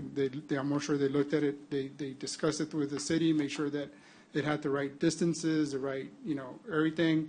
In this case, it is an illegal subdivision. It is an illegal I think if we approve this driveway, Judge and Commissioners, again, we're trying to follow the rules and regulations of the county for the subdivision rules. And if we don't follow the rules and the rules and regulations of the subdivision, we're going to get a lot of people out there that are going to start building whatever they want. And I think right now we have some residents out there that are building 5 houses in one lot, and we're trying to also deal with that one also here in the coming weeks. But we have to. If we're not going to follow rules and regulations, then why have them? No, well, for starters, we are going to follow rules and regulations. I'm Yes, ma'am, trying to make certain that the rules and regulations are consistent. You had suggested that it was a safety issue. If down the street there are 4 other driveways, I'm wondering how that puts us in a position of strength. I understand what you're saying about the I'm not illegal sure. subdivision. Judge, I guess we should call the city. That's not our Yeah. jurisdiction. Yeah, that's what I mean, was- we can I sit don't and have no- Well, I'm speculate all at, but I'm day, saying I to you, mean, if he thinks it's a safety, isn't it a safety all the way through? It's not a good argument for us to say safety. Maybe it's a better argument to say that it's an illegal subdivision. But my question to you is, all of them. is there not any way, shape, or form for, if it were not illegal subdivision, let's say that it was, first of all, I don't see how it's a subdivision if it's a barn. But anyway, is there not anything you can think of to resolve this matter before the county has to go and fight this? That's my Well, question to you. Is there anything you could recommend? I'm not an attorney, Judge. Oh. But I'm not an attorney, but I'm more sure, we didn't tell them to buy a piece of property that. Okay, I'm just wasn't wondering legally- if there's any wasn't legally recommendation. subdivided, If you so- don't have a recommendation, then I'm asking if there's Yes, ma'am, anything and you in can regards- think and- of. Yes, ma'am, and in regards to the city, I know they go through the proper permitting process, they go through the plating process, they go through all their steps, and I'm more sure that's the reason why the city allowed them to have a driveway many years ago. Right, or but if even we recent- were to do that, if we were to create a policy like that, I don't know, we're going to create a special. We don't have permitting. I don't think it's really a fair question for Juan. So Jenny, is there? is there anything, something- Jenny, that we could do here? I mean, Well, 'cause- so far, we had been hoping, we'd tied our hopes to the adjoining neighbors selling an easement for him to have access. At this point, yes, I mean, we could branch out and look at other things.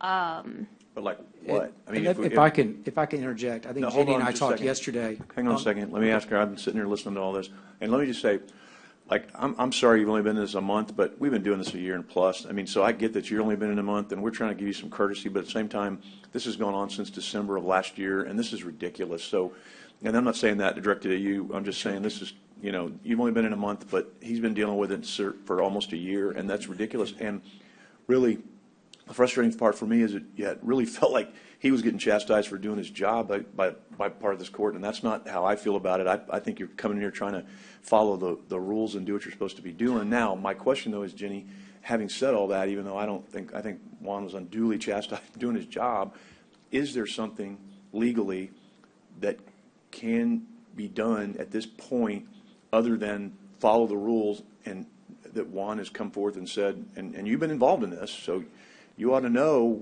you know, where this is.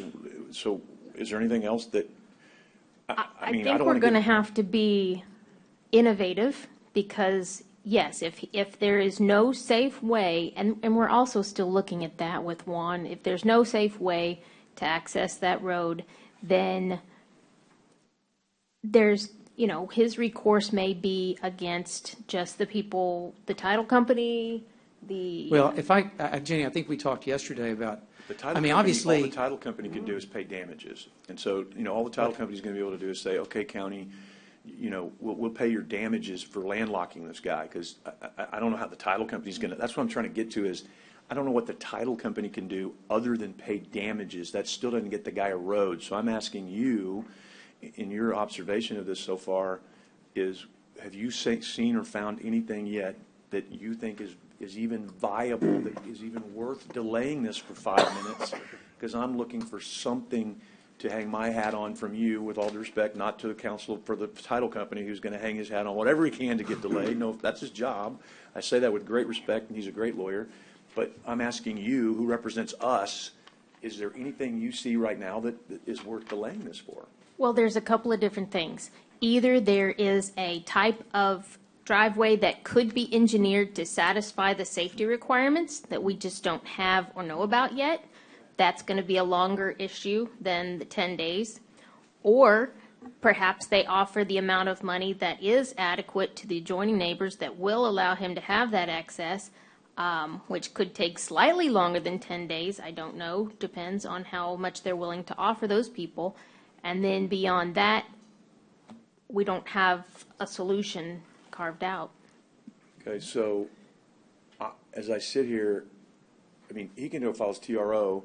That's good. We have to defend it, and we're going to ask for our attorney's fees for, all due respect, a frivolous TRO. No offense, but that, I mean, I get, that's what I'm going to, you know, I'm listening to this stuff and I'm going, oh, sure, he's got to do whatever he's got to do to protect his client. But at the end of the day, it's not frivolous. We're following the rules. I mean, we're not being frivolous. We're following the rules. We're doing everything we can. It isn't our fault that we're in this position, or they're in this position.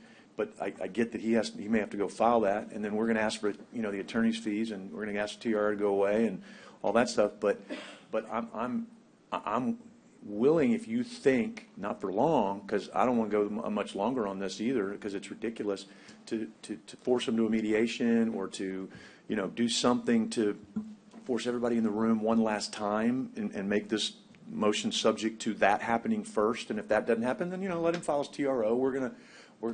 We'll say it's a frivolous TRO, and we'll see what the courts do, right? So I'm okay if you think there's even any way that we could come up with this specially designed driveway that the title company will agree to pay for, or the underwriter will agree to pay for. I mean, I think that's worth trying if you think that's worth trying, but not very long. Like, I would be willing to make this subject to, like, having this quick settlement thing, and then if it doesn't happen, Katie, bar the doors and let's just see what happens. I mean, if you think there's even a scintilla of possibility that's And something. we hadn't broached that with Juan yet, as far as a design of a driveway that might be adequate for the Right, safety. and he's going to say, you're the lawyer, right? If you tell him he can do it, it's not, we keep asking, he keeps getting asked the wrong questions. The question's got to be to you. Okay, if you tell him it's legal to go build this driveway and that's going to satisfy, then he's going to say, great, I'll go build the driveway. But until you sign off on it, he's not, until we sign off, you sign off, right? So I would be willing to make a motion that would say that we would do this, number 22, subject to there being a mediation prior to us putting this in effect within the next 7 days with the underwriter, with the owner, with the appropriate parties, and we either come up with a solution that you think is legal, that you can tell us, and if you don't, then he files his TRO and go on. So that's I'll tighten that motion up for you in a minute, but if I'll second it. Okay. And I if got I a can just question. add, I have a Mr. question. Chesney, if I can just add one thing, is that something that we talked about yesterday, is that obviously, I mean, I would be willing to, the land, this lot should have been replatted. And I think that was something I suggested I would be more than willing to have it, the expense of having it, this lot being replatted to where you have y'all can do that basically in a settlement conference. Y'all can sit down and Yeah. work all this out in And, one fell swoop or not. And see the if we question is can. whether or not that would be, I mean, obviously, I don't think that, I'm not sure if I get a replat approved. I don't think it was ever, I don't think it was ever replatted. I don't think it was ever platted. Well, that was the problem, is that it is in a subdivision, this lot is in a subdivision, but when it was separate, when it was cut into two, this lot was cut into two, there should have been a replat. And I agree with that. I mean, that would have been, I wouldn't be here today if there had been a replat and they've been approved by the county. But I guess what I can't understand is that, is the county saying that they're never going to have a driveway out on 52 from a piece of property on 52? I mean, I haven't found anywhere where the county can say, we're never going to have a driveway And I going don't on know, and that's 52. what I'm saying. I don't want to sit here and litigate this all afternoon, because that's Yeah. what we're kind of doing. That was So, I my mean, question to Juan. Yeah. Juan, do you see a way where they can have a legal driveway the way it stands? I mean, coming out to County Road 52, or do they have to? If the owner would have platted it properly the first time when he bought the piece of property, it's on their subdivision. They're supposed to have access from County Road 52B, which is Valley View. Okay. So that's the only way that property could have been platted, if they would have gotten it platted. And I think there was an email from Michael to that property owner, or some discussion with that property owner, that they would have to get access from County Road 52 initially. So I'm assuming that or 52B, I'm assuming that when that happened, they still just sold the property as a deed. And then, regardless, at the end of the day, are you guys still supposed to follow, say, the state rules? Yes, sir.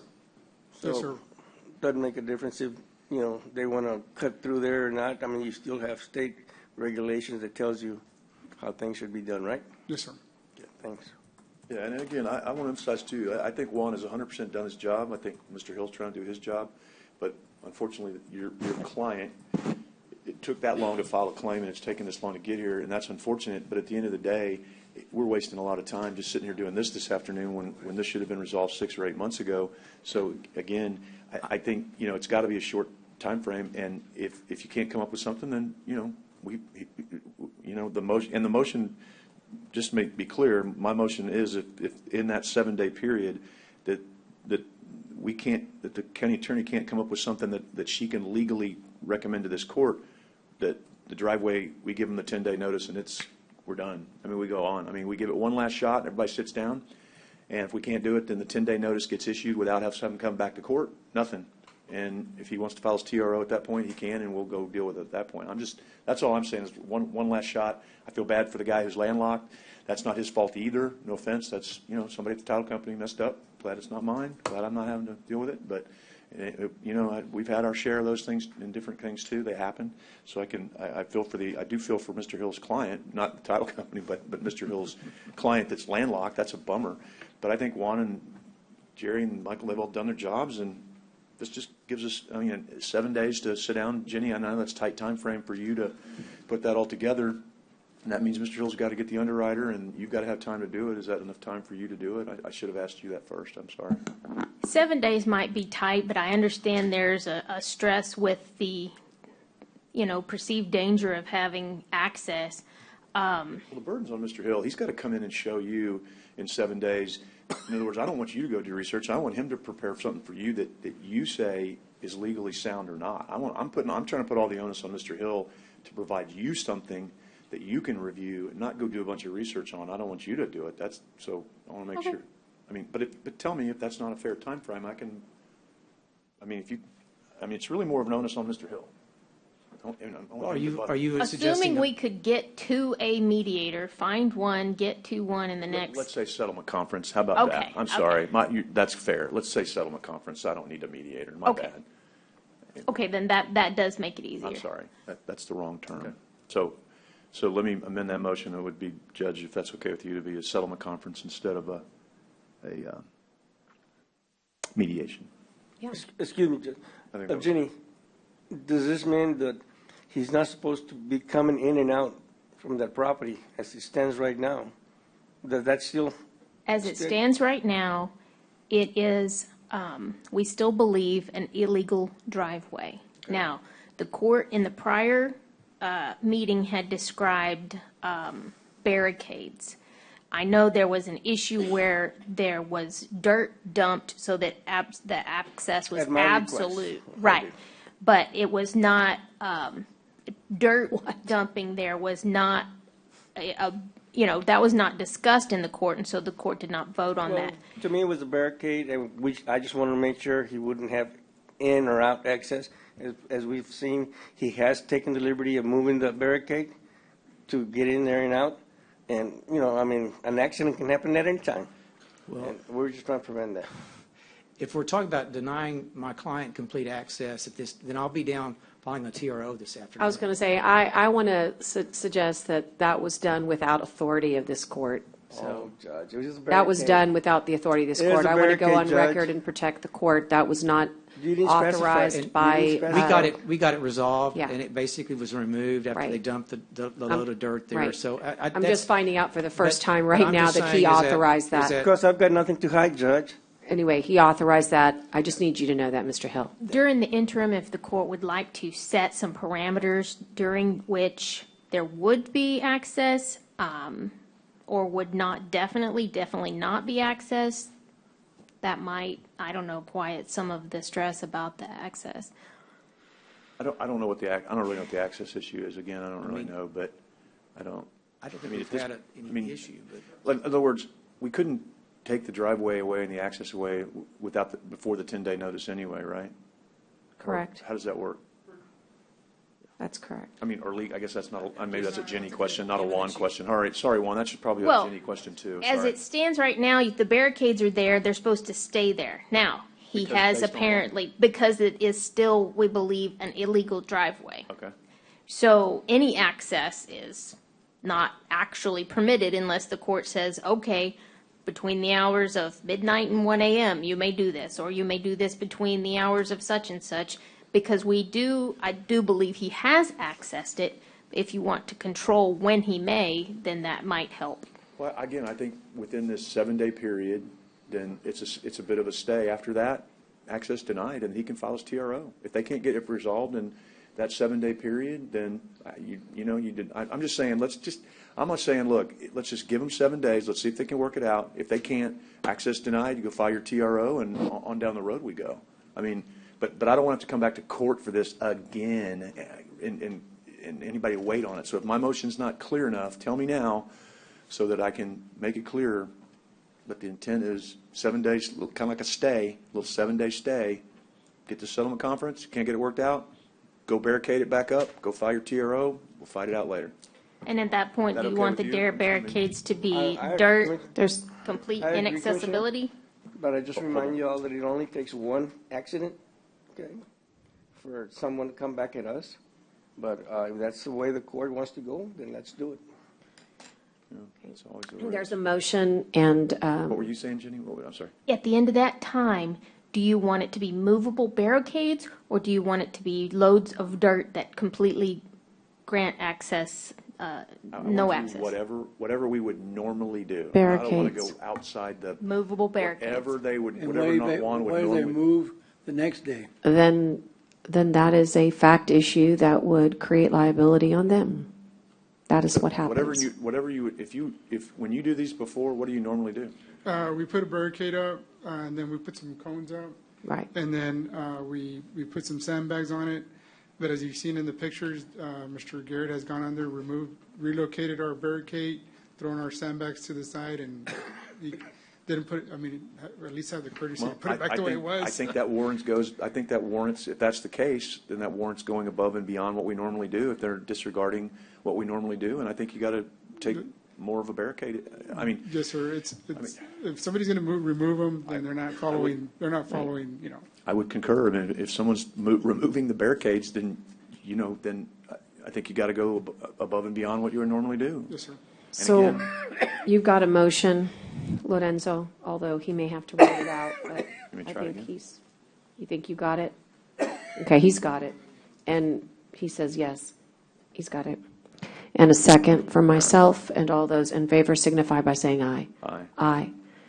I'd encourage you, Can I just have a little bit of clarification? Yes. That I understand that within 7 days, Jenny and I will set up a settlement So conference. you'll of be some at a type. settlement conference. I'll be in a settlement conference within 7 days. Yeah, within. And then, but the 10-day from today is the rule as to when, basically, in other words, the 10-day period runs from today. Is that correct? Or would it be run from the settlement conference date, the 10-day? No, I think it would run, I don't think it can run from, I thought you were replacing the 10 days did with the too. 7 days. I was saying 10 days from the end of the settlement conference. Oh, okay. But, all right. okay. So 10 it'd days. be, That's how But I mean- Lorenzo has it. Is that how you had it? No solution, 10-day notice will be issued. Right. That's If what I no think. solution, then 10-day notice will be issued. and it will be accepted Right. by me. And so that way, I'll, on the date, we'll have a settlement conference within 7 days. Right. Okay. And I would highly urge you to do as much due diligence as possible. That way, that your conference is fruitful and not Sure. a delay of the court's time. Sure. And hope we will not be back here. Thank So you. good. Thank you. All right. That's all I had. Can I be excused? Yes, you may. All right. Thank you, sir.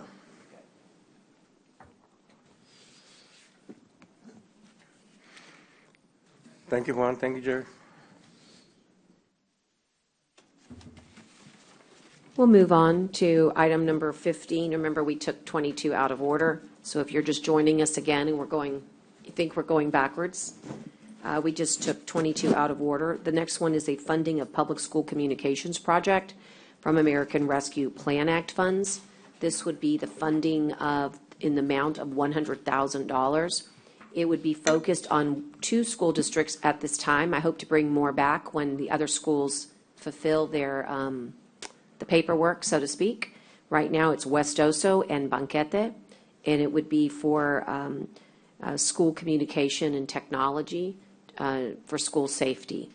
And I can describe it more fully in executive session later, since it is a school safety project. But I would ask, I'd like to make the motion and ask for a second for your approval. Again, these are out of the county judge's ARPA funds.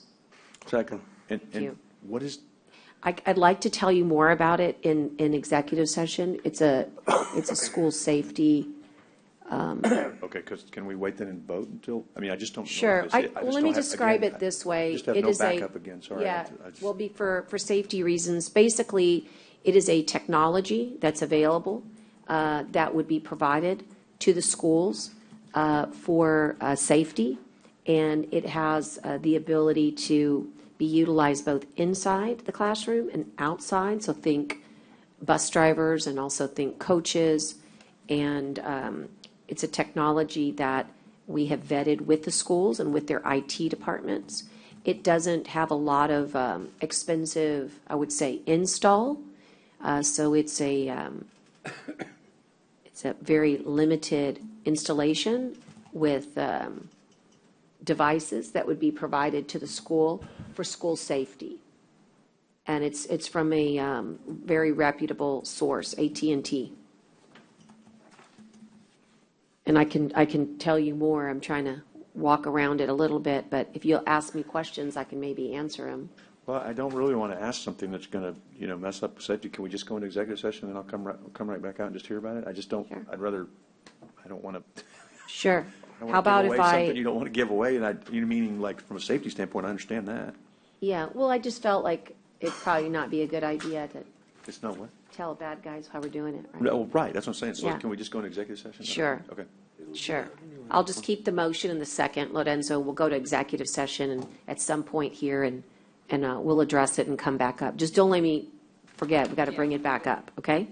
So item number 16 is to also provide civil process software, again, from the American Rescue Plan Act. On this one, it's going to be a lot like the HiQ, well, I shouldn't say even that. It's going to be a lot like the process of the county managers, my goodness, the county attorney's software. We're not making a selection. We're just saying we're going to ask the court to allocate funds for this type of software, and then it would have to be procured, it would have to be brought back. This just allows us to let the folks know that are hoping to implement this in this fiscal year, how they need to begin this process. So there's a scope that needs to be brought forth, IT needs to get involved. Very similar to the way we did the office, what I'm called the case manager software. And for this, I'll have to go back to my notes, but Commissioner Amatis and I were going to, is it 50-50? I better not be making new deals here, but I believe it was 50-50 from our ARPA funds. And this is, again, for the process software that would be used countywide and would integrate with our judiciary, as in our JPs, as well as our district clerk's office, as well as our jail. That is my understanding. And So- again, I need to get you that, let me turn to it. Again, was there some backup in this? No. This is like, Well, all this is us, there's no backup because we don't know what the process, we don't have the RFP or anything like that. It's just to say, hey, we want to allocate some of our dollars in this regard, which would be for this process software. so we. Otherwise, it's hard to plan if we don't know that these funds would be available. And again, they're my funds from ARPA. And really, Commissioner Montes, if you're not ready at this time, that's fine. I just want to make sure that I have my funds that are, allocated here, because my next one's going to be a big one, and I'll be finishing with my ARPA. So I want to make sure I have them all allocated to the areas that I believe that. So we do it subject to finding out how much is this, did you say? How much is you said discuss and consider funding civil process software. How much are you, how much? Well, I was going to just allocate $200,000. And that's going to. And that's just a guidance. I mean, I don't have the RFP, right? So I'd have to guide. Hold on. Is there going to be more required than that 200,000? Is that what you were saying, or no? My understanding is the ballpark figure for this is around 350. Okay, 350. Don is doing two, and you're doing it? Well, yeah, I was going to do 200 from mine, and then I don't know what, Yeah, that's the total. That was like a total range, and then y'all divided up however y'all. Total however range we is want to 350? divide it Yes, up. sir. Okay, So if so you're- I was thinking 400, so 350, then if you wouldn't mind, I would reduce to 175. So are you saying you want you and Commissioner Modas are going to allocate 175 each, That was- subject to explanation and Right. RFQ, just as to create the funding source? Yeah, I'm just creating a funding source, because remember the whole object of create funding sources? Well, I'm creating a funding source so that therefore an agenda item can be brought forth for the RFP for this.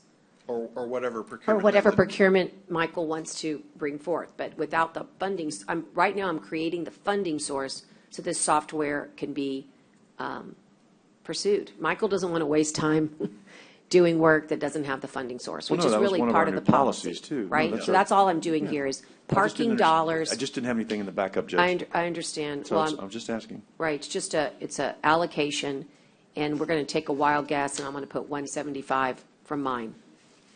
And Commissioner, is that how you Yeah, see it, up to one- 50/50? Yes, up to that amount, yes. So that's what I have, and I've got that, hopefully Michael will bring back more direction in the next few months. Okay, so that's my motion. Commissioner Modis, will you second that? Second. Okay, and all those in favor signify by saying aye. Aye. All right. Now, the next one is a renaming of a county road, actually two roads, 18 and 43, and Juan is here to tell us about that one. Actually, Judge, I'm going to take that one. Okay, if you go don't ahead. mind. So we had a contact from a developer in this area that indicates that he wants to be annexed by the city of Corpus Christi, and the only way to be annexed by the city of Corpus Christi is to annex these two county roads that then would provide his property the ability to touch, if you will, the city limits, and then could be annexed. The city has indicated through conversations with myself, with Juan, a couple of council members, they're involved, that their intent is to do that. So that will be, the annexation part of it will be on the agenda next, in October. But before we do this, my feeling was that since these will no longer be county roads, and we want to distinguish that similar to what we did on London Pirate Road, that we would rename a portion, should be a diagram on your desk, a portion of County Roads 43, and we have two County Roads 43s, and so I was really looking at doing this anyway before this came up because it's real confusing. We have two 43s, one off of Weber and one off of Staples, so this kind of was fortuitous. And then County Road 18, and the recommendations were to name those roads after two of our outstanding former commissioners who served our community and our area so well, naming County Road 43 after former Commissioner Chuck Caslis, and then County Road 18 after former Commissioner Betty Jean Longoria. And I've talked to both of them. They were both very appreciative of the opportunity to have this put before the court. And so my motion would be to rename those two roads in that capacity. And I'll second. When would that take place? Well, I think we have to have another hearing? Yeah, I think it has to come again.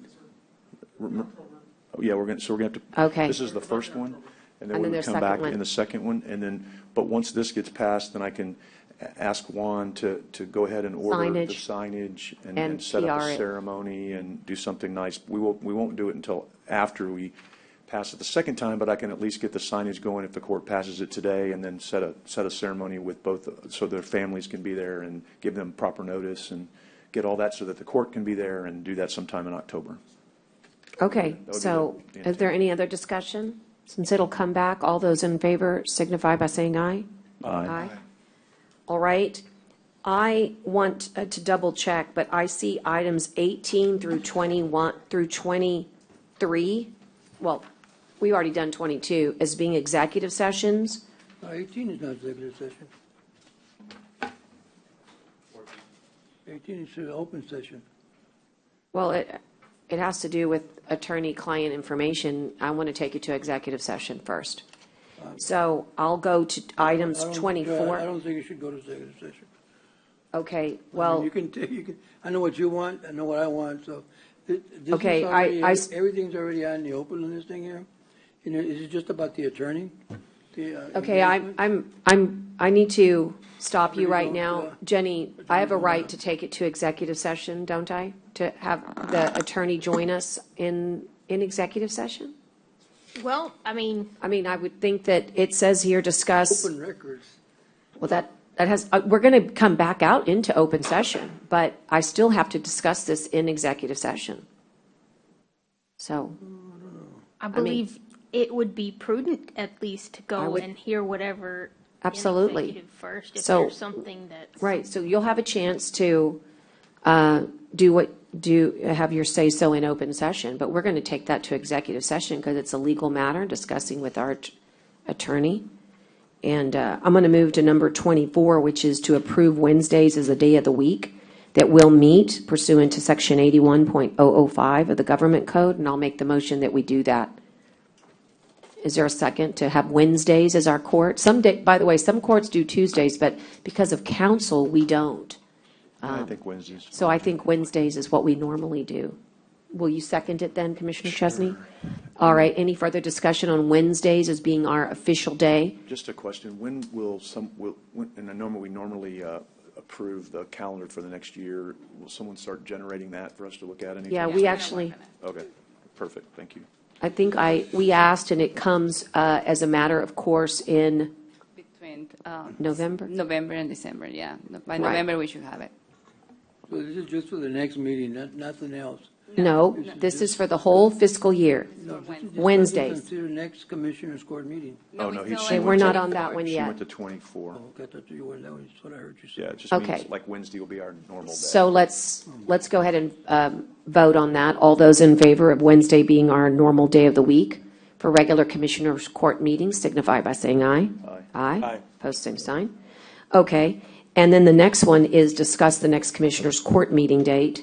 And you'll notice on our regular calendar, we don't have anything until October 12th. So I looked at calendars and I would ask that you do this and ask that we could potentially reserve September 26th. It means we'd be off next week and then back on again, maybe just for half-day reservation, just in case, in the afternoon.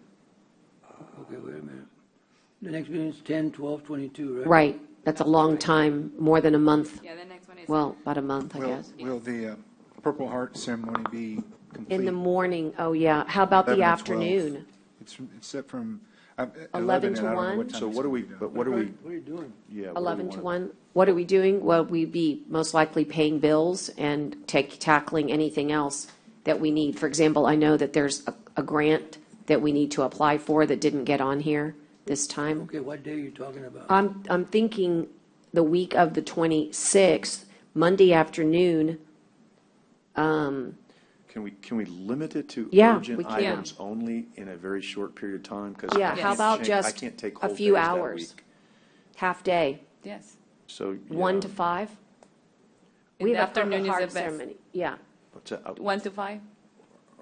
1 to 5 on Monday. On the I would do it in the 26th? morning, but we already have the Purple Heart Cemetery designation. Can we go 2 to 5? I've got something till 2 to 5? 1:30. All right, Get here by 2 to 5. And then just urgent items Yes, only? a must, yeah. Okay.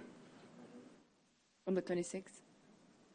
Monday, 26th, from 2 to 5. I mean, What day is that in? That way we get lunch in as well. Monday, 26th. okay. All right. 2 to 5 on the 26th. That's okay with everybody? Okay, But like 2 to 5 means really 5, right? Really? That- Okay. yeah. Really. Okay. Well, as you know. Well, no, I mean, yeah. All right. Okay, all right. And there's a motion for that. Is there a second? Second. Okay, all those in favor signify by saying aye. Aye. Post same sign. Okay, is Anna here with us by Zoom? We've got 2 items that are grants, and I'll move real quickly through here. This is a Restore grant. It's an amendment. It extends the termination date only. Anna, do you recommend approval? Oh, here she is. I was looking online. Anna, we're perfect timing. We're on the grant award for the Restore Act for IB McGee Beach. It just a termination date extension. Is that right?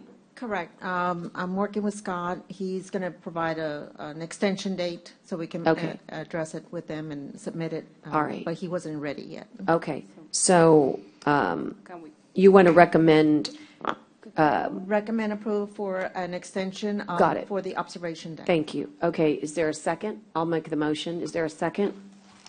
Wait, tell me, I'm sorry, Judge. It's an extension on the termination, so when we have to file our reports, Scott needs more time, so it's an extension only for the termination date to the agency, I'm sorry, what number? to U.S. Fish and Wildlife Agency. It's on B1, grants. I seconded that. Judge. Thank you. Yeah, that's fine. Okay, great. And I've got a second by Commissioner Modis. All those in favor signify by saying aye. Aye. Post same sign. You also have an agreement that you presented to us, kind of exciting, regarding the Colonia Self-Help Center. You recommend? Yes, I recommend approval. That's been in the works for, I think, over a year, and it's finally come through for the contract for the colonias, 5 colonias, to be a self-help centers that we all approved in November of 2021. Selected Okay. the 5. Okay. Commissioner Modis, would you like to, as kind of a nice way to celebrate this finally moving forward? This was a bill that you started. Yes. It's exciting. Reminder for the court and for the public. There was only 7 self-help centers in the state of Texas prior to the 2021 legislative session, thanks to Representative Abel Heredo and Senator Juancho Hinojosa for pushing this on through the House and the Senate. This established Nueces County as being the 8th Colonia Self-Help Center established through the Texas Department of Housing and Community Affairs.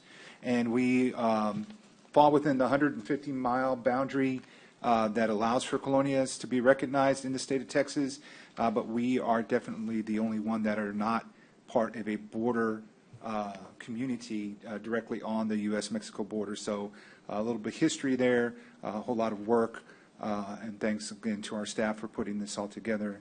Anna coming on in the end and helping us put this together for work that was started that could have easily been missed. So thanks to Ade and to Belinda on that as well, and to our legal department helping us with that. So this is just to get us moving forward to helping the 5 recognized colonia or 5 recognized areas in the county.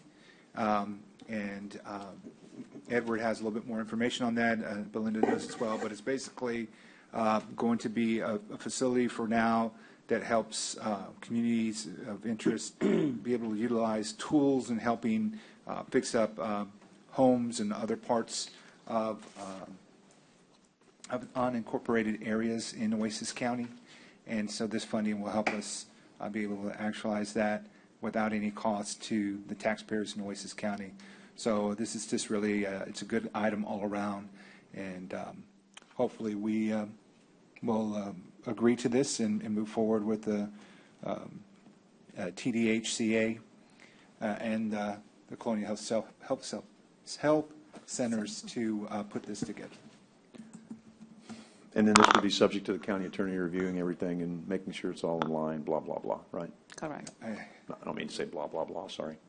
I mean, we should have someone to sign off on it that it's legal. Yes. We would ask that in the future items be brought to our office for timely review before they are placed on the court's agenda, just as a reminder. Yeah.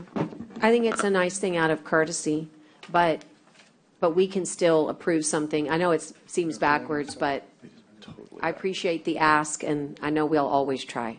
Okay, so, yeah. But I mean, But it's not necessary. No, it is, well, it is. I mean, and that's the problem. It's the court's policy that the court voted on. I hate these subject It's in issues. I there. mean, we've had at least 5 or 6 items with no backup today, that we're just winging in prayer, and that's got to stop. That's against our policy. I mean, I know I got one of mine in late, but I got it in. So, I mean, this has got to stop. I mean, this has been all day. I'm not picking on this item. I'm saying this has been all day. I've said at least 5 times, no backup, no backup, no backup. No backup even walked in this afternoon. I mean, I don't understand. I don't understand how an item gets on the agenda and then at least doesn't have backup at some point before we meet. I mean, there's got to be some, like, at least get it in on Friday or Saturday or something. The agreement should have been attached. Yeah, this is attached. This is attached, yeah. It is attached. Yeah, the agreement is provided. It's just Hasn't been making sure, approved. like, Right, hadn't been right, approved. that the county attorney needs to review all agreements as Correct. well. Yeah, that was with backup. I get it, but then a lot of the other ones didn't have, like I had 0 behind mine. So at least this had something.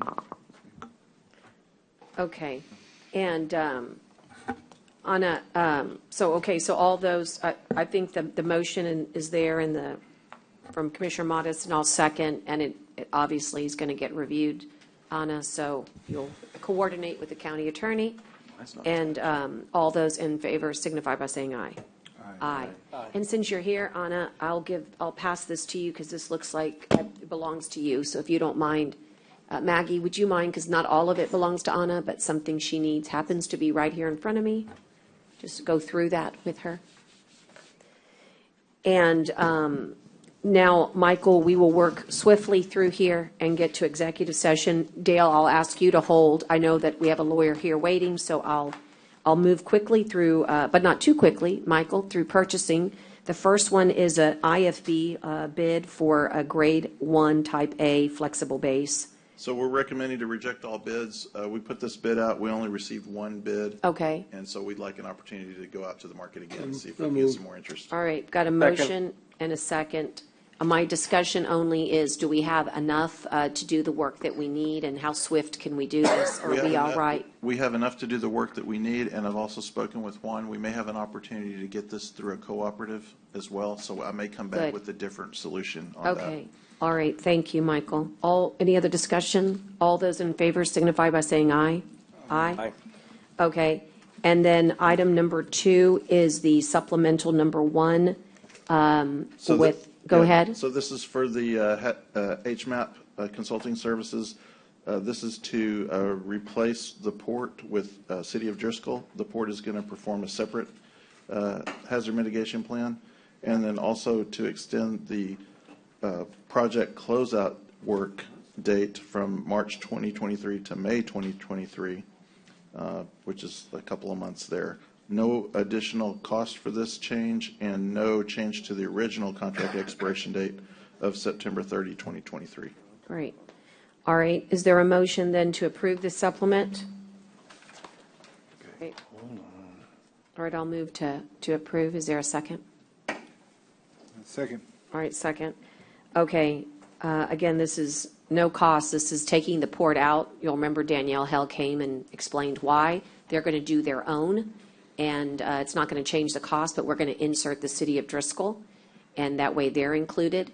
And then that's how that works. And the reason the port is because they're going to have San Pat participate in theirs as well. They represent the both jurisdictions. And the Banquetti ISD, that's included. That's the only ISD included on this plan. I believe so, Commissioner, because of the unincorporated nature, we look to the superintendent there, much like we do for mayors for emergency management purposes. I think that's why it's styled that way. Why wasn't the City of Driscoll unincorporated? The City of Driscoll is being added because there was an opportunity to put someone on when the port came off. Oh, okay. And so they'll be on. They're going to be on. Yeah, and then you'll remember that there were some districts, like drainage district, water districts. There is a solution for them through another means, but I cannot remember, Michael. I have to go back to my notes, but at this time, it's the difference is one off, one on. Yeah, that's it. That's it. All right, all those in favor signify by saying aye. Aye. Aye. Opposed, same sign. All right, and now we've got a discuss and consider, Michael, for the sole source agreement with Thomson Reuters for HiQ office management software. Right, so the court had approved funding for this project. We've been working really closely with the folks at HiQ and the county attorney's office, and what we attached is monetarily the agreement. However, there were some additional language that the county attorney had provided to HiQ, which related to required language from ARPA that we have to reference certain 2 CFR compliance documents. I believe it's something that will be received well by the legal folks at HiQ, but they got it yesterday, so they're going to need a little time to come back to us and say, yeah, we're good with that language. But the monetary issue, there's no discussion on that. We're in agreement on the amount. And so I would like to recommend that the court approve it subject to review and approval of the county attorney when we get that confirmation on those additional terms. Can we not table this till we get the confirmation? This one is slightly different, Commissioners. Whereas this is not something that we just haven't been provided. This is something we've been actively given. There's no challenge as far as the amounts. What we did was we added the CFR language to make sure that the ARPA funding would be appropriate, because there are some things that we just must include. And so they acknowledged receipt of that and said that they would get it back to us very shortly. So it is something that it's not, they're not substantive changes, is what I'm trying to get at. Okay. I'll make the motion then, subject to approve. Do we know the timeline for the county attorney? Is it going to be available, hopefully, for you by the beginning of the year? Should be before the beginning of the Even next better. year. And what was the funding source? ARPA? And this is a, We had already done the funding. If you look in the discussion section, I've detailed out where the funds are coming from for each of the 5 years of the contract. And in the first 4 years, it's 100% ARPA. And in year 5, which is fiscal 26-27, a portion is ARPA, $13,668.36. And then the remaining $68,341.80 will come out of 1130 general funds. okay. And this is the one but this is one of those ones we jump off the cliff, but we wait 5 years, right? Because we have to pick it up after that. Okay. What do you need a motion for, Judge? I've got the motion to Okay. approve, and I've got a Subject to the second. county attorney's approval. And subject to, and also a second by Commissioner Gonzalez. And any other discussion on this software? Okay. Thanks to Daryl. He's sitting here. He has to review all these softwares, make sure they're good for the county, good for the implementation. But it's kind of exciting because it really represents the modernization of many of our offices. Kind of great. Keep us posted. All those in favor signify by saying aye. Aye. Aye. Pose same sign. Okay, the last one we have is discuss and consider conditional selection for RFP 3193-22, which is the Enterprise Resource Planning System. We had presented some information in the previous court, and I have some additional information to give the court for their consideration. And then I know we're going to have some comments from Ida and Dale regarding the funding, because that was a question that had come up last time too. So let me pass out these items.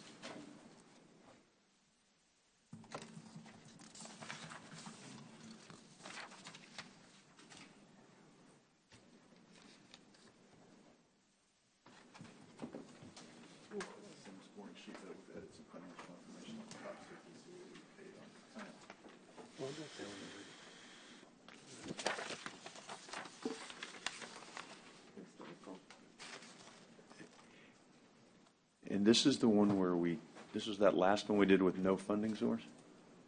Yes, sir. This is the one that created the policy regarding funding source. Yeah. But you remember, this one was unique, that you didn't know what the funding source would be until you knew the total.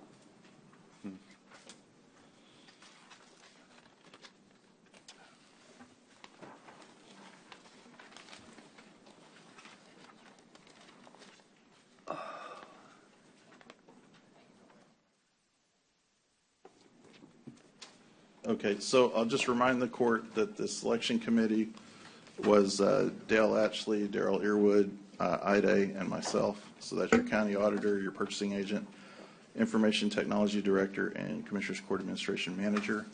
We reviewed all of this proposals that came in, and our recommendation from the committee was A-Light Solutions, which is the Workday solution, which is the one that's highlighted in green.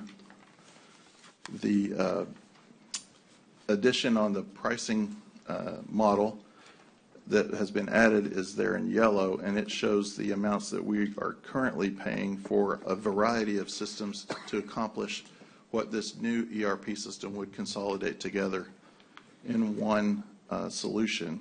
And the difference between the vendor that had the low price versus the vendor that has the Workday solution that we, as a group, liked, is that it not only combines all of the features, but it also has a cloud solution. And what I tried to do for y'all is break out so you can kind of see on a year-by-year basis what we're currently paying for our current system, which is going end of life. And we would either have to upgrade that system at additional cost, so the cost that you see in yellow would be higher in that upgrade model. And that brings us even closer to where the costs are for the recommended choice. The choice that we're not recommending, as you can see, is below the value of the cost of what we're paying for the systems today. And the only way I know how to kind of gel this for you guys is, let's just say the county has an old car and the transmission's about to go out on it. Do we want to buy another used car with a used transmission in it, or do we want to buy a new car that has a warranty with it with guaranteed uptime? You're saying there's no warranty on this one? Using your analogy, there's no warranty on the one because that's a pretty strong analogy. Yeah, I know. So there's no warranty? Dale, you want to speak to the warranty information that we were given from Workday? Well, we have a different our uptime for Workday because of they have their own data center. They're guaranteeing us 99% work uptime. Where asked on Tyler, what I'm asking on Tyler, is there a warranty on that? Because he just said there isn't.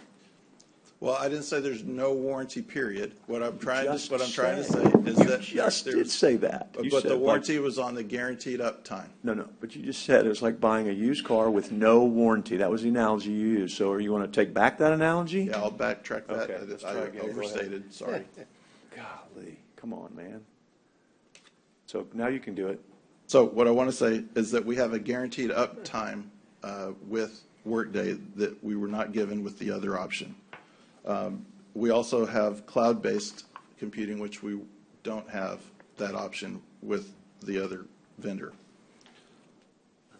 We also have a new part of this bid was related to time clock systems. And how much? How much of the bid? What percentage? You don't have to give me the number, just the percentage. Because that was my next question.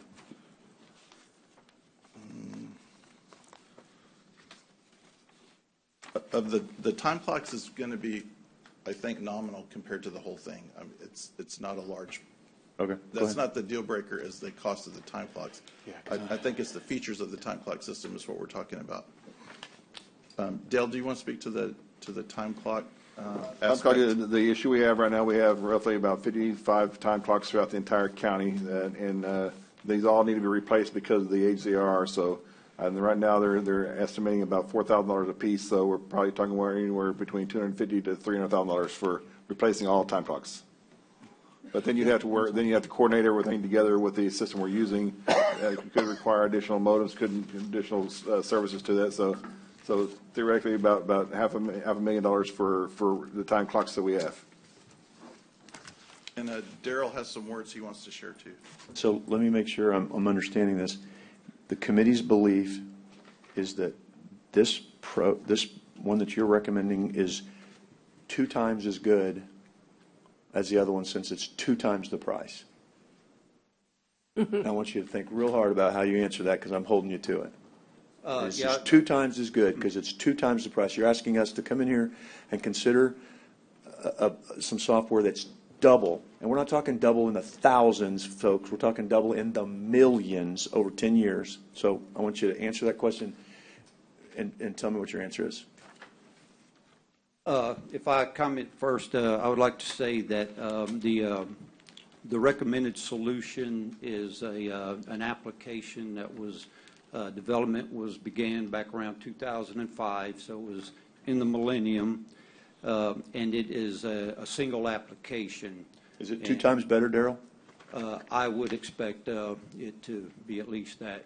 And tell me why you think, From a tell me technical how. perspective, for full functionality, the implementation method, the timeline it's going to be done in, and that it's, for one thing, is a single timeline and not two timelines, which shows you that if there's a double timeline or more than one timeline, that means you're implementing more than one application, because what you have to look at, this is ERP, which goes across all functionality you could possibly have in a financial and business application. And you want seamless functionality to flow throughout all the separate modules of this, and that will happen with an application that was all developed on one single development platform and optimized for running in the cloud. And this cloud is not handed off. It's actually an integral part of the vendor that's providing the service. So you can't have a fully integrated application with the seamlessness if what has happened in other ERP applications where you have had acquisitions take place over time, and these acquisitions were just for pieces of ERP systems that were developed starting way before this and just put together to create kind of a hodgepodge, which we're kind of dealing with right now. So the only integration is that they all access the same database. So it doesn't mean that they're integrated modules with one another. So this hodgepodge that we've been dealing with, how long has that system lasted us? 30 years. Pretty good hodgepodge. No, it's not a good system at all. It's lasted for 30 years and it hadn't crashed. But you don't have the functionality that you have in this. We're going to be able to automate a lot more things. It will lift your... Shoot, they ought to be able to, that'll lace it with gold for that amount of different prices. Okay. But Yeah, would you mind finishing that sentence? Because I'm interested. You said we're going to have a lot more functionality with this, and then something. Yes, in that we will be able to automate, and the flow of, whenever you do something in one module, it can affect the other modules with the data and information that you're entering, so you never have to repeat things. It just ups the whole efficiency across all of your departments that use the system, which is really every department you have. So it'll save human time, human capital? Yes, it will save that. And the problem with the existing system, and what I'm concerned with here, is the analytics of it. I don't have fun going through the system we're having right now, and I see the same concerns with not going into a fully integrated system that has all the functionality of it. And when you watch demos, you have to always remember that you have one person that's doing the demo to a lot of people, but our real concern is with whatever we go with, that we're going to have 100 to 200, however many employees across the county that are accessing all the functionality within this application simultaneously. Now what do you have? If this system is not optimized for the cloud, and you want it in the cloud like this because of the enormity of it, and the pieces that you don't want to have to maintain, which is all the hardware and such that it's running on, you don't have that, so you definitely want it in the cloud. But the technical term I'm going to use is called in-memory, which is a huge thing. The fact that this is all one application and that it operates in memory, which means that a lot of what you're doing is already ready to run out there, and that's where your optimization comes from. It'd be purely technical for me to get into a real deep discussion on that. I'm just speaking here on how IT views this, and my recommendation is purely technical, and that what I can see happening here, where you need my support on it. No matter what choice is made, you'll get the full involvement of IT, however much it is, but I can't give you any guarantees like the other one. And with looking at references and things like this, I still would recommend the Workday solution. So just to help us put it in perspective, and I'm glad we took the time from last time to this time, because when you only have price as a factor, the choice is obvious. What I'm hearing you say to the court is that price is not the story here. The story here is the automation and the functionality and the breadth of what we're getting. And therefore, because if it's just apples to apples, then we can make that choice based upon the economics. But in this case, the economics have a completely, we have to look at what the functionality is, what we're getting from the ground, right? In other words, what we're able to deploy immediately, and that's the difference between, I prefer not to disparage any companies, call it A and B, but A being the less expensive. Company A might have a very low price tag, but that is because it does not have the functionality that is in keeping with what this county needs. I'm trying to say it in a way that helps me, because I was one of the ones that said, no, I'm not going to be able to give double if that's apples to apples. And that's why we asked you to come back, bridge it out till the 10. And I'm really glad we did that, because that didn't change anything, guys. When we came out 10, we were still 2-to-1 ratio. So now what I'm hearing you saying is you would like, based on your recommendation, yes, it's obvious that it's a 2-to-1 ratio, but it is the entire, the way we're going to use the system that gets you that double the value. And that company A doesn't get us all that we need in many ways. Yes.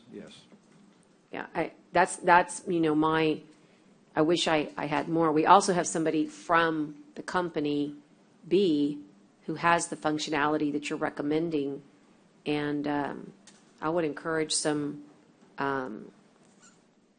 discussion or dialogue in case you want to, as they say, there's only a couple of times in life where you get permission to promote and sell, and this is one of them. I mean, do you want to say something about the product itself as to that particular piece in support of the product? And Judge, we still don't have a funding source. Well, I was going to address that, but I think that I needed to provide you some information, but I was trying to get to the bad news in just a second. I just want to make sure that. The bad news, the worst news? No, there's worse. There's worse. Okay, great. Sorry. Well, it's news. Let's not call it anything but news. But Michael, the idea here is to make a selection, and then if we can't perform, we're giving notice right now that because we didn't know the amount of money that was needed, we don't have the dollars today to commit to this. But obviously, the court gets to make that decision as to how we would pursue that. This bid would be good for 60 days, 30 days. I'm asking, not telling here. I believe we asked for 60. 60, that's what I kind of remember. So I guess what I'm saying is that it's a conditional selection. Okay, I've got somebody on. Lisa O'Connor would like to speak, but she needs to step out where it's quieter, so. Okay, she can, you let me know when she's back, okay? I guess what I'm saying is, She's on. okay. Hi, Lisa. We'll recognize you. Go ahead. I'm sorry, and just because I'm in the business that deals with software, it has a lot to do with my background. You know, cloud-based incorporates everything and it's inclusive, so generally it is priced higher.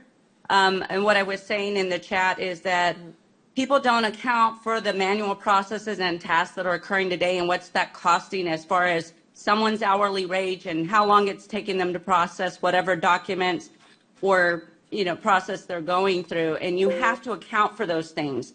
And that's why companies like ours help with that assessment when we do these type of solutions.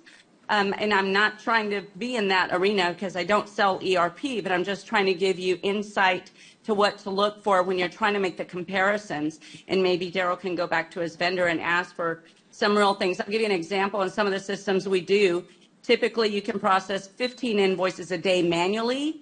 We can up that to 100 invoices a day by automating. So I'm sure this software is something similar to that.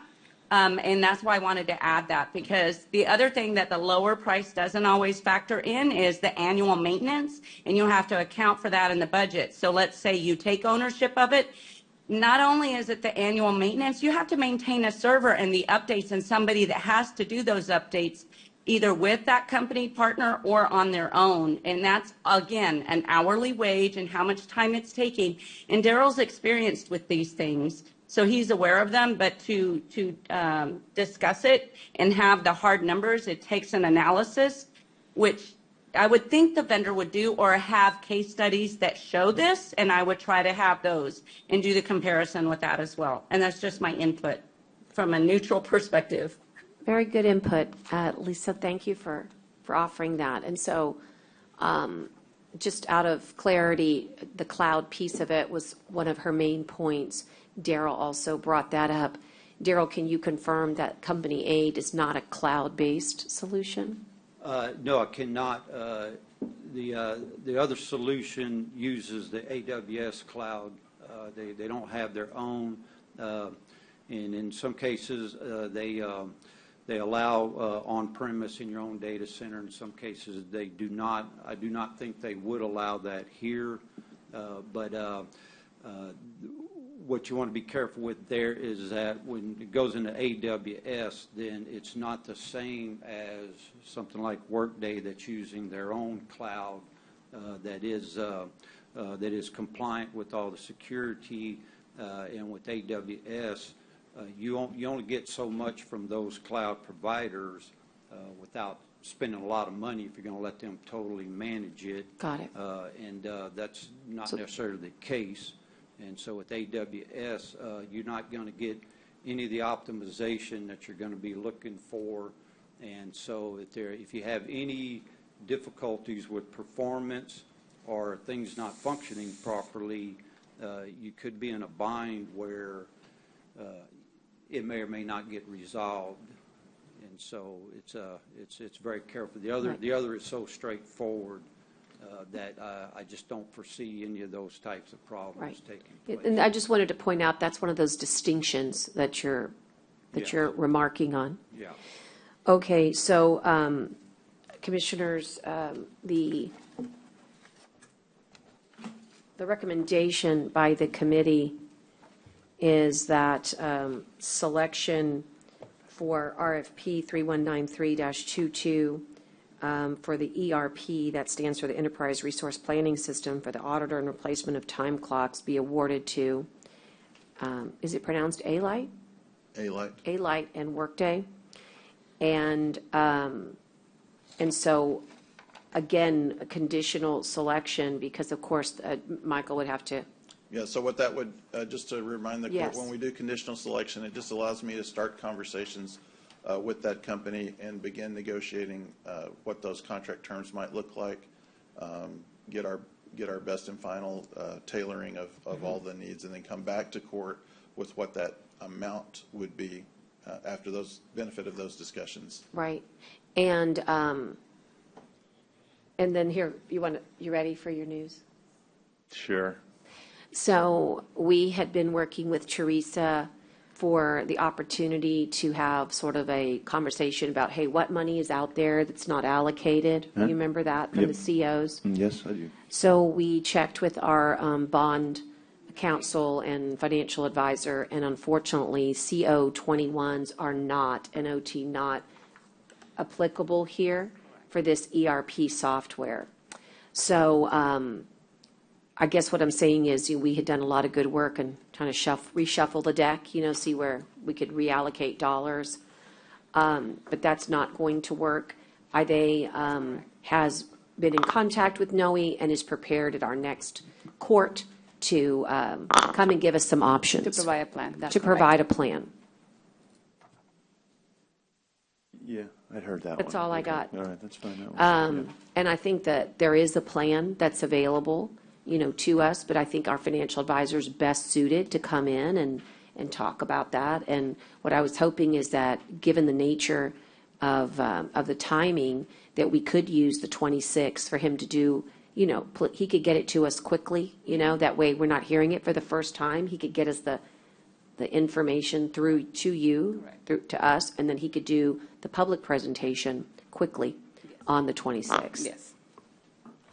And And- another thing, under the Mhm. conditional selection option, there is no obligation of the county with that vendor that there will Right. be a contract.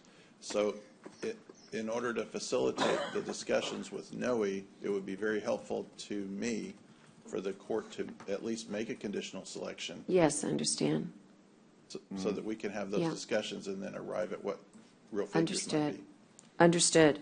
So, guys, is there a motion then for such conditional selection based upon the recommendations that we've heard here today? No leap of faith? Hard to spend dollars?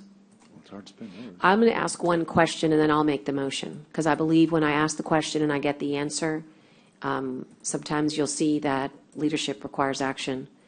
Dale, this is, we've already heard, a 30-year-old software system that you're running. What are the repercussions to not having a replacement in a very short order?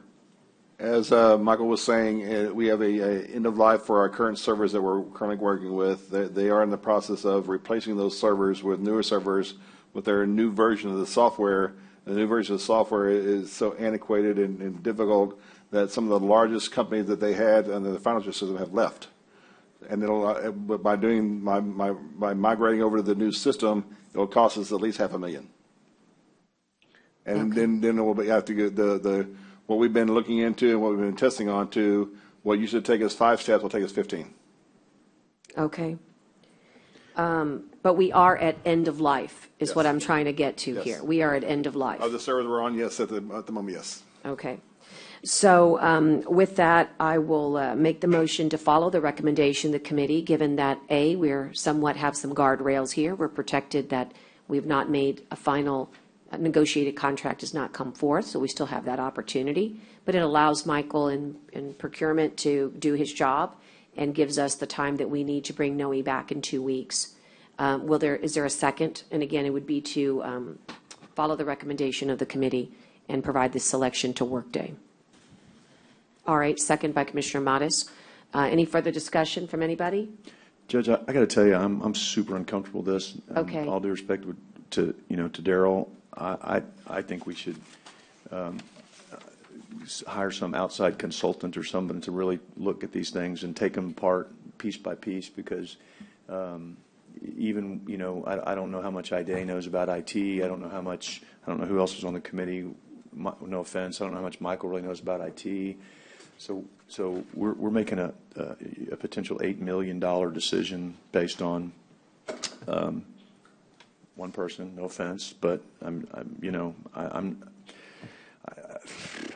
can't support this as Well, I just don't. I understand, but the good news is that we're not doing that today. The action today is just to, no. I mean, we're conditionally doing it. I mean, it's like Well, it's not we're just a selecting pseudo the, motion. right, we're selecting the, Right.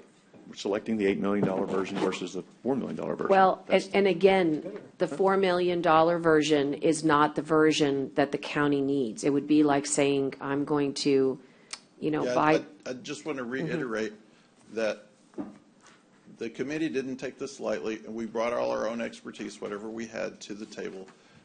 We did check the references, and we've seen some issues come up with the lower-priced option that caused us enough concern that we do not feel comfortable recommending that as one of our options.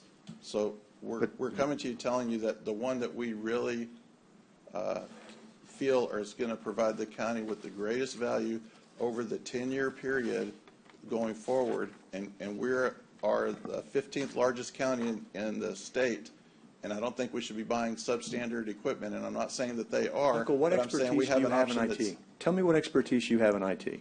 I mean, seriously, tell me what experience does IDA have in IT? So what does experience Dale I have is in I've IT? been through a conversion before in the micro processing company in AMD in Austin, Texas, and we went through this process. It took us 2 years to do an SAP conversion, and I know detailed about what it takes to convert from one software system to another, and this process is already going to be an 18-month process. That's not what I'm asking, but what is your expertise in being able to analyze these two systems between the two? So I know conversions take a long I have to time. restrict it to the areas that I touch, which is the purchasing side. So all the PO system, the invoicing, and all of our reporting, and all of the reporting that we do for medical billing is inside of here too.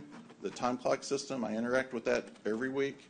So I'm in and out of this system every day. I'm at night approving POs in that system. I'm approving the invoices as they come through. We're also Every department submitting head any does of a the lot of claims. that. I'm saying what expertise, this is a specialized deal. What expertise do you have other than being in the systems that every department head does exactly some of the stuff you just talked about, the POs and issue? I mean, I'm saying you're telling me that you can analyze based on your knowledge or Dale's knowledge or Idea's knowledge that y'all know enough about IT to make a technical discussion, a technical recommendation on this without So I having believe that- outside I believe- expertise to come in and do this, which is what I'm recommending, is we hire someone that has that's like an IT company that would be able to come in and analyze these two things. That would be better than, with all due respect, I mean. Yeah, I'm not saying that that's an idea that I'm against getting. What I'm just telling you is that we brought the experience that we had, like we always do, to these things. And based on what we're seeing and what our interaction is with that software, this is the position that your county auditor, your IT director, your purchasing agent, and IDA all agreed was the best option for the county. And so that's the recommendation we have, and the court can decide to go with that or not go with it, but it doesn't change the recommendation that we have. And there's a 4-point difference in the scoring, right? 4-point difference. Okay, so 99 for one and 95 for the other, and a $4 million difference. Okay, I just want to make sure that's a pretty big ask to make to someone spend $4 million extra for 4-point spread.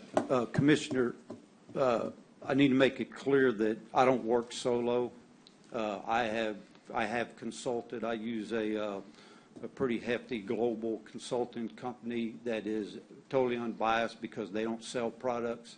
And do you have a report from them? I can get one. Yeah, I actually have a blueprint from them on implementing an ERP system that's more detailed than the bid specs even did. I would have thought that might have been part of the backup, considering you know how controversial this was when we did this before, that everybody was so concerned Well, about if you, price. would you like, we Love it. can have him bring that back. What we can do is hold on this, okay, till the 26th. Yes, I'd like to. But read I'd love you, because those reports are probably thorough. Why don't you go ahead and get those to us, as soon as you can?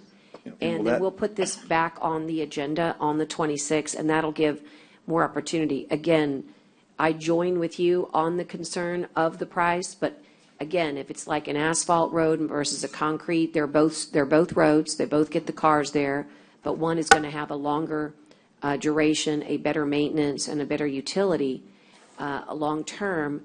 That's what this is. I have to be able to rely on our chief information officer. I hear you when you say you want to have that expertise, but look, by good fortune, he's got one. So let's have a motion to table, Commissioner Chesney. Yeah, I will, but can you also make sure? Motion yeah, and a second. Well, I can't make it yet because I don't want to have discussion. Okay, So go let me- ahead. Let me just finish. So in this report, they'll analyze all three of these systems. You can do the two. They'll analyze point by point these different systems, and you can get that to us pretty quickly, because I'm going to then take that to who I use for IT and say, okay, tell me what, poke the holes in it, but I need time to do that. I thought the 26th was just going to be for emergencies. We could be back. I mean, I don't want to load this agenda back up either. Well, That wasn't okay, the then point. I guess yeah, it I'm could back on wait the route. until Please. the 12th, but I do need to double check with Michael that that's okay for the bid process. Plus, Is we the need to, we 12th? still don't have a funding source, so we need some more time on that anyway. I just don't like approving things conditionally, whether I like them or not, when there's no funding source. I mean, that's where I'm back to, too, is I'm as uncomfortable even making a contingent motion, knowing we don't have a funding source as we sit here today, plus my concern over the price. So I'm uncomfortable on more than one front in passing anything today. So I appreciate your offer to table. I'm going to take that up, but I really need a point-by-point analysis on these two companies, what the major difference is. Let me read those things. Let me take them to the people I work with, and let me see what I come back with. If you can get that to me as quickly as you got it. And I don't mean to be It's okay. picky here, but please let us know who you do use, because if who you use is not a global software firm also experienced in this type of ERP software, it won't do you any good. It'd be nice to make sure that you also, who you're analyzing this with, would give you, the same type of has the same type of expertise in this field. Because there, we use IT like we use the word internet and Zoom. I mean, there's so many different components to IT. I just want to make sure that whoever you use does have a background in ERP software, because this is a very particular field. And I welcome any expertise that you have that you would want to share with the court, but I think it's important that we know that if your expert says something, says something like X or Y or Z, that, I'd be happy to share, Judge. if you don't mind. No, I don't That know. way Daryl can say, hey, in fairness, absolutely your would guy happy to doesn't have. share. Okay. I think that's fair. In other words, let's make a written report comparable to a written report. Yeah, Sure. yeah. Okay. Infotech is the company that I use. Infotech, Yeah. okay. Yeah, they And are who do you global. use, Commissioner Chesney? They are global, and I was talking to an ERP expert that actually has a whole team within Infotech. Okay, good. To consult Good. with, yes. Okay. And I will work with Michael also. This is a bidding process, a little new for me, and I know there's, can and can't says and do's and things like that. But I'm going to talk to him about how much we can discuss references in open session as well. Understood. Okay. Okay. But again, Michael, no real concern here, price-wise changing if we wait till the 12th? Or yes, that's a concern? Well, I mean, at the point we arrive at a decision, I'll have to reapproach the vendor that provided their pricing, because the pricing was based at the prices at the time that they submitted the bid, and they're good for a certain amount of time. And what is that time? And so we believe it was 60 days, and we're already gonna, we've discussed I know, this this is the before. second time we We're coming punt. back, and now we're punting about a month out. I- So we're gonna be up against it probably at that point. I understand. That's my concern. That was why I said the 26th, if you could get this information. I mean, at some point, we'll just need to take a vote, is what I'm saying. I'm going to yield to the fact that we're understanding now the differences are not just price from your perspective as Right, an and information let's just say officer. that we produce the results that are satisfactory to the court to say, Mm-hmm. yes, we like the system, but we still have the issue of funding. And that funding, depending on when that gets settled or figured out, will determine if the thing flies at all. I mean, because we have to have the funding in place or I can't even do this. Yeah, Judge, I'm okay with I putting agree. the funding thing back on the 26th. I appreciate that. I just would rather. That's fine. Okay. That's fine. Okay, thank you for that. Okay, thank you. So officially, Commissioner, I'll take your, Motion to table till, and a second. oh, yours. You made a motion. You're right, I did. You're right. I have the floor. I get to think before I think the will of the court is to provide additional information. It's hard for me to argue with that, although I must caution that we must make a decision in a timely manner. So I'll withdraw my motion, and I'll ask Commissioner Modis if he would consider withdrawing the second. All right, we're withdrawn. All those in favor signify by saying aye. Aye. Pose same sign. Okay, Commissioner's got a motion to table. Motion to table Will you till renew? And there's a to second. October 12th. All those in favor signify by saying aye. Aye. Pose I same guess, sign. does the motion need to include providing the court with that report? I don't. I think the directive That's, is okay, done. fair. Okay. We are now going to yield to executive session, given that I gave a 2 o'clock time and a lot of those folks are already in the room. I'm giving public notice this time that Commissioners Court may elect to go into executive session, and we do. And it's authorized by provisions of the Open Meetings Act, Chapter 551 of the Texas Government Code. It's also in accordance with the government codes burned in sections 551, 071, 72, 73, 74, 745, 76, 86, and 87. We're going to go into executive session to consult with attorneys regarding matters relating to litigation, real property, personnel, termination, county advisory. These are all permissive, and security devices, economic development negotiations, and any other matter that may be discussed in executive session. Upon completion, we'll come back out into open session and take any action as appropriate on items discussed in executive session. For the clerk, the time is 2:23 p.m. And we'll ask anybody that's not here for the matters in executive session to please clear the courtroom. If you're online, we'll ask you to go back into a waiting room.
10 p.m., and I'd like to have a motion to stay till, maybe 15 more minutes.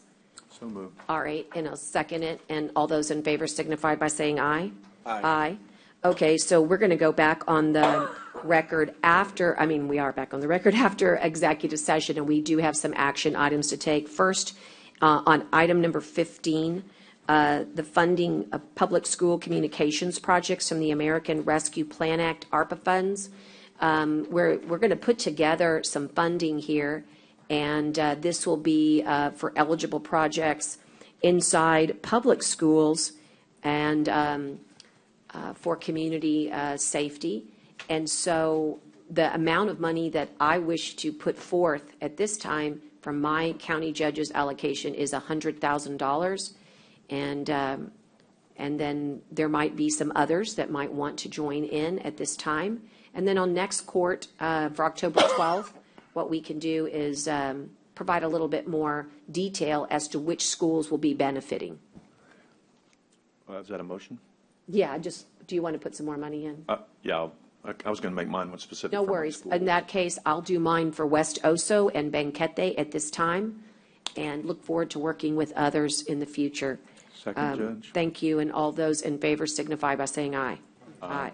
Commissioner Chesney. Judge, I would like to set aside $225,000 of the ARPA funding that I've been provided for the Flower Bluff, Port Aransas, Seashore, and London school districts at this point for the same Technology.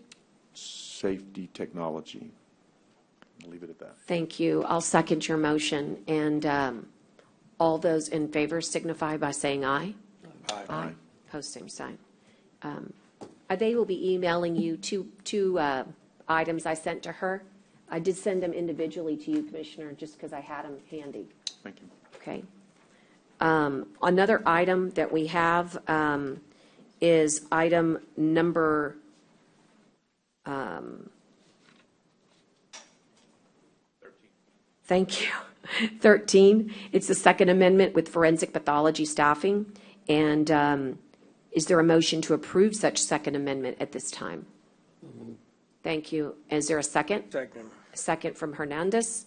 Okay, any further discussion? Okay, hearing none. All those in favor signify by saying aye. Aye. Okay, on item, let me find the corresponding.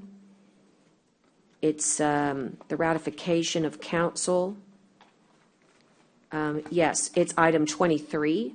Number 18, Judge, I think. Yes, I'm going to come back to it. Item 23. I just happened to have this one. I was going by the executive session in order, so that one corresponds to 23. Okay. It's item C on executive, but item 23. It's the ratification of the engagement letter with the law firm of Hilliard Martinez Gonzalez for attorney John Martinez to represent Nueces County. So moved, Judge. Thank you. And then a second, please. Second from Gonzalez. And all those, any discussion? Okay, all those in favor signify by saying aye. Aye. Aye. Aye. Okay. And then going into item number 18, the motion is to extend for 30 more days for completion of work on the Padre Valle Park matter. Is there, for Mr. Ernest Woltering, is there a second? Well, is it extended? Or sooner? Yeah, or sooner. Or sooner. With the understanding that after that, we can talk about termination. Exactly. Yeah.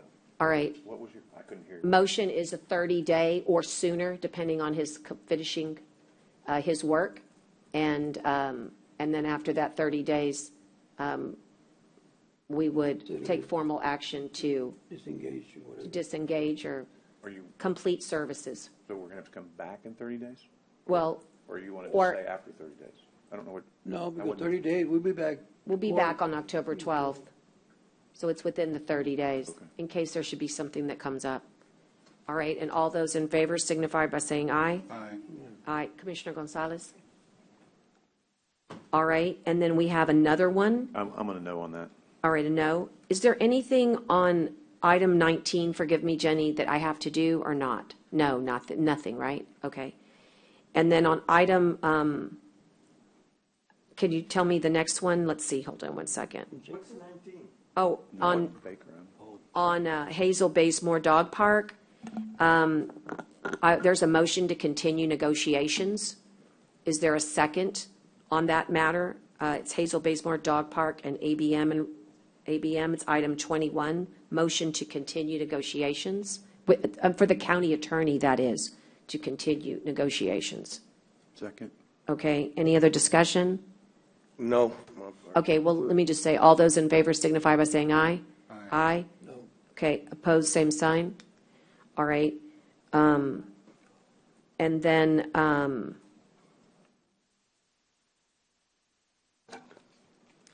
And then, what about item number 20? Judge, I would make a motion that the county manager confers with the HR director as directed. Okay. Motion, is there a second? Second. Okay. All those in favor signify by saying aye. Aye. Okay, no. All right, I don't have any more. How about, Do we do 19? how about you guys? 19, do we? Did we She vote on said 19? no action. She said no action. She said, Yeah, we're good. Yeah, there's we- no, there's no, Oh, okay, because they're going to go automatically. yes. right, Okay. no action needed there. So 19 is just sort of a pass, I guess, Lorenzo. No action required after consultation. I don't have any more, but I'm going to ask you guys to please look. What about any, tell me. Auditor stuff. The auditor stuff, absolutely. Right, but nothing else on the main agenda. Okay, so we have a financial report and a P-card report and a change order. I was going to say, in the interest of time, can you do the change order first so that you can finish with that business piece of it? Yes, Uh, And Your then Honor. work backwards, so to speak? We're getting a little bit towards the end of the fiscal year. You won't be seeing many more of these for this fiscal year until we get to our last, once this is September, you'll probably have one more. So these are getting kind of larger. Some of the accounts are moving over time because of the vacancies they have. These are the departments, the juvenile, sheriff, and other ones are moving some costs. The funds are in these accounts that are available to move the funds. My staff and I have gone through the accounts and didn't see anything abnormal, but I'll be glad to answer any questions you might have. Otherwise, I'll submit budget change order 21 for your acceptance and approval. All right, is there a motion to accept this change order? So moved. And I'll second. And all those in favor signify by saying aye. Aye. How about the Aye. P-card report for the month? P-card report is a very, very large report. It's got many transactions in there as we see. It's very lengthy. It's $3.2 million for the 9-month period. It's about where we normally are, as we've done in the past. And towards the back of the item, we show you any purchases that were done through the P-card that has anything to do with meals, and we attached all the receipts. I'll be glad to answer any questions you might have for the P-card report as submitted for the month of June 28th. Are there any questions of Dale are there any questions of Dale on this? No. Okay. In that case, I'd like a motion to approve this monthly report for June 2022. P-card report, forgive me. So moved. All right, I'll second. All those in favor signify by saying aye. Aye. Post same sign. I was just going to ask you, how long do you need? I don't want to gloss over it, but we're going to meet on the 26th. Do you need a lot of time, or is this something you could go through swiftly? I can go there pretty swiftly. All right, we'll take it then. It's the financials for June of 2022. The key items on page 4 and 5 is just your normal fund balances for all the funds. If you look on the charts on page 8 and 9, you'll see where we're about where we expected to be.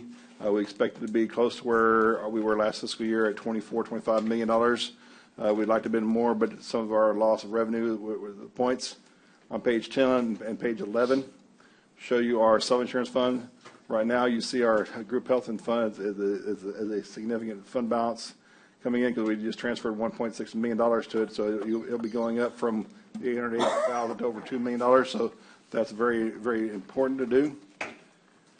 I was going to go through the expenses, but there's only a few small departments that are over budget, but we already have budget change orders to fix those items. On page 61, you'll see where our remaining budget for the fiscal year is we at 36.2% for the fiscal year, as this reports, is at 25%. So we're about where we expected to be, around 11% budget, which is where we would like to be. Now, our reporting software has some errors in it, so the diabetes reports and the RTA fund reports are incorrect. I apologize for that. We'll make sure we get that corrected before. I know this was a very quick report. Hopefully you had a chance to review it and read it. I'll be glad to answer any questions. Otherwise, we submit the report for June 30th, 2022 for your acceptance. Okay. Are there any questions with regards to this report for Dale? No, move acceptance. Okay. And I'll second. And any other discussion? Hearing none. All those in favor signify by saying aye. Aye. Aye. Post same sign. Okay. And what about adjournments in memory today? I do not have any. Do you have any, commissioners? Okay. I don't have a complete one, but I would like to acknowledge the life of an amazing woman, Evelyn Cooper, who passed on September 6, 2022. Her services, I believe, are this weekend. I think so, the 14th of September. And it'll be at St. John's the Baptist Church. Evelyn was just an amazing woman here in our community. She was a local civil rights activist.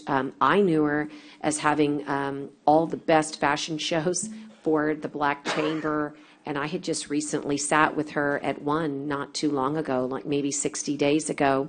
So she loved celebrating art and culture, and she did it with textile and beads, and she did this through her boutique for many, many years. And so she's just going to be sorely missed. She just was a great community-minded and civic-minded woman, and I hope to bring you her entire obituary once I get a hold of it this weekend. But again, very sorry to deliver sad news, to have such a beautiful woman leave us, and we send our condolences to her family and the extended NAACP and Black Chamber and fraternity and sister sororities. And that is all I have today. Is there any other adjournments? Okay. All right, well, hearing none, we stand adjourned, and the time is 5:23 p.m. Those are done.